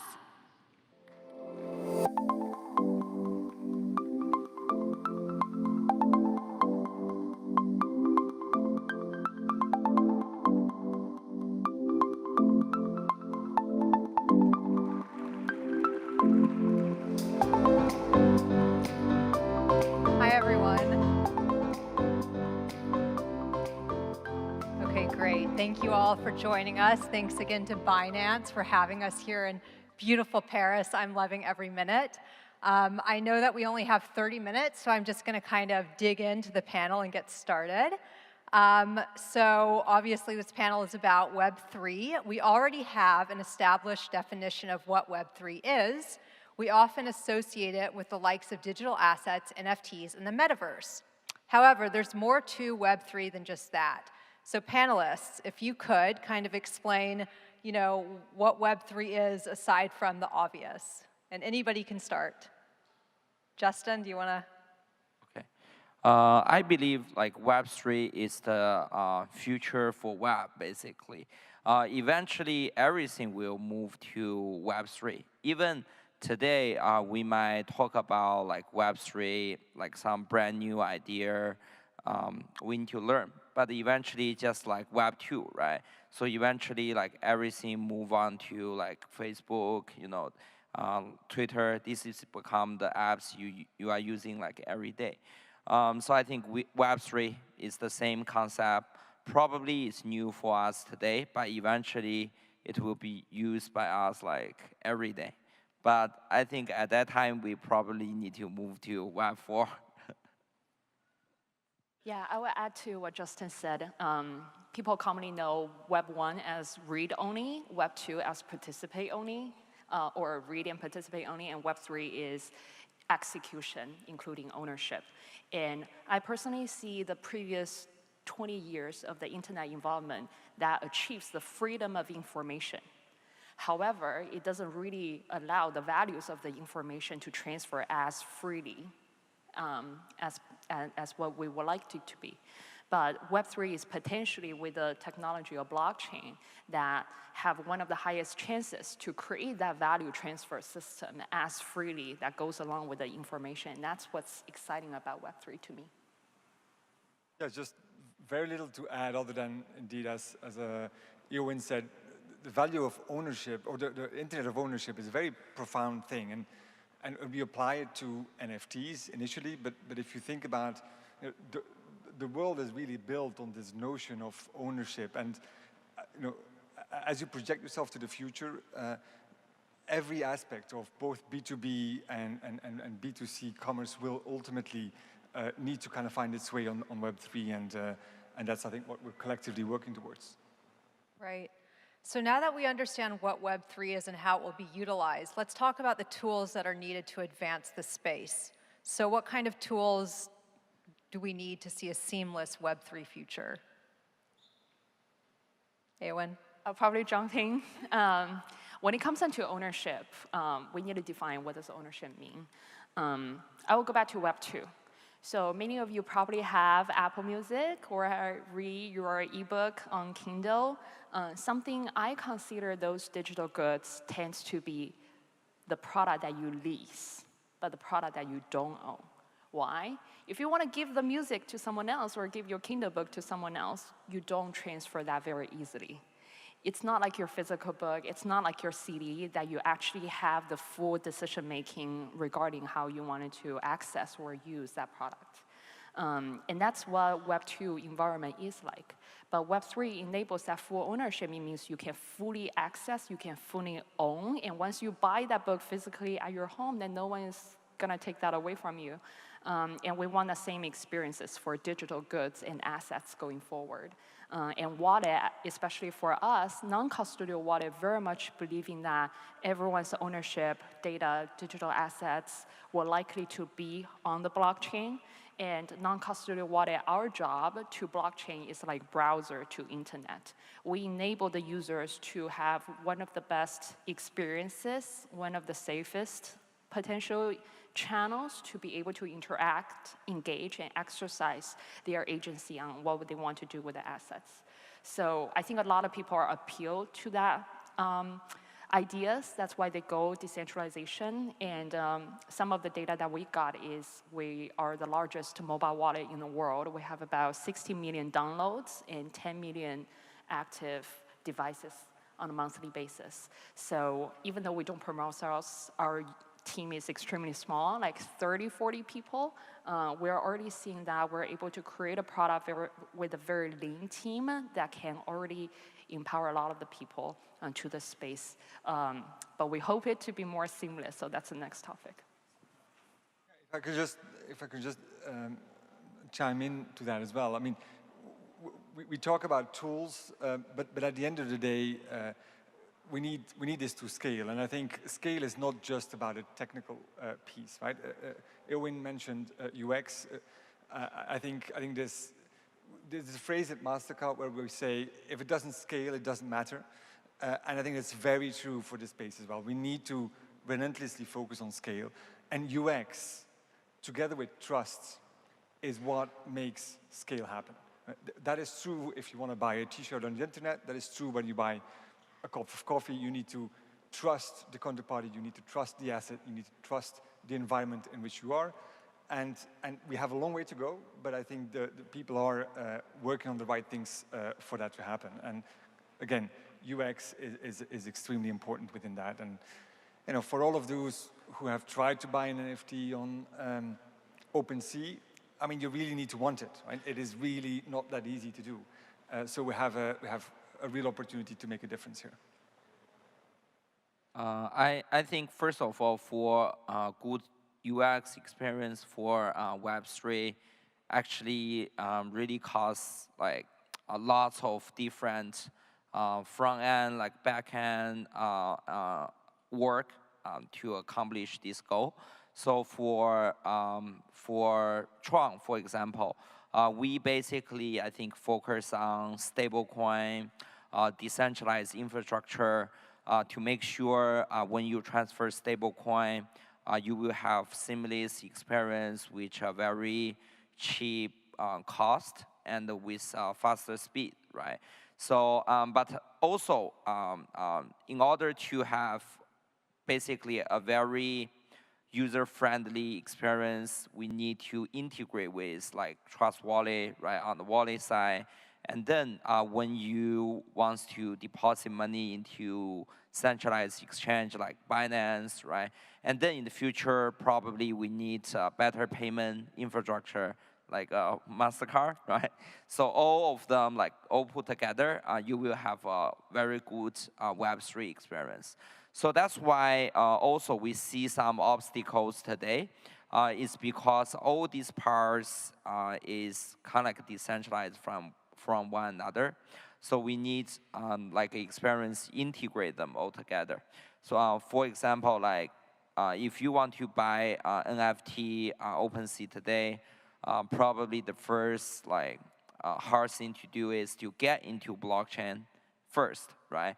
You need to either like buy ETH or buy stablecoin, and then create wallet, deposit into it, and then buy NFT, right? And then after you buy it, it's very hard for you to store it, right? And also sell it. So that's why I think we still have lots of things we need to integrate here. I mean, I hope in the future we can open like any application, you can buy things just like with one click, right? But that's the future. All of you make really good points. Justin, I think with a lot of the things you said, education is still required. So I want to know from all of you how you or your company plans to educate the mainstream and crypto natives on getting into Web3. Eowyn, do you want to? So education is very important for us because we're usually at the first line of defense as people come into the Web3. Besides making the product easier to use, build better product, we also want to build in education in the product. I personally see people's Web3 experiences is like your gaming experiences. Every time you're trying a new game, you're going to get familiar with how you move your characters around, how you're going to shoot, how you're going to get things. And that is the kind of a curated experiences I think that we need to get people to have the first taste of the Web3. No matter that's to buy your first digital assets on chain, or this is how you're going to protect yourself on the security side. That is something that I hope that we can sort of gamify it and provide the level up experiences for users and prepare them to go to the Wild West of all the open Web3 innovations that they can navigate through. But besides that, there's only so much that the product can do. I do hope that the community, the society, all comes in together on educational effort. So we have about 2 million Twitter followers of communities. Then we constantly put out, here's your best practices for security, how to understand your responsibility when it comes with full ownership. And also, here are the new types of scams that you should be careful with so that we can always keep up to date. Something else that later on I think communities can experiment different way to govern for better risk control, and then we can see across the board if there are any best practices that we can work with the public stakeholders to bake that into regulation so that it's more sustainable going forward. Those are just some initial thoughts that we have about how to have better education, safety for the space for the next 1 billion users to come. So I, again, whatever Eowyn said, I can only agree with. I would also say, though, that all of the effort that's happening through the DAOs and through the education are useful, but at the end of the day, the product has to deliver for the consumer, because at the core of it is trust, right? And if you lose trust because of a scam or because of the technology falling over or because of the asset becoming worthless, no education in the world can help you. And I mean, to make an analogy with what we all know today, and which I've been spending quite a bunch of time on, which is credit card payments. There's scams all the time. We know that. But consumers know that they have recourse. They know that there is consumer protections there. And that's why it's okay to use it. We don't need to actually explain day in, day after, day out what they have to be on the lookout for. We do, and they are. But there's recourse and there is consumer protection. And we need to get to a point whereby we can provide the trust to the consumers alongside that education so that it sticks and people can go in it without having to look over their shoulder every step of the way. Yes, I think education for like Web3 is really important. I can give you an example. USDT on Tron is like very popular these days. But some like scammers just create like a fake USDT and send to like even my friends, you know, receive like fake USDT. Just like some people may scam by the fake Elon Musk on Twitter handle, right? Some of the users, they don't really understand, you know, actually, you know, for example, like Elon Musk, you need to verify by, you know, the Twitter handle, like name Elon Musk. They just check the name is Elon Musk with Elon Musk profile. They saw this is the real person. And for USDT on Tron is the same. So you know you need to check the smart contract addresses to make sure this is the USDT issued by Tether, which is the USDT company. So sometimes they will take for granted like the name USDT, but actually you know it's just like on Twitter, like everyone can name themselves like Elon Musk, right? And anyone can create like a USDT token. So that's like how she got scammed in the first place. But we really put lots of efforts on that. So we have browsers. So later we put all the verified badge for the token, right? So if this badge, we will check on the browser, name themselves like USDT, will take them down on browser. But still, I think this is a long process of like education and measurement we might take to fight scammers, because they will always try to, take advantage of like most of people don't understand like Web3, and they might take granted, right, for the name or easy for the scam. Yeah. So, Jorn, you make a good point with credit cards, for instance, using that analogy, because we all know that there are credit card scams. And yes, there are scams in crypto and DeFi as well, but we have to educate people on that, and we don't have this assurance that there's going to be some sort of a backup that if we do get scammed, we'll get our assets back. So that in mind, how do we ensure that assurance in the Web3 space, because it's decentralized and because we don't want to take control from users? How can we ensure that there is protection from users that are essentially anonymous, I guess? Yeah, I can start, and feel free to chime in. So the first thing, I mean, we spoke about OpenSea experience earlier on, and how challenging it is today to get ETH first and then to kind of buy the NFT. What we've done earlier this year is that we've set up arrangements with about 9 NFT marketplaces so that consumers can buy their NFT directly with their credit card. They don't have to go through the step of onboarding or uploading first ETH or USDC in order to then buy the NFT. They can do it in one go.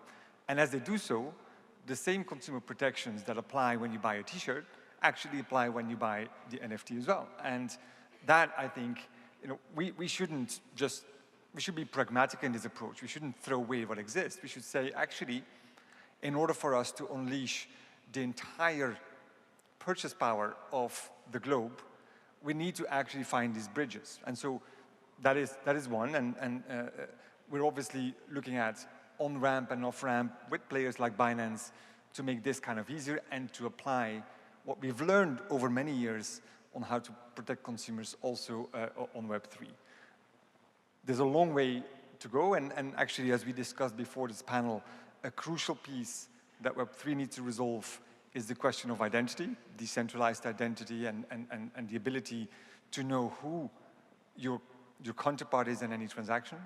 There's a ton of work happening there, and actually that is the key to not only bring much more scale to Web3, but then also apply appropriate consumer protections, appropriate safeguards for scammers, for terrorists, and what have you onto the web. In that sense, I'm really bullish about where this is going, and I think we need to find that pragmatic bridge from what we know today in the real world to it's not like Web3 is not the real world, but the next real world out there. Okay, my turn. Yeah, definitely. I think first of all, this is like a huge responsibility, right? So like every step we are talking about here is about real money, right? If people get like scammed, they're gonna lose their money instantly. So that's why I think even this is very hard, but some of alteration happen on UI and UX can easy to prevent those scam happen. For example, right now we apply like different kind of the warnings on the browsers. If we find out the token is kind of like similar with like USDC, USDT, or is like TRX in terms of name, or we got like user report on the token or on the smart contract, right? So we might like warning like everyone about the fake token or the scam contract on Tron blockchain. And also, same time, we have lots of followers on my Twitter and on our Twitter handle. We posted lots of education material to remind like user about like how to use DeFi application, smart contract in a safe way. And also, of course, I think we are building out like verify like smart contract system, so to make sure all the smart contract used by most of the people is get verified. I think which is also adopt like Etherscan, like other Web3 infrastructure. I think this is very important, and the user later they might realize like every smart contract they are interact with, they probably need to check, to make sure when they spend money, they spend in a right way. Yeah, we're doing something similar. So we have two ideas how we can help the users in their work in progress. The first one is usually that you will send the money to the wrong address, or if that's a scammer's address. So on this part, we're working with Binance risk team. So Binance has one of the world's largest kind of the security databases, both for compliance reasons and also for the reported security reasons on hackers situation on chain. So we tap into the databases that we can help to check, are you actually sending the addresses to a potentially problematic address? If so, we'll give you a flag that I'm not controlling for you, that you can still send whatever your assets to that address, but at least I'm providing you the information that you can make decisions for yourself.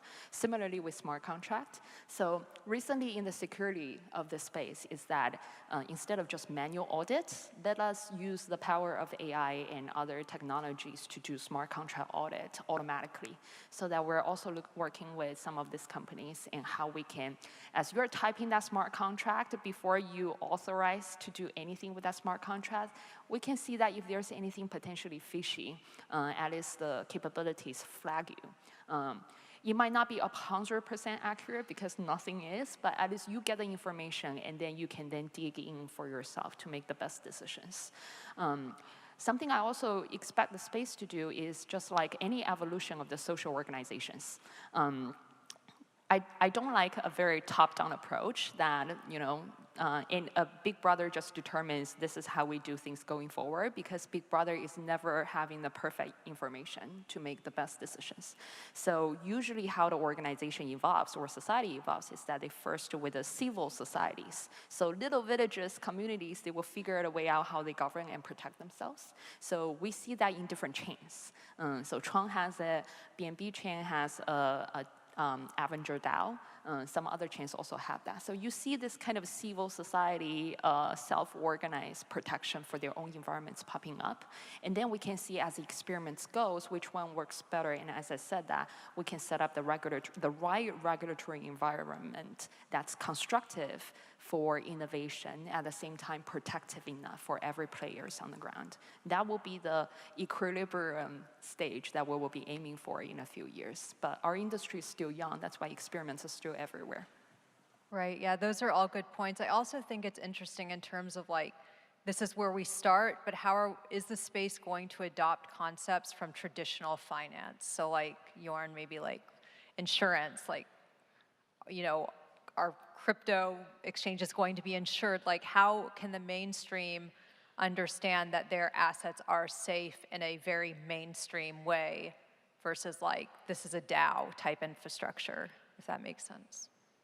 Yeah, so it goes back to some of the concept that we talked about before, and user experience and trust is at the heart of it. I think the industry is making real steps, and what we discussed, kind of being able to flag suspicious addresses or being able to flag not great behaving wallets. There is technology for that. Several examples, and one of them you may have heard of is CipherTrace. I think that's good baby steps. I think a big leap will come from what I mentioned earlier, identity. You won't see mainstream financial services put a toe in Web3 until you really can identify, or you really can have assurances that the counterparty that you work with has been KYC'd, has been sanction screens, etc. Right? And that's where regulators are focusing on as well. That's where I think we need to go to, again, unleash the world's spending power onto this. But it's baby steps, and what I find extremely encouraging out there is that there's probably an entire room here, but an entire world out there of people innovating, of people finding applications. And what I would say, at the end of the day, commerce makes the world go round.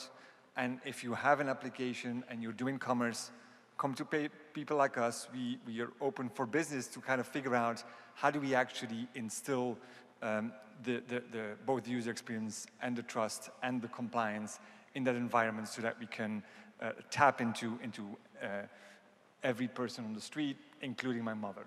There's still some way from my mother, but hopefully we'll get there. And I add to the decentralized identity piece, this is what we really are following and think could be really interesting. In recent news also came out that Binance launched the BAB, which essentially kind of verifies and gives people a verification that you're KYC to Binance users. And Binance have tens of hundreds of millions of the users now that pass through the KYC to be verified.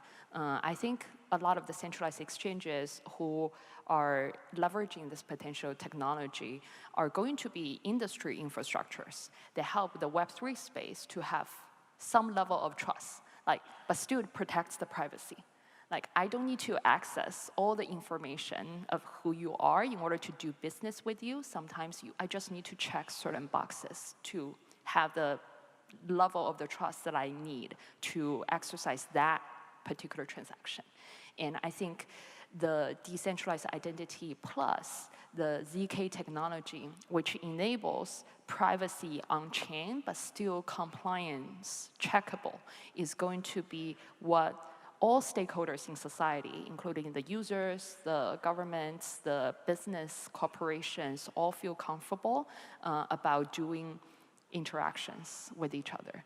And that is something that we do hope that we are at the forefront to enable the industry to make the bridge so that users and the business and the projects can all enjoy this potential verified, safe, yet still private environment. Yes, I do think there's lots of things we can learn from traditional financial institutions, because all the financial institution has been run for like 100 years or something. I think they have a very thorough due diligence process, internal risk control process, and measurements. For most of the, I think, blockchain founders today, even myself, I think I have started my company for almost 10 years now, but still it's a very relevant short period of time compared to all the financial institutions. So that's why recently, even when our company doing interview, actually I prefer those candidates with a very long-term career in financial institution. I think they can really bring lots of new way of thinking for us. Even, I think one of the biggest weakness for our industry is most of the founders in the blockchain industry all graduate from computer science or from web business. And most of them have no idea what's financial internal control, or they have no idea about risk control. But the business they are doing is financial related, which is kind of very different from the web business we have done before. For example, when I doing panel 3 years ago, I just wear t-shirts with slippers, right? and these days I changed to suits because I believe this is also represents some kind of the responsibility here, I actually did the other way around. I used to have a tie, and now I want to be part of the cool kids. Justin, that's such a great comment. I just love that. It shows how the industry has matured. Wait, were you going to finish on that? Yeah, sure. Okay. So that's why I even changed my outfit, right, in the first place. I think there's still lots of things we need to learn from traditional financial institution. And here we just want to make the user experience better. But I think with the help of AI, database, we want to guarantee the safety of everyone's assets. Right. We have a few more minutes, so just very quickly, what do all of you think the future of Web3 looks like or may look like moving forward? Eowyn. Yeah, I kind of talk about it. I do envision a future where everyone have the full ownership of their own digital footprints, of their own data, the value that creates, and be able to get the upsides in that environment. I think that is what's the most revolutionary about this space, is this technology can bring in a new type of social economic relationship amongst organizations, individuals, and the public stakeholders. And to do that, we need that privacy, we need the security, and we need the ease of the use. And I'm looking forward to the next 5 to 10 years and how we get to that better place.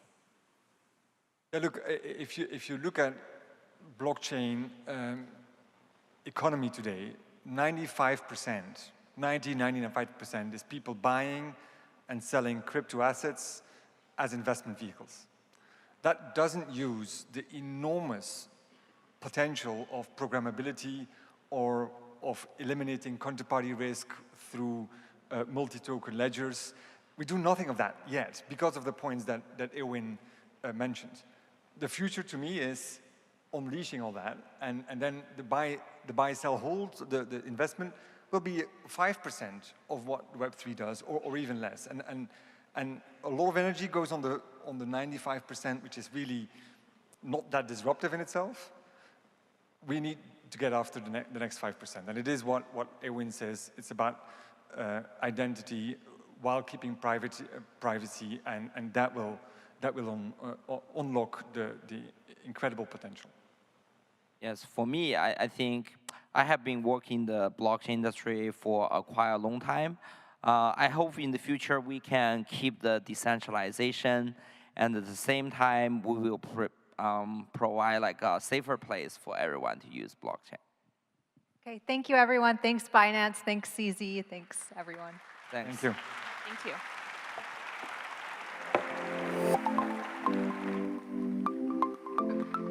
And thank you, Rachel, and of course for your guests, for sharing your insights. The last panel of the day before we have an Ask Me Anything. If it wasn't already evident over the past few days, there are going to be some monumental changes over the next few years, thanks to Web3. So much potential, so much opportunity. So we're finally reaching the end, and as I just said, the final session of this Binance Blockchain Week, and what a session we have lined up for you. Kayla, tell us more. Exactly. Yes, exactly, Haley. And I can see the room has sort of filled up with lots of anticipation for our final session of the day and of this two-day conference. We have Binance's very own CZ, who will be doing an Ask Me Anything. And so before we hand over the stage to him, on behalf of Haley and myself, we'd just like to thank you so much for your participation, for being here over the last few days, for those of you online who've sent us messages. And it's just been really wonderful to be here and just be really immersed in this culture. And so thank you so much. Yeah, absolutely. I'm just going to second that and thank you all as well. Thank you all for being here. And yeah, this energy has been shared here, and it's so great to see there is so much going on and so much enthusiasm and optimism in the future with, of course, Web3. Of course. So without further ado, all of us, a big warm welcome to CZ. And this session is going to be monitored by Asha.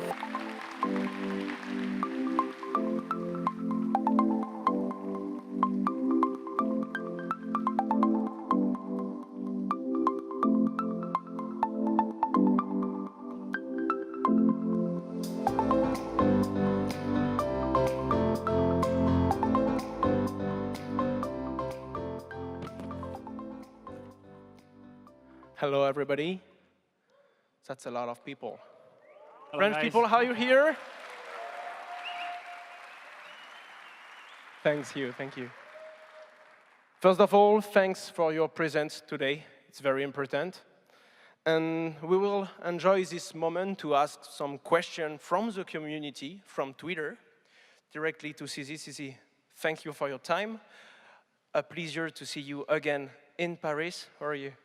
Yeah, I'm usually always in Paris. So. Yes, no, but that's very recent for us. Yes. Yes. Thank you for that. We will start by some questions organized by your team and from the community. You can also scan the QR code if you want to send some questions, the Binance team will prepare the most relevant one and will add it directly to the list. Yes, QR code is here. So let's start. Yep. The first question is, can we expect retail bank to allow cryptocurrency payment and holding in the near future? I think so. I think for the banks that want to survive, yeah, we can expect that. It's a question from Gomboru. A new question from Tamaro. If an unforeseen major event happens, are the customers insured? Insurance, right? Yeah. So yeah, this is a fairly detailed question. I'll go into a little bit of detail about this. Binance actually has a safe insurance fund that's more than $1 billion in it. It's stored on a different address. The address is published by one of our blog posts. If you search for it, there's a link to that address. So I think we're the only exchange that has this type of fund set up in this way. So that's Binance specific. But still, it is an address that's managed by us. Today, in cryptocurrencies, most of the insurance are self-insurance, which is not as good as a third-party insurance. The third-party insurance in traditional industries, financial industries, they usually have a cap, 120,000 or something like that. Or if you buy insurance up to millions of dollars, they're very expensive. There's another difficulty with insurance in the crypto industry. Let's say you want to insure me, and I say, okay, I'll put $1 million on this address. It's very easy for me to steal that money myself and claim I lost it, because all I have to do is just make a copy of the private key and use it somewhere else. It's very hard to prove I didn't steal it. So from an insurer point of view, how do you insure somebody and make sure they don't steal their own funds? So that's one of the difficulties that we have in the crypto industry. We have had this problem for quite a while. I don't know any solutions. So the third-party insurances are usually quite limited. They use a couple $100,000, a couple $1 million couple $100,000 per user. But we do have a separate insurance fund we set up ourselves. So yeah, that's the state of insurances in the crypto industry today. Not ideal, but we try to do our best. I saw a lot of centralized and decentralized insurance offer, and I think that will grow a lot, and in the near future we will find some solution, some product on that. The second question is, the first question, sorry, is from Ryder Oli on Twitter. What do you think about the metaverse? Not only metaverse in general, but in different industries like healthcare, for example. Yeah, so I think we're just at the very beginning of metaverse. We have this word called metaverse, but we don't really have we have a few implementations that are somewhat good, but I think we're still at very early stages. Especially like when you talk about healthcare, right? You can imagine there's so many things that you can, there's a few different levels of metaverses you can do with healthcare. Number one is remote consultation, right? You can talk to somebody like in high fidelity. For example, if you have a bruise on your arm, they should be able to look at it and say, what kind of bruise it is. If you have, I don't know, some allergy or some condition, they can look at it, they can remote diagnose. If you think about it a little bit further, you could actually use the metaverse to do even surgery remotely, right? So for example, you have to perform any type of surgery inside your body. That could be a metaverse that's inside your body that they can produce they can do the operations on. So yeah, it has very interesting applications in real world applications that life-saving applications. So all of this is possible. We don't have it today. So it remains to be built. That's the opportunity. It may be too early to do that right away. We may have to wait for the metaverse technology to mature a bit more. But the possibilities are all there. So I think today, just at the very, very beginning, this is why I'm always bullish about this industry, is there's so much that have not been built yet. We're just at the very, very beginning. Yeah. We was talking about metaverse. We have to talk about NFTs. A lot of people are trying to create projects around NFTs, but how do you see the NFT utility evolving in the next 3, 4, or 5 years? Yeah, I think, again, we're at the very beginning stage of NFTs. Like today's, so far, we've been mostly selling JPEGs and images, etc. There's some virtual goods in games, but there's a lot of real-world applications, again, we can imagine that we don't have today. I think we're piloting NFT ticketing for sports events, for Lazio's in Italy. Now you can show your NFT and that's a ticket. If you think about tickets, it's on a specific day at a specific seat, that's an NFT. And even after you use it as a ticket, there could still be residual value. Like if it's a ticket used by some famous person, people may want to collect it.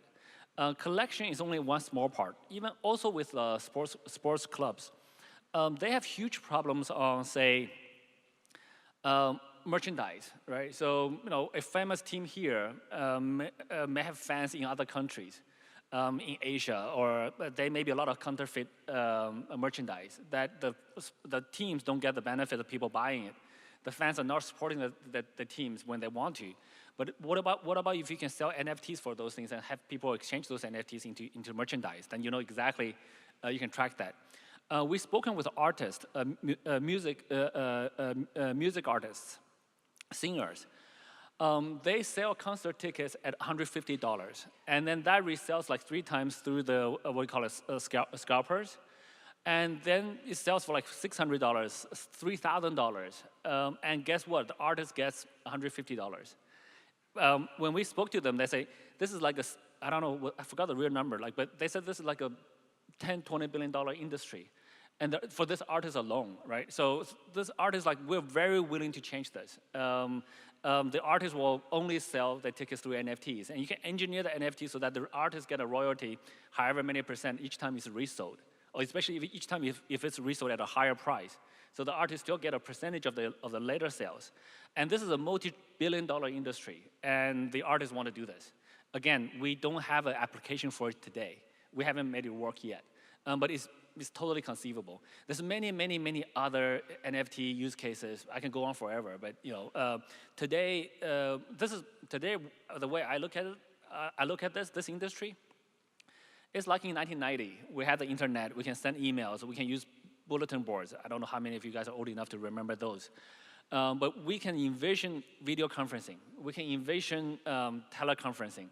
But guess what? The technology only started to work in the last few years. And even then, it doesn't work so well. Teleconference is still not as good as in person.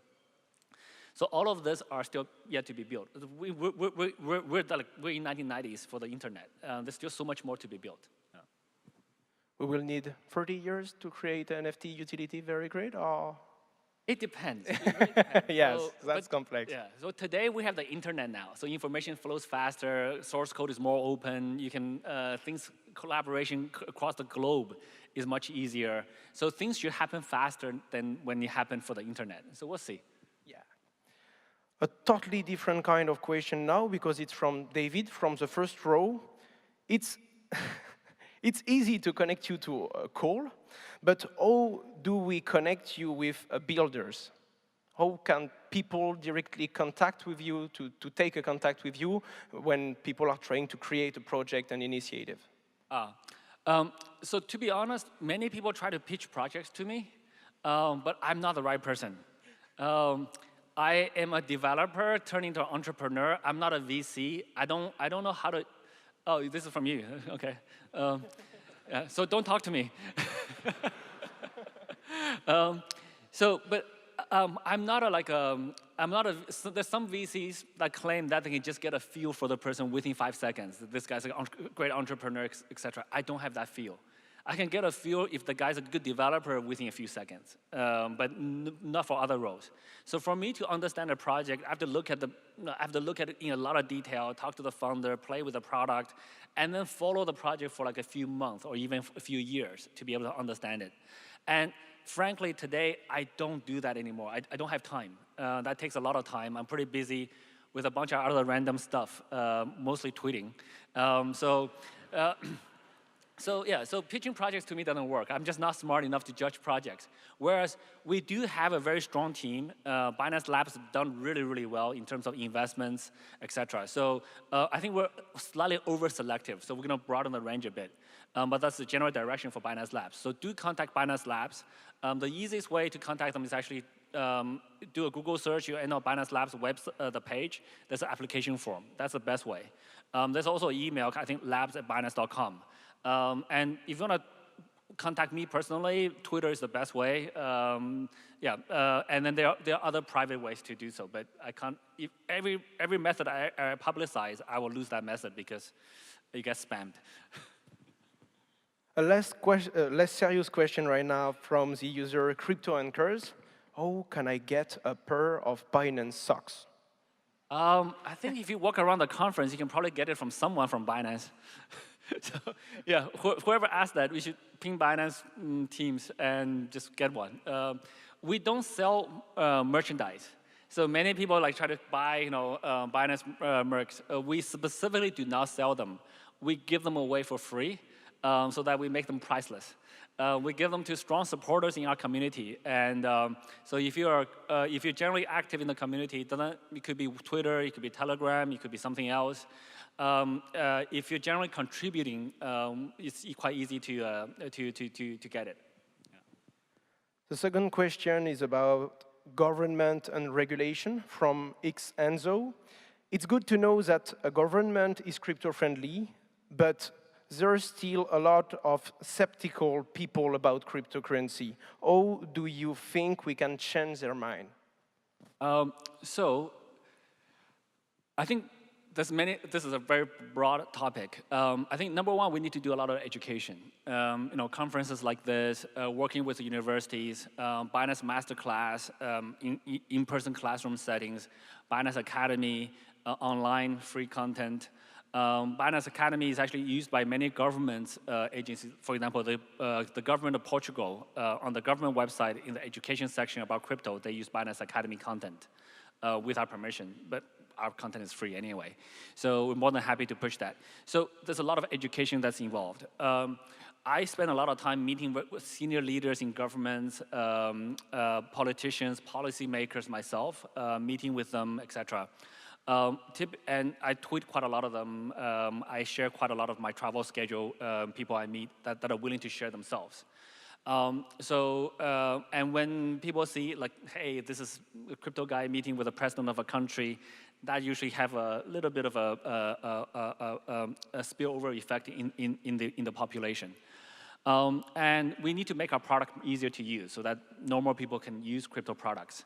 But at the end of the day, I think the crypto itself, the impact that it's going to make, the advantages of this new technology, on economic development, that's the best selling point. So we need to build very good products. And to a point where when people don't learn, we need to make people feel that if they don't learn about crypto, it's like they don't understand money, which is true, which is basically the truth. But many people don't realize it yet.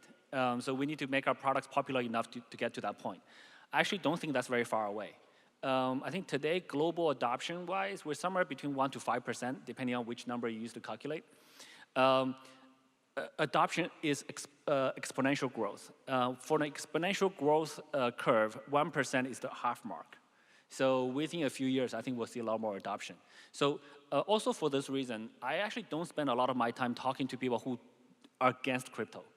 I don't like to play piano to cows, right? So I like to talk to people who want to understand crypto, or at least not against it. So this is this way, I think that's the best use of my time. So I actually very rarely convince people who are against crypto about crypto. I talk to people who either don't know or who wants to know. But I think collectively we just got to continue to push this forward. But I think it's going to get better and better. And if enterprise and individual have to educate individuals, do you think enterprise have to educate regulator? Yes, absolutely. I think it is extremely important for us to educate regulators, government officials, etc. Because guess what? Regulators usually do not have experience. They normally do not hold crypto, and they're not a user, and they're not an operator. This industry is so new. If you talk to regulators, none of them have ran a cryptocurrency exchange before. So we need to tell them what are the issues we face. We need to tell them how we operate. We need to show them. So now many regulators around the world, they're looking at KYC, AML. Guess what? Those exist in banking, so that's why they understand it. But when you talk about wallets, when you talk about, how do you do multi-sig? How do you do like threshold signatures? How do you handle customer disputes about forks, airdrops? All of these terms, after you explain to them, they understand, but they may not think about it right away. So how do we handle customer disputes? Or even how do we do listing frameworks? What type of coins are there? Like, it's not just stable coin. There's many other type of coins as well. So we absolutely need to do education. So it's critically important that we continue to communicate with regulators and government officials, policymakers. We should not expect them to be expert. That's unfair to them. That's unrealistic. So we just got to continue to do that communication. Thank you. The next question is from somebody in the room. On Twitter, you said propose something stupid and see what people will say. How do you retain ownership and entrepreneurship in your high-growth company? So I think in a high-growth company, you don't want to retain control or ownership. You want to give people freedom and ability to execute. So the problem I have is actually the reverse. Many people, we're in an industry that changes so quickly. So anything in Binance that's routine, we'll have a procedure, we'll have somebody taking care of it. This is why I'm not involved in the day-to-day operations. I could be on an airplane, I could be in a meeting with a president, and there could be an issue with a network issue, our team will fix it, and Binance will operate fine. So I want to get to that point as much as we can. But today, the industry changes so quickly. Every day, there's like 3 or 4 new things that, hey, CZ, we don't have a president. And the other guys, we need you to get involved and make a decision. I said, no, why don't you make a decision? So why don't we delegate the authority? So we have that reverse problem where for a fast-growing company in a very dynamic environment, we need to empower people. But at the same time, it's easier said than done. With a large team, different people have different agendas, different people have different priorities. Not that the agenda is bad. They just, one guy may be focused on NFT growth. Another guy may be focused on something else. They will do things differently. How do we collaborate? And how do we communicate? And how do we not over-communicate? Because we're in so many groups. The message keeps popping up. Everyone clicks it. It wastes time. How do we stay efficient? So all of these problems have balances that comes into play. So this is something that I actually do spend quite a lot of time thinking about.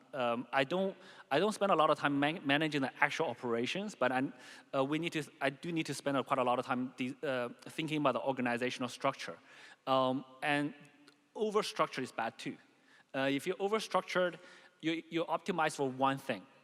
When the world changes, it's kind of very hard to change. So some chaos is okay. But we're a financial institution. Many regulators will jump up even when I say some chaos is okay. But some chaos in terms of innovation is okay. So yeah, so it's a tricky balance. Yeah.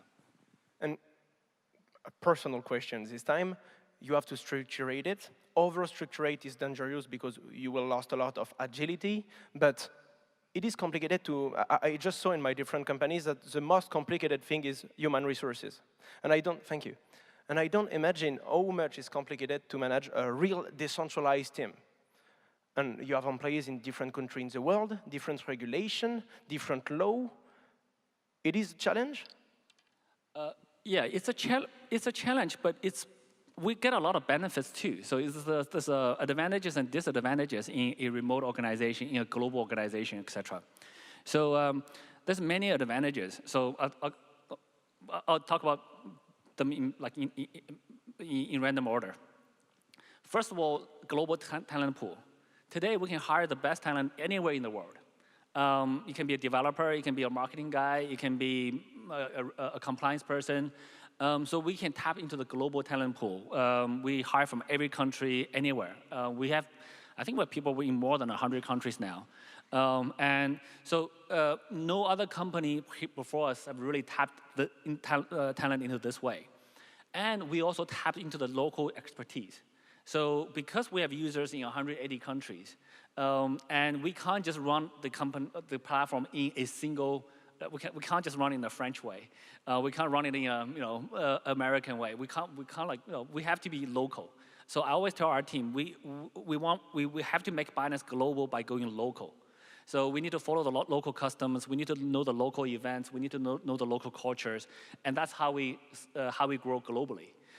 Today we do a decent job at that compared to other global targeting exchanges, but we very often are actually weaker than local providers. But our product comprehensiveness makes up for that.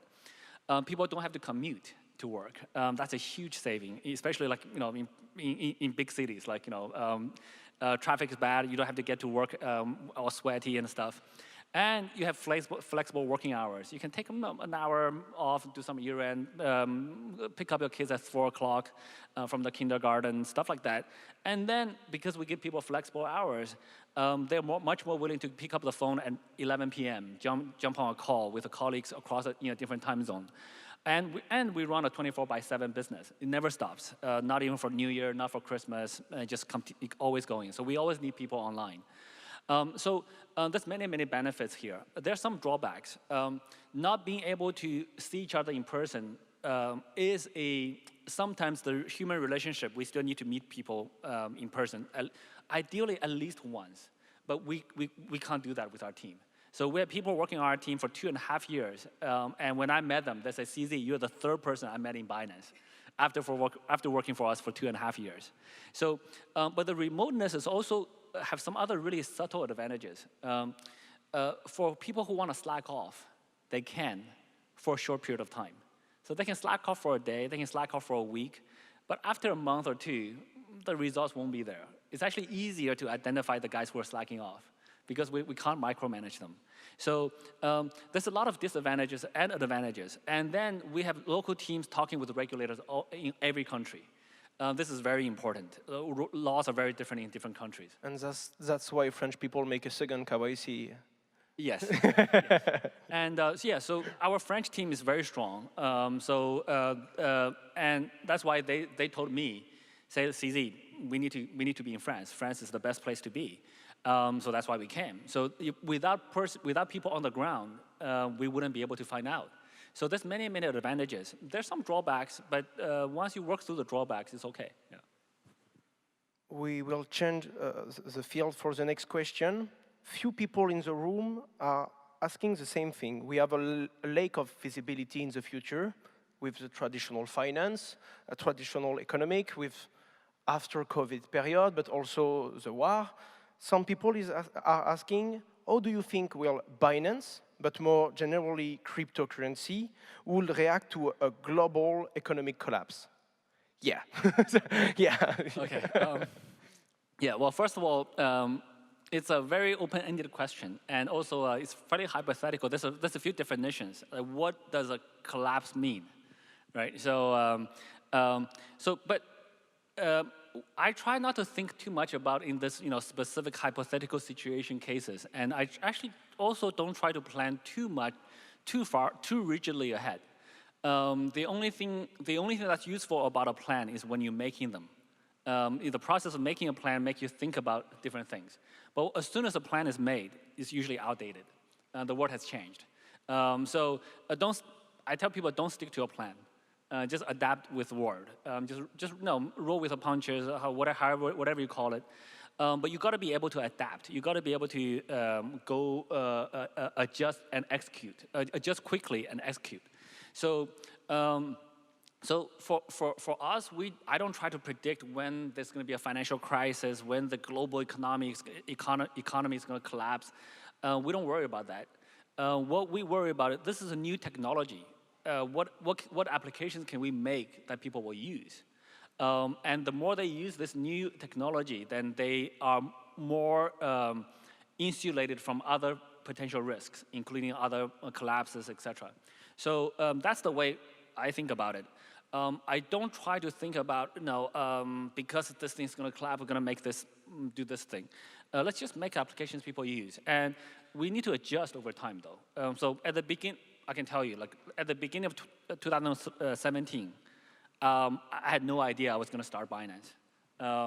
And it was up until May that we decided, okay, let's do a crypto-to-crypto exchange. And then we picked the name, and then we started. And then it was at the beginning of June, we said, maybe we should do an ICO. And then mid of June, we launched the ICO. And then we launched in July. By September, we said, well, we need to move out of the country. So we packed up, moved out of the country, and things changed. So at the beginning of 2020, I would not have said DeFi would be the next big thing. But by mid 2020, Uniswap is all over the place. And then at the beginning of 2021, I probably would not have said NFTs. By the middle of 2021, the apes and JPEGs were flying all over the place. So but we adjust. But we have an NFT platform. We have a group of developers developing the BNB chain, the Binance Smart Chain that turned into. So we have all of these things that happen fairly organically. But we have the ability to execute quickly when things change. So it's not about predicting what the future looks like, but fundamentally larger direction we can see. This is a better technology for money. It has no inflation, or very no, and sometimes it's actually mostly deflationary. It's cheaper to transact. It's faster to transact. It's more energy efficient, contrary to many misconceptions. So it has so many advantages. This will evolve. We just need to build applications on top of it. And once we build applications on top of it, people will use it. So you don't plan the internet. Right? Google built a very good search engine. Then that made the internet so much more useful because now you can find information all over the web. And then there's many social media, and then there's one social media people use. And then, so all of these things evolve because people build products. So we focus on that. We are now out of time, but I have two very, very short questions. The first one is, where did you get your shoes? I actually just saw them in a store. They're not custom made. I bought them off the rack. I saw them in a store. It's the right color without any obvious logos. So. And the last one is, how many CZ bots are on Twitter? Because it's terrible. Yeah, so on this one, I think, so if you just look at this single metric, I was actually thinking about this today. If you just do a search on CZ Binance on Twitter and look at how many fake users versus how many real users are there, then that's probably I don't know, 10,000 to 1 bots. So yeah, I do wish Twitter can fix this problem. I don't know what difficulties they're facing, but I hope they'll fix it. Thanks for this answer. Thank you everybody. So much, guys. Yeah. So